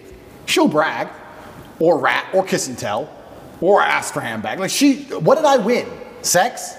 Who cares? It's uninteresting to me. I don't want a child with her. I don't want a family with her. I don't want a future with her. So why do I even want her at all? I'm really beyond all of that stuff. So now, it's kind of funny. In jail, I got thousands of love letters from women. Thousands. I got thousands of love letters from women in jail. Did you read them all? I read every single one. Yeah, but you have time. But you went through all of them. All of them. Got it. Thousands of love letters. Craziest letter you got? What's the craziest letter you got? A lot of poems. One had drops of blood on it. She did a little cut. Lots and lots of love letters, lots just saying that I'm the last man, they've been in love with me, and they watch all my podcasts, and they were with, one of them said she was with her ex-boyfriend, he started watching me, then she started watching me, then she wanted me, not him, and got rid of him, and all this craziness. But I didn't trust any of it. Is it real? Is it an agent? Is it a psyop? Who's she? Is she crazy? What if I sleep with her and she says I did something to her? What if 13 years later she contacts the BBC? Garbage. That would never happen, I don't talk to any new chicks. Same as I don't have any new friends. I don't talk to any new chicks. No new girls. That's what I thought. Zero. So let me ask you, the idea of going through a lot of girls when you're younger, do you think a man needs to go through that, or do you think that is a form of a weakness that holds you, that you're a slave to it? Right. So that's a good question, and it's a fine line because there's arguments on both sides. However, I think in all scenarios in life, experience is always going to be valuable. No matter what it is, you need to have experience. If you're inexperienced to anything, whether it's hunting, figure skating, girls, you're going to suffer. You pointed at him. You're saying, like, insinuating to sorry, figure skates? I know. He told me figure skating, and we made fun of it earlier. But I was technically Patrick. Oh, sorry. We're talking about figure skating. You need experience, and experience is exceptionally important. Also, as a man, especially when you're young, you're going to get your heart broken a bunch of times. Some bigger, older, richer dude's going to take that chick. And you need to get used to that pain. So you need to get through it. So I do think it's a necessary part of being a man, but you don't want to be led by it. There has to become a point where you go, you know what, I'm versed enough. And also, another thing I would like to say is the reason you need to but date lots of women when you're younger, so you have choices. Define the two. Yeah. Which is more important, date or sleep, in your eyes? I feel like you don't really, I think that sleeping with a woman, you learn more about them. It's a closer relationship. So I'd say probably sleep with X amount, not crazy amounts, but I would say that, okay, let me give an example. If I go to the supermarket and pick up an apple, and it's the only apple I've ever eaten, can I really say if it's a good apple or a bad apple? It's the only apple I've ever tasted. It might be sour, it might be terrible, I don't know. Whereas if I try 10 apples, I can tell the differences between apples. I say, what's a good apple, what's a bad apple? I think you need that degree of experience, because sometimes you'll be with a woman and go, yeah, she's great, but if you're not experienced enough, you realize she really isn't all that great, and she actually treats you like a dickhead. Whereas if you've been with enough women, you can always reference back to that girl who actually was really good to you. And you'll probably mess it up because you're young and you're dumb. We've all done it. All of us have that girl we had who was perfect when we were young, and we all ruined it because we're stupid. Who was that person for you? Okay. Can't say names. But no, not names. I'm not asking for a name. But I have mine as well. Yeah. But I'm like, I feel like when I watch you and you're going through your for example, so I don't know what kind of movies you like, but there's movies where it's redemption or vengeance. Yep. Like, I don't know if you watch Gladiator, 43rd minute, he walks up to the house, sees his wife, sees his kids, it's like, oh my God, I'm gonna tear you apart, right? And you watch that over and over again, or Taken, or Man on Fire, or some of these movies that are just putting that energy in you, right? So, girl that breaks your heart, and to produce the energy to say, watch who I'm going to be in life. For the rest of your life, you're going to brag about the fact that you could have had me, right? Yep. And then comes to a point where you're like, okay, there's not much more I can do. She already knows what she missed out on. Yep. Now what? Yep. But for me, go back to you. I'm curious. How bad of a breakup was it? How bad did she break your heart? Yeah, I know you're I think lots of men have gone through heartbreak. A lot of men have, and I wouldn't say that I've gone through any heartbreak which is particularly worse than any other guy. What I will say is that I think heartbreak is one of the most fantastic motivator on the planet. When a lot of men message me and say they're heartbroken, I think that is the most fantastic mindset to be in to achieve things. Because there is that degree of revenge, and there is that degree of vengeance, and that can only be achieved through being so successful, so monumentally important that she can't forgive you. And also, you cannot even sleep, you can't even concentrate, like your whole mind's a mess. That's the perfect time to train. I know what you're saying. I don't think I've been through a particularly bad heartbreak, but I'm saying that. Who did she leave you for? Did she leave you for somebody where? No, I don't think I've had a particularly bad heartbreak. I only mention heartbreak all the time because I know it's a path every single young man goes through. I also think you're not the type of guy that would ever give credit to that person, if there was one. So I don't see you saying that, because it is a form of a victory over Top G, which that's not going to happen. Well, right? That's part of it, but then let's analyze now, right? There's no girl who I've ever been with in my life who can now turn on the internet without seeing my face. Sure.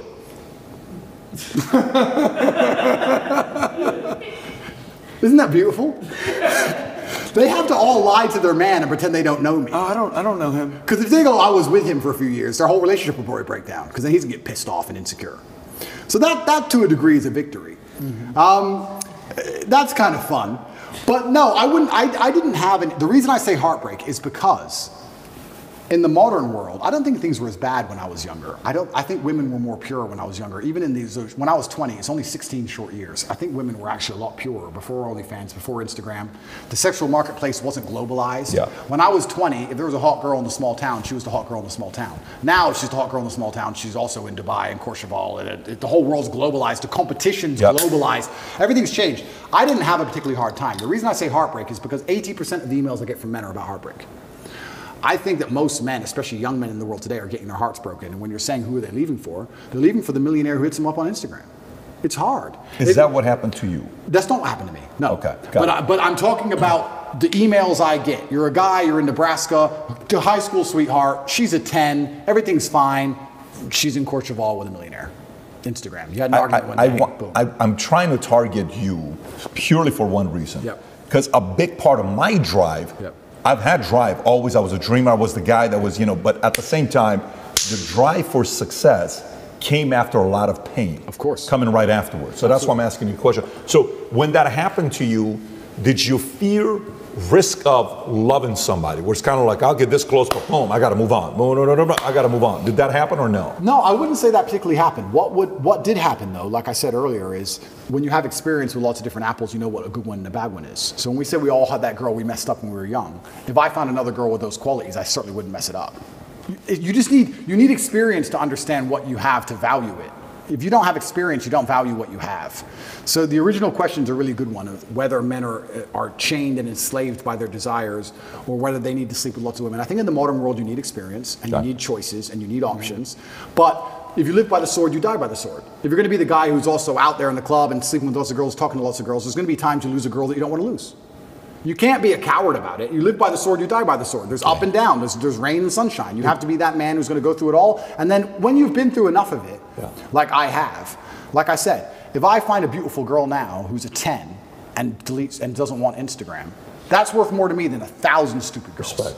Yeah, that's who I want. Yeah, I got you. For my safety, for my security, for my peace of mind, for everything. You're clear on what you want today. Absolutely, because I know. When you played, you said there was a phase of my life that I kind of went through it. Okay.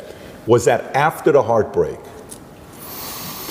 I would say, yeah, it was after, but I think that was just, I don't know if that was deliberately driven by heartbreak. I think I was just younger and I had less serious motivations. And I wasn't as famous and I wasn't as rich and I was less interested in. So it's not just my current situation that makes me say this. I would say this to any man. If your woman wouldn't wait for you if you went to jail for 5 years, why are you with her? Why?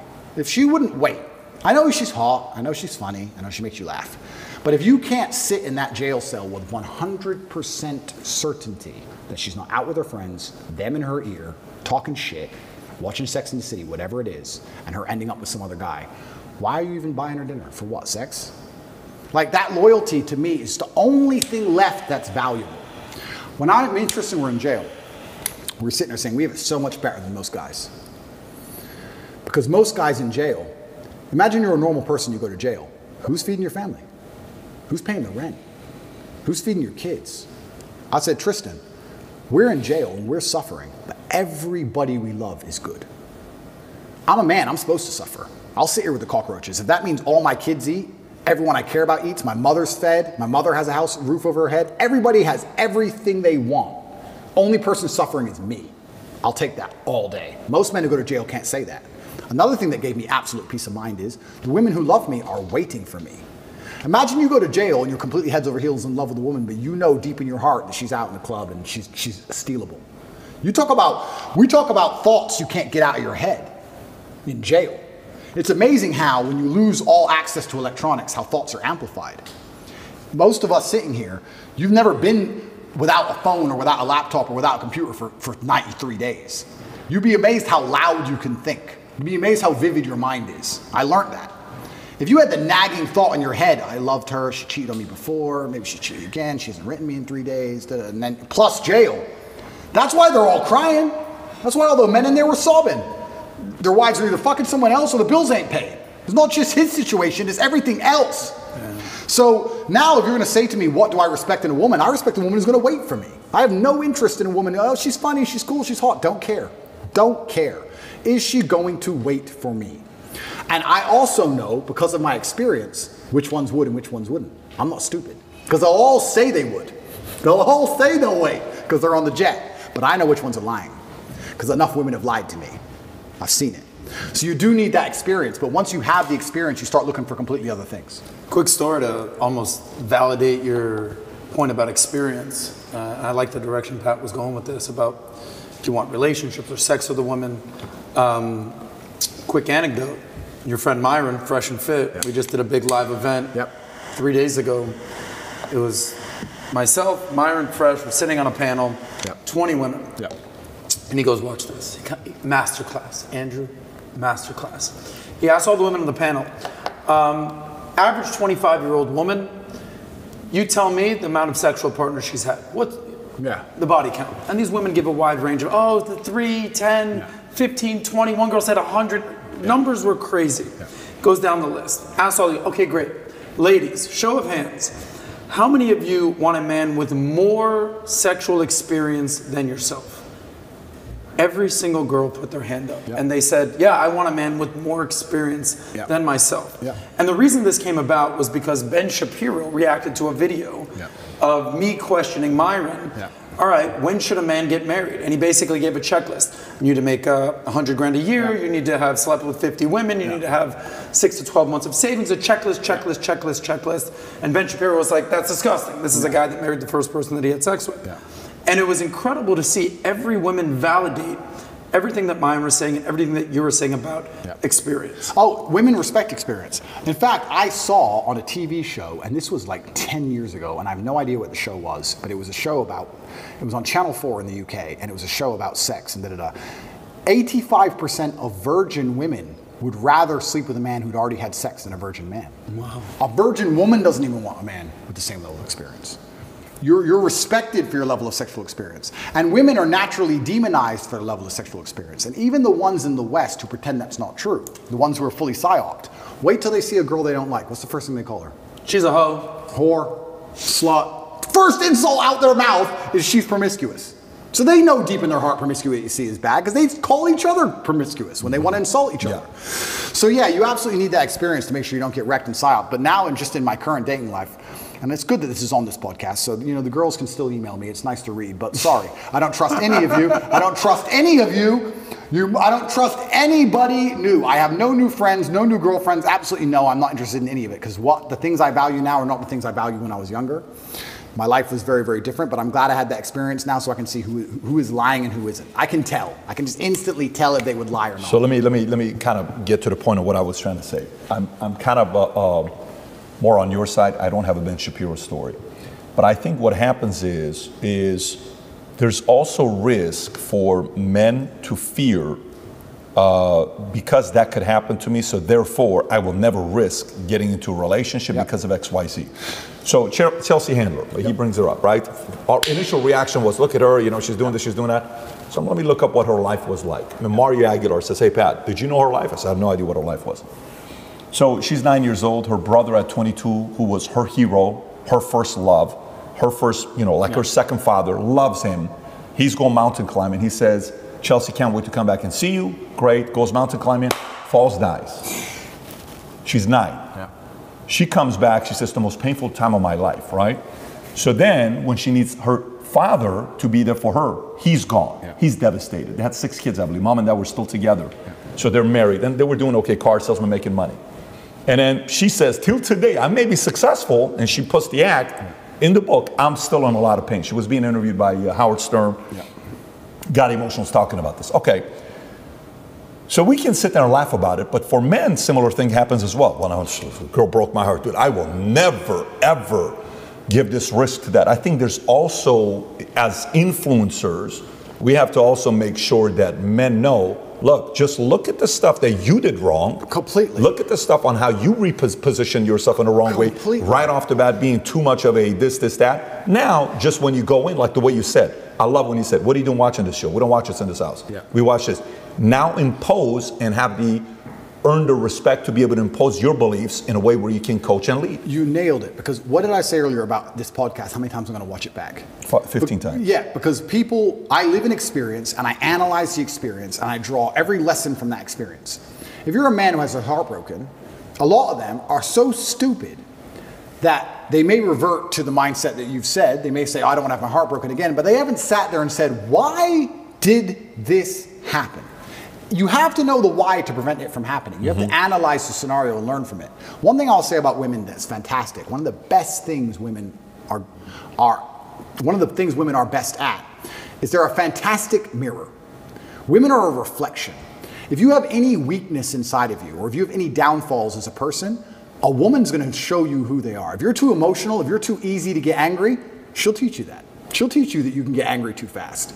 Piss her off. If your dick's small, she'll tell you. She'll tell you exactly what is wrong with you when she is mad. She'll sit there and say, you got a short leg and your haircut's shit. Get a new haircut. I hate your ugly ass. They'll tell you exactly what is wrong with you. When you look at your bad or your previous relationships with women that went wrong, you can sit there and go, okay, this all went wrong. What has she taught me? She taught me that I'm emotionally affectable. She taught me that if she ignores me, she gets more attention than if she's nice to me. She taught me, you have to sit there and analyze all the lessons and you have to implement them. It's the same with absolutely everything.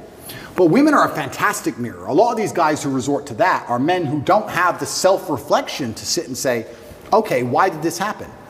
As a man, you have to be accountable for absolutely everything.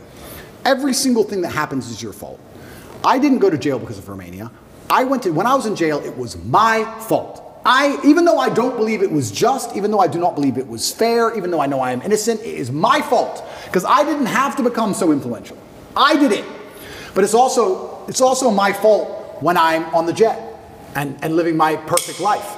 I did that. I did the good, I did the bad. You made her leave you. You did.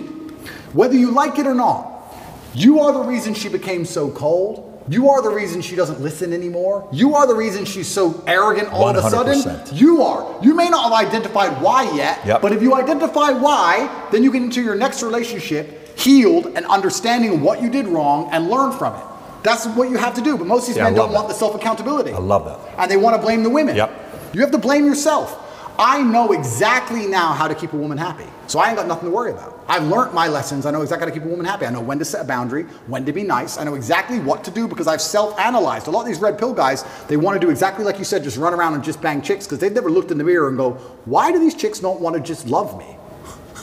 Why am I a fuck up? You're not perfect. God is perfect. Nobody is perfect. You have to analyze yourself. If you fix those problems, I'll give you an example. Even when I first started getting rich, I never worried about gold diggers because I can't be gold dug. But I was always a bit like weird about if a woman wants something expensive, that I was always a bit like, not because I'm tight, but just like, oh, we haven't been together that long. Why does she want such an expensive bag? Da, da, da. And over time I learned they don't want the expensive bag because it's an expensive bag. It's because my life is now so expensive and so grand. When I'm doing hyper expensive things, if I buy a $5 million car, I look like a dummy if I won't buy a $500 bag.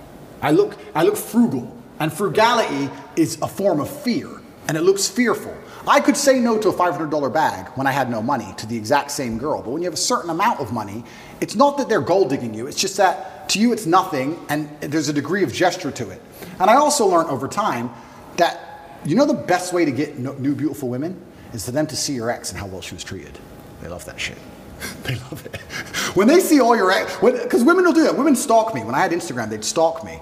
And they'd see the lifestyle my girl lived. And as soon as I was single, they were like, hey, woo, they want to turn. So I was like, you know, I actually get a larger ROI just being Mr. Nice. Cool. It's also helped me in my current situation. I've never been mean to anybody. Please call him. No, he was nice to me. Bye. There's a lot you learn, but you have to self-reflect and learn and pay attention to the mirror. These men who are afraid of commitment are not blaming themselves like they should.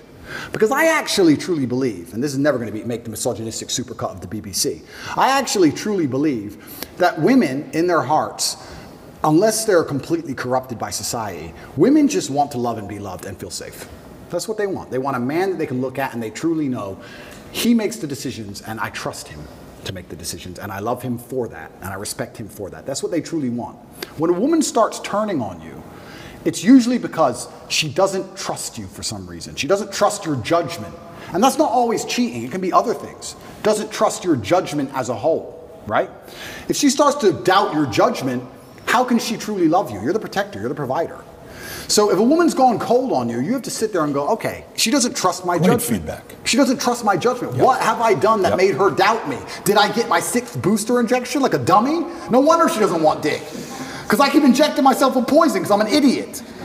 It's not her fault. It's your fault. Every single time a woman leaves you as a man, it is your fault. Always. Even if a richer, more successful, more alpha man stole her from you, it's still your fault because you need to be like him.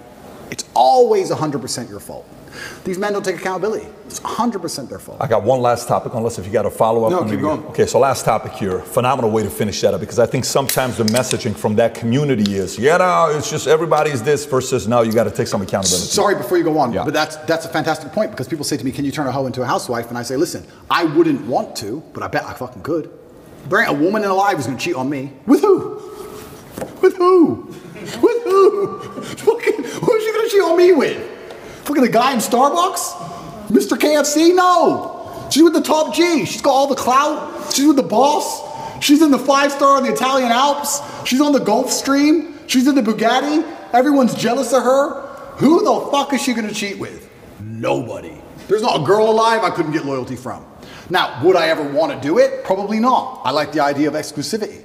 But once you get to a certain level, yeah. If you're that guy, you're that guy. Let me ask you a question. There's somebody that's single right now. You think you can turn her into being exclusive to you? Her name is Kim Kardashian. how about you? I mean, she's watching. You know? I wouldn't do that to Yeezy. I wouldn't do it to her. Wouldn't do it to her. Okay. I'm not, He's sorry. married now. No, but you know what? This is actually another But by point. the way, I love what you just said right now. But I wouldn't. I love what you just said right now. We were having a conversation the other day about the relationship with men, how it's supposed to be the men relationship. Just the fact, like I had a friend of mine, her ex, dropped it gorgeous. Like when I tell you dropped it, I mean dropped it gorgeous. And everybody loved her. And I could look at her and say, you're dying. Her and her boyfriend broke up. 3 years they were together. I get out, all she wants to do is talk to me. We're hanging out, hey, how about this, how about that? I said, listen, there's no way you and I could ever be together. No way, because you dated the guy that was my best friend. I like you a lot, you're beautiful, you're gonna find somebody, it's just not gonna be you. 100%. And she went a different direction. But that right there is the values that must be taught. 100%. Because I think the same way we have to teach the values of what it is to be running mates. Men, hey man, if you're in my circle, that's the expectation. But it's the same way that you have to also, lead your women to say, if this is gonna be a relationship, here's the standard as well. 100%. And you know what? Maybe I'm getting a little bit sentimental in my old age. Here we go. But I am. Let's say I meet a girl, right? And she's 23, 24. And she's been with a guy for 6 or 7 years, and he loves her with all his heart. And she's talking to me. Part of me feels bad. I'm like, this is just like shooting fish in a barrel. This isn't even fair. This guy's gonna be heartbroken, man. He's gonna be devastated when he realizes she's with me. It's gonna hurt him, because he's gonna know there is no chance at all. No matter what he types in that text, it's done. And I actually feel bad. And I'll say to chicks, you know what? If you break up with him properly, leave it a while. I'm getting to that point now where I'll be like, not while you're still kind of talking to him, no. I feel bad. It's too easy. I feel bad. So when I say I wouldn't do it to Kanye, I actually mean that. Pussy is not worth me, her. I don't even know him. But just like he loved her a lot, I'd feel bad. I just couldn't do it. I just wouldn't do it. I can't. Showing the soft side, Tate. I just wouldn't do it. But it's also an interesting point you say about friends. That's super interesting. I could leave any of my girls with my friends for 20 years in a jail cell, and they would never touch her. I know it. I know it. And I do believe that birds of a feather flock together. And when I've had a lot of guys email me as well, and they say, hey man, my friend slept with my girlfriend. I don't know what to do about it. And I will say, that's because you're a bitch. You're a bitch. And I'll tell you why you're a bitch, because you're rolling with bitches, which means you must be one. Because I'll tell you what, none of my friends, nobody on my team would ever do that to me, ever. If me and my girl split up, she is gone, she is done. They would never touch her in a million years, because that's the quality of man I roll with, because that's the quality of man I am. You become a better man, you'll get better friends, and this shit won't happen to you. If your own friends are snaking you for pussy, you're probably the kind of guy who snakes your own friends for pussy. So I blame you. It's your fault. I saw a clip the other day. You know who Shannon Sharp is? Shannon Of course. Sharp. I saw a clip from Shannon Sharp the other day. He said he found the love of his life. She was married. He paid for her to get a divorce from him because he knew that was his. That's such a weird angle. I don't know if you heard what I just said. Yep. So you're married. Oh, you're mine. I'm going to pay you to go divorce your guy to be with me. What do you think is going to happen later on to you when another opportunity arises? But again, social media is so open with influence that a boy or a man at the wrong time can see a message like that, thinking that's what it is to be a man. And as a person that's got a lot of influence, some of these things need to be unpacked. Let's go to the last message here. Sure. So Mel Gibson just recently announced that he's doing a 4-part documentary on the $32 billion pedophilia business. I don't know if you saw this or not. I did, yeah. This just came out yesterday. And we talked about BBC earlier, you know, and BBC and Philip Schofield and ITV and all these guys. Yeah. And they had another guy back in the days, Jimmy Savile, you know, who there's a documentary on him. That guy's darker than a lot of these guys. And they knew and they kept him for a long time. And stories have been out there. Woody Allen, we talked about Woody Allen. We talked about a lot of different guys. And Woody Allen married the stepdaughter when she was 5, 6, 7 years old. Ends up marrying her and says, hey, you know, he's one of the greatest such and such of all time. And that whole industry of what it's doing. Some will say, well, you know, it's not really as real as people think it is. Some will say it is. Some will say, well, this whole movement is because of that, you know, LGBTQ, that's taking place with kids, and it's a next step of what we're going to next. What are your thoughts with the topic of pedophilia? Yeah, okay. Firstly, I would never kill myself. That's the first thing. Jesus. Right. I'm giving you easy questions. No. It's a soft topic. It's not like a heavy topic. No, but it's true. But that's the final line of morality they're trying to pierce. Like I said, I have no problem with gay people. And then we talked about LGBTQ and how they're trying to mix it all together and take people who are on the extreme end of the spectrum with people who live fairly normal lives. You can be a gay person. This is another thing I want to make clear. You can be a gay person and live a very normal life. You can also be a gay person and be a degenerate. Deciding to get naked in front of children has nothing to do with your sexual orientation. That's just the fact that you're a degenerate person. It doesn't matter if you sleep with a man or a woman. The fact that you want to go and walk around naked in front of kids is degenerate behavior, regardless of sexual orientation. It has nothing to do with it. It's only accepted if you're homosexual. If you're a heterosexual, it's a crime. For some reason, if it's a homosexual, it's not a crime, but it's the same act, and it's degenerate. It's the final line. The final line is children. It's the final line of sexual morality that they're trying to attack. They've attacked every other line. It's the final line they're trying to pierce. And I think a lot of this pedophilia comes down to,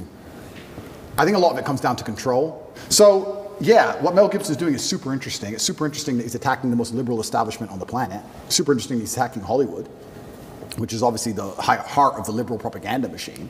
And he's saying they're the worst people on earth. And I sit and say, well, if you take these people outside of Hollywood, would they matter? This is a really interesting point. You can actually apply this to nearly any job. If you took you away from your sales job, or took me away from my role, or you away from, let's say you had a sales job at a specific company, you would still be a good communicator, you'd still know how to speak, you'd still have charisma, you'd still be a man of status, you'd still know how to walk, you still have a presence, you still know how to behave, right? There are certain people in certain establishments where if you strip them of their title, they're nothing. If you took Harvey Weinstein away, or Weinstein, whatever his name is, away from Hollywood, he's just a fat, old, ugly dork. That's all he is. He's only something because of Hollywood. Outside of that, he's nothing. These are the people who end up using their influence in whatever sphere they're in to do negative things, because outside of it, they ain't shit. If you're a real G, if you're a real man, if I was in Hollywood, I was a real man, I wouldn't have to use Hollywood to get girls. I'm fine.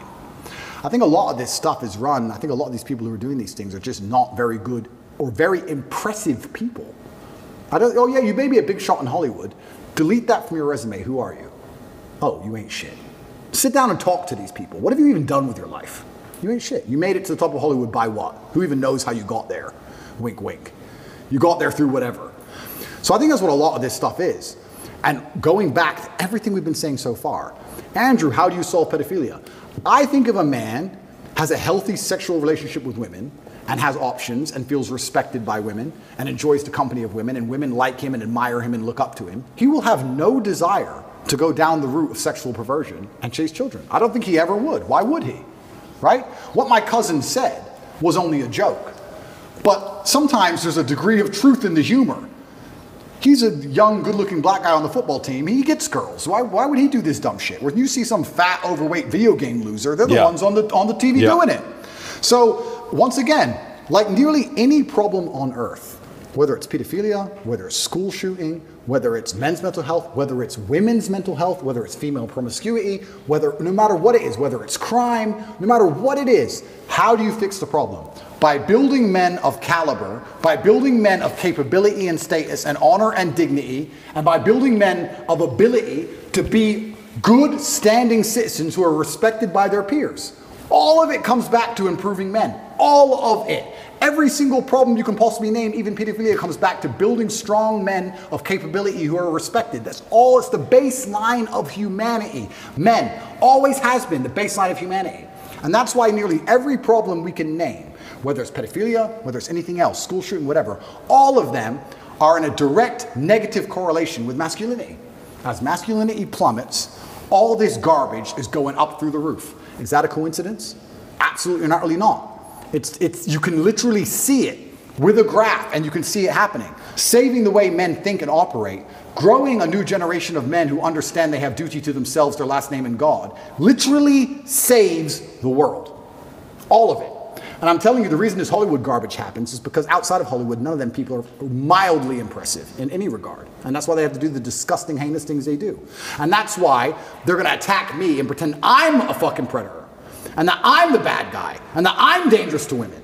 When truly, people like Philip Schofield are the ones who are doing it, but they're part of the club. And that's what actually upsets me, truthfully. I'm a difficult man to affect.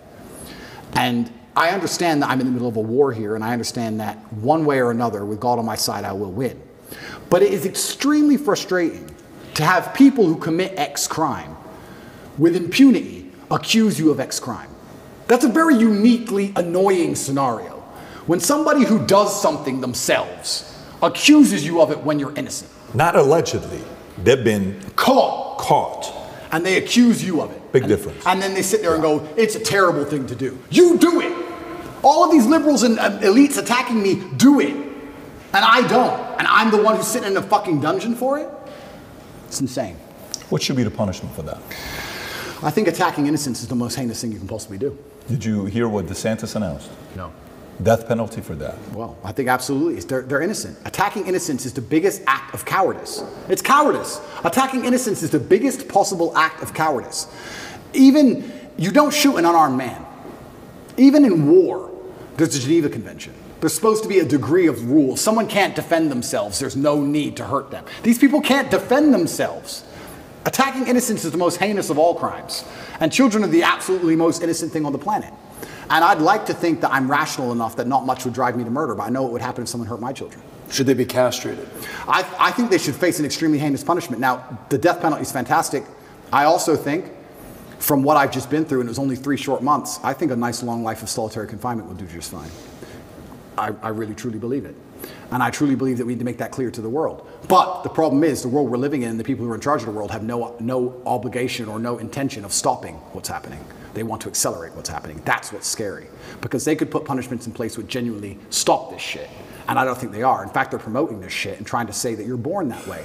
Because when you're born that way, once again, you have no control. It's not your fault. It's not your fault you touched that kid, you were born that way. Not your fault you're fat, you were born that way. Not your fault you're a school shooter, you were born that way. This is why I have a problem with psychologists. Every single time you ask them anything, it's not your fault. It's something else's fault or someone else's fault. And I don't accept that. I accept absolute and utter ruthless personal accountability. Absolutely everything is my fault. Every action I undertake is completely my fault. If I do something wrong, it is my fault and I should be punished for it, me.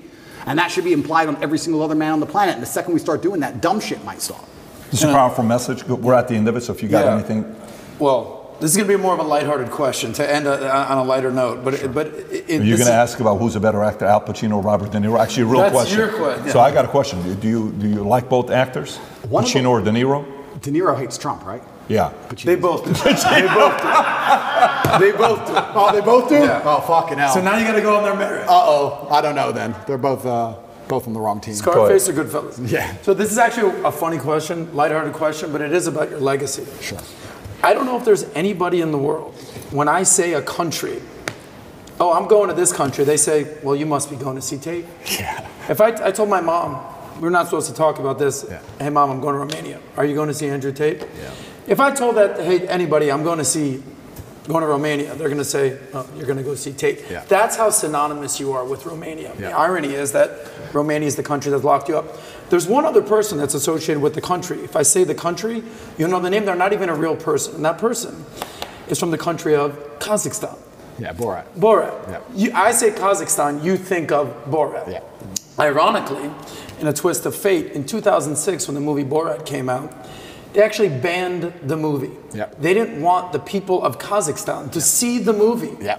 Because it was Insulting. a great insult for the people of Kazakhstan. Yeah. Ironically, in 2020, after COVID, it became a global brand, Kazakhstan. Yeah. The tourism board